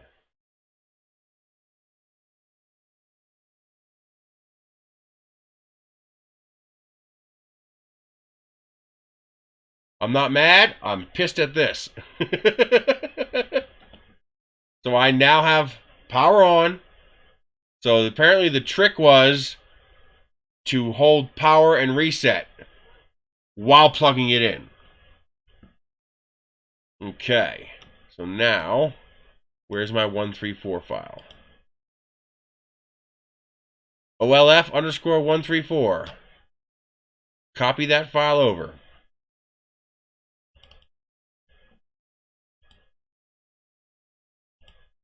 Where's my instructions? Make sure I do this right.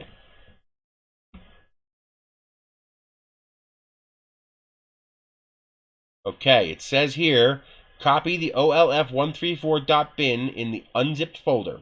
Wait a few seconds, then press the reset button. Does anybody object to those instructions? Does that sound right to everybody?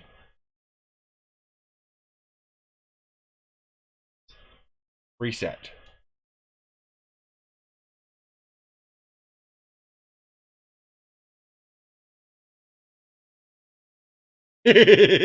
Swipe left. Okay, the drive is now gone. And now it turns on normally. Thank God. I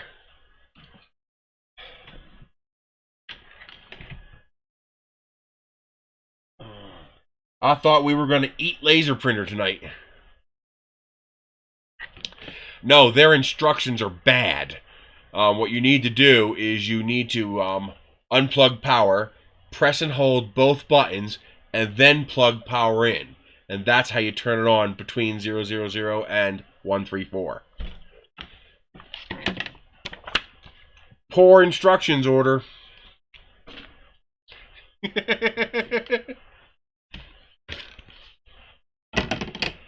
Woo. I want to eat somebody. Alrighty. Now let's go to Laser Gerbil again.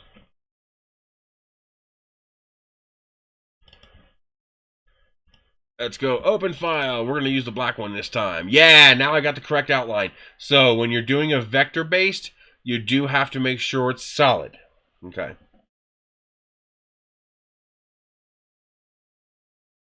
No, it seems to be okay now.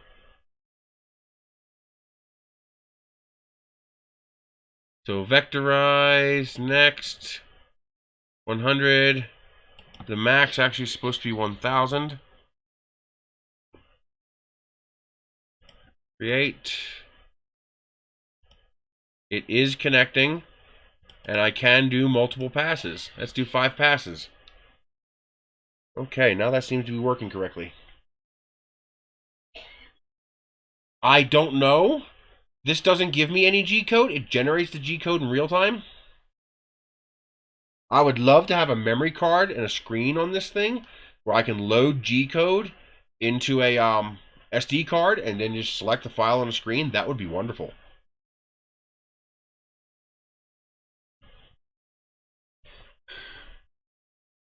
Okay.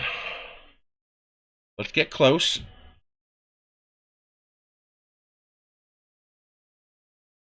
Okay, that's pretty close. Burn it.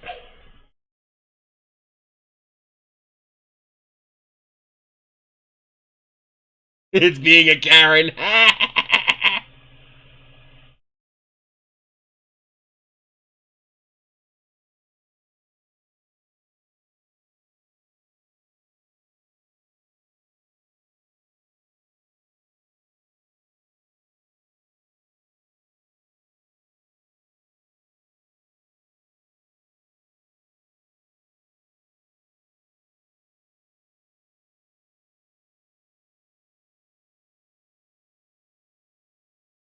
Wow, I see actual flames. And that beam is so powerful, it looks white. So this is much higher power than it was before at 255. Wow, like I actually see flames coming off of that. That's incredible. I think we were running this at 1/3 power. I don't know. Can you see the flame?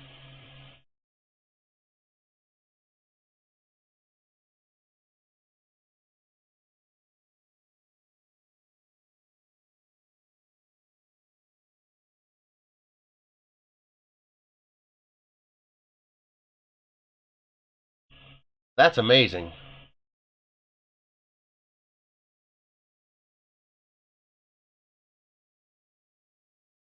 I'm going to have to get my borescope out so I can look inside this while it's going. No, it still crashed. It still crashed. And it did not go through. I think it definitely went deeper, though. But it still crashes at the end of the G code.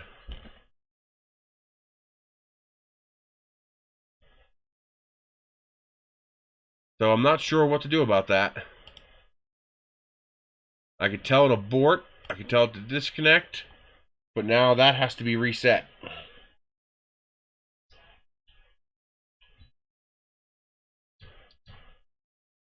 And then I can reconnect to it.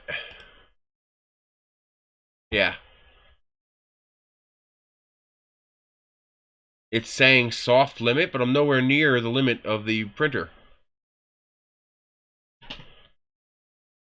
Like, it's not even close.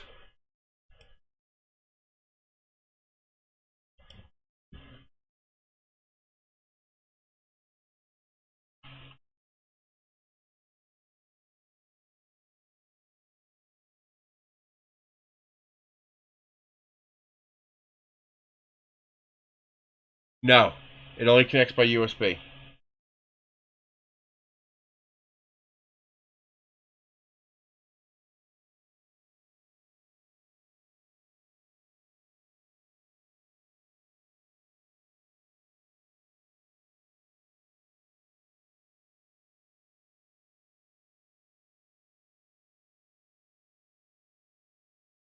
That is really cranking out a lot of power.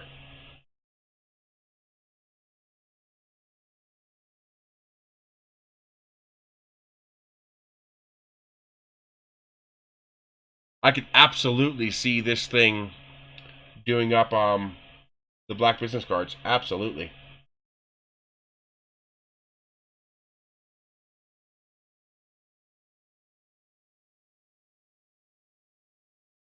Like, there's actually a flame right where the laser's touching.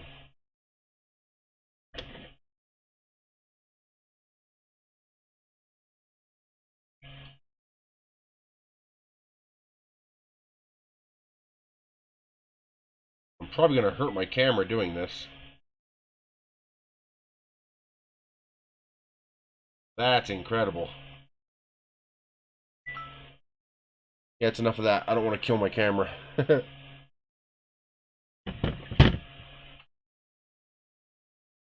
And it crashes again.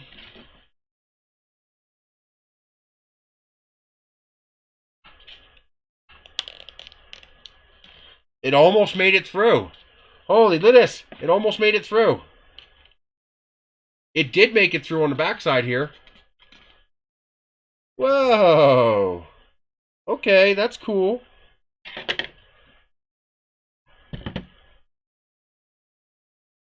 Yeah, it was starting to pop through.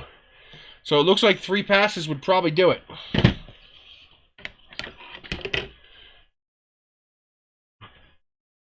Alright, file. Okay. It would appear that... Okay, it says here, Laser Gerbil detected some problem with your board. Cause, stop responding. It would appear that Gerbil has problems executing this job. Cause of the situation can be multiple. Please read the fact. Permission on how to resolve this issue. That's awesome.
No.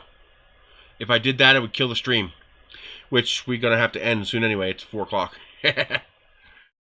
This is going to be fun, though. I mean, the fact that... And this is not a normal body tube. This is a thick body tube. This is what we call a heavy wall body tube. And it damn near cut through it. I wonder, will it have better luck now with the higher power on the white? Maybe even if I just do something as simple as scuff up to get rid of the shiny glassine coating.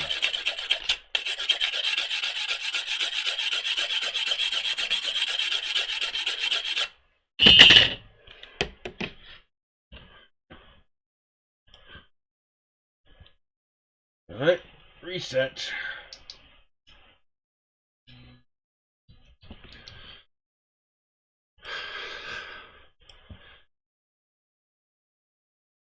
Why does it always go back to 5 when 5 is never going to work? And every now and then I gotta reset the USB to get 10 to come back. There we go.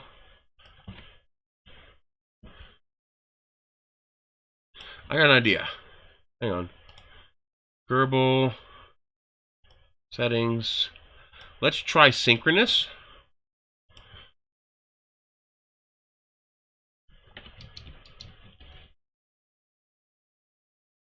Oh, it's burning. Oh, it's working. I don't have to paint it black.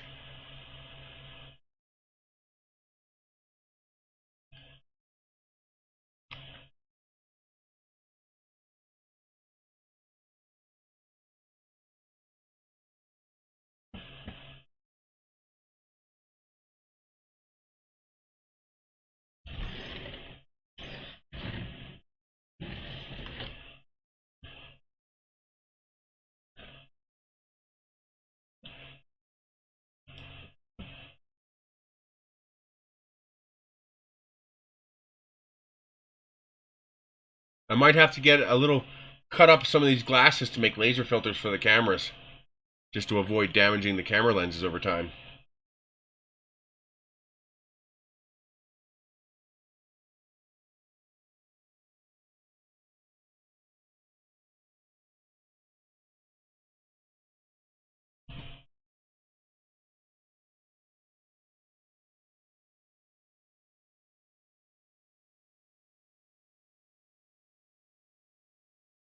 See, it's not losing connection while it's printing. It's the end command. When it gets to the end, that's when it fails.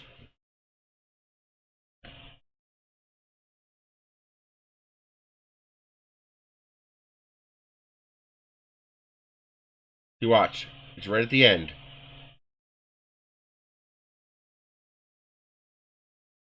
Oh, wait a minute. I think it successfully ended that time.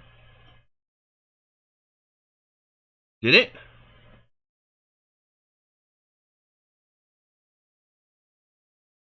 Not through yet.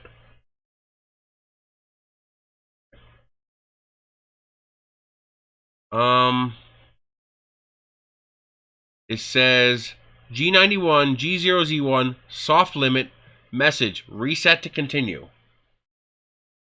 Why do I have to reset to continue?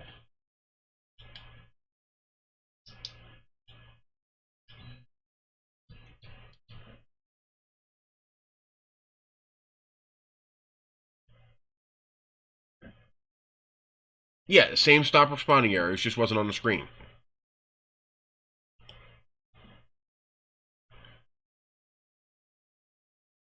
Chloric gases? What's that mean?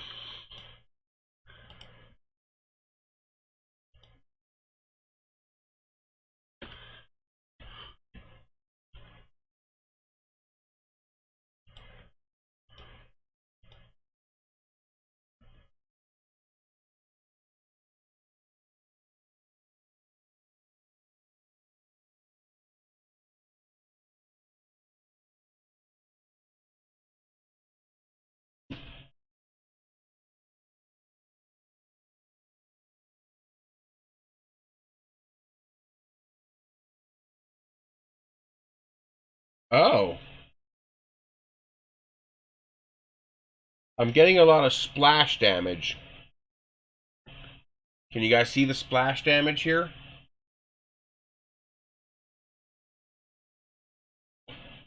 On the second path, I'm getting splash damage from the laser.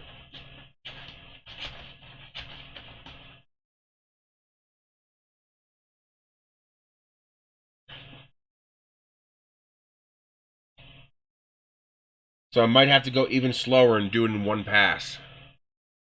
Because that splash damage is ugly. I'm curious now.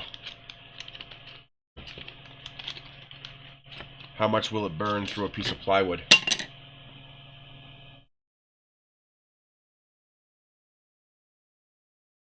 Yeah, there's a... That actually is flame damage. That's the flame doing that damage.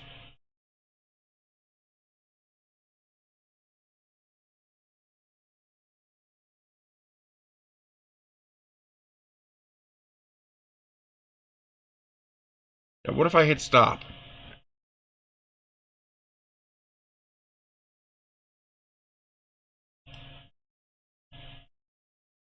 I just gave it a stop command. It went to the end anyway. Okay.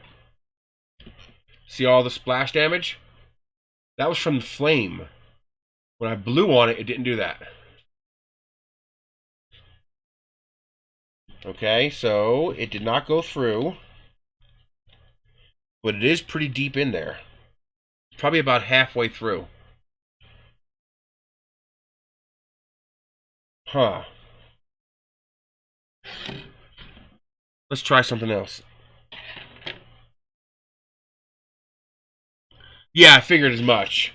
The flames are what's doing that. Because when I was blowing on it to keep the flames from forming, it stopped doing it.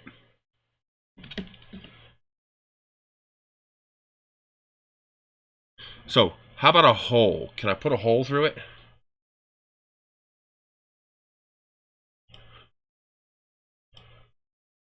Okay, it's ready. Let's go to Photoshop.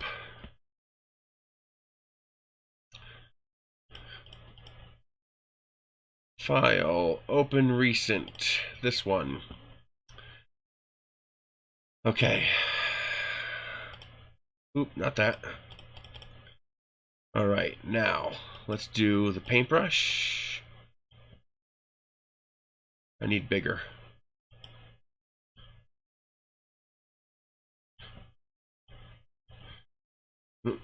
Let's see. There's a circle. Save as. Let's put number 3. Okay. Laser Gerbil, file, open file. We're going to use our circle. We're going to do a vector. 1000, but we're going to lower it down to 25 for millimeters per minute. And we're going to try that without scraping the tube. Flame on! Let's see where our print area is. It's right about there.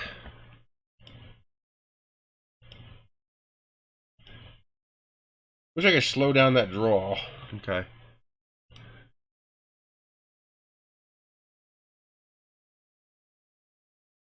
That's still going too fast.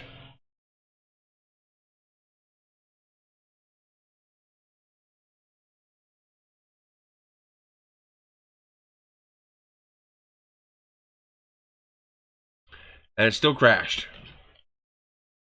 Okay. How close is it to going through? It's not. Okay.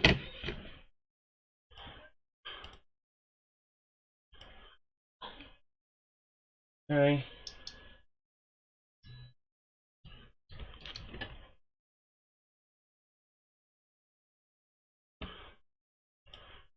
Let's try it again.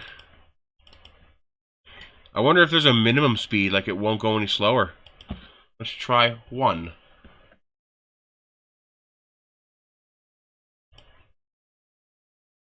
$34 minutes? Wow. Let's see what that does.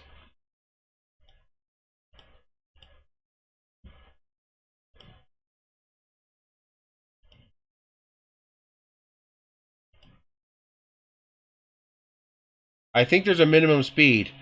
This burn should take 34 minutes, but it's still going too fast. So I think there's a minimum speed that it'll run at.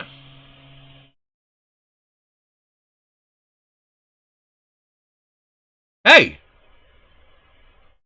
It properly shut down that time. What the hell?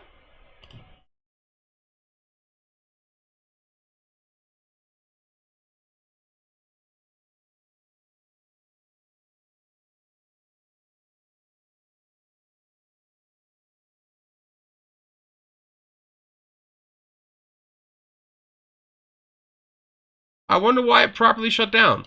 Let's see if 3 passes works.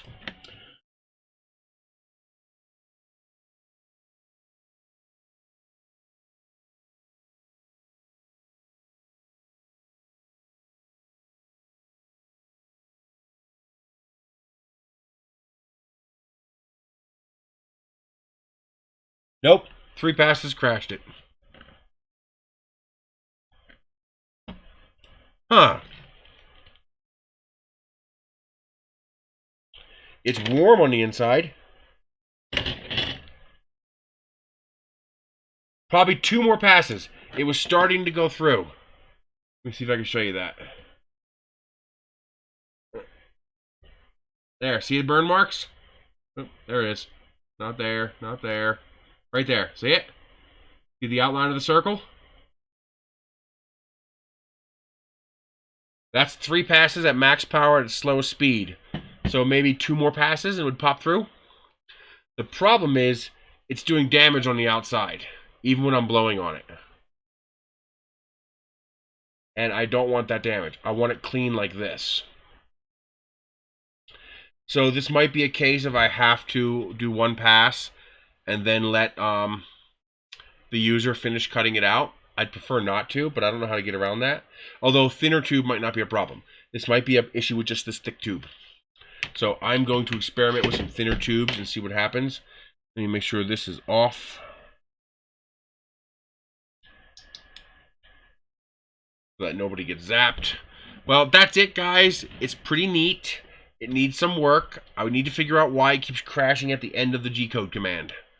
Because that's really, really annoying, especially when I have to keep doing it over and over again to make a burn. But it's definitely interesting, and as we can see, no problem cutting PLA. It cut right through it in 1 pass. So I will see you all later. I want to give a shout out to my 2 new patrons. To Warren and William, thank you very much for joining my Patreon. I appreciate that so much. Let's get back here. Without you guys, I couldn't do this. So thank you very much. Thank you very much for using my links down below. I appreciate that. Most of those links earn me an income, which I definitely appreciate. It allows me to keep doing this. Because of specific instructions for my Amazon link, the specific legal wording I'm to use is, as an Amazon associate, I earn from qualifying purchases. So thank you. And that's it. I will see you guys next week, where we will hopefully work on the WeDo 152S, I think it is. And we will go from there. We got my chat. Here it is. And did any problems with the stream? Did the audio or video hold up good? So no issues with the OBS?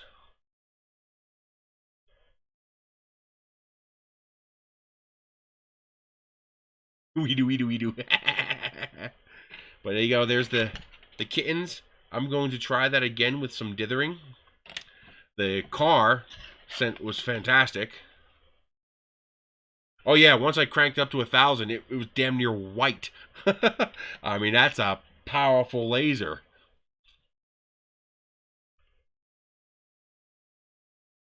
Alrighty. That buzz might have actually been this.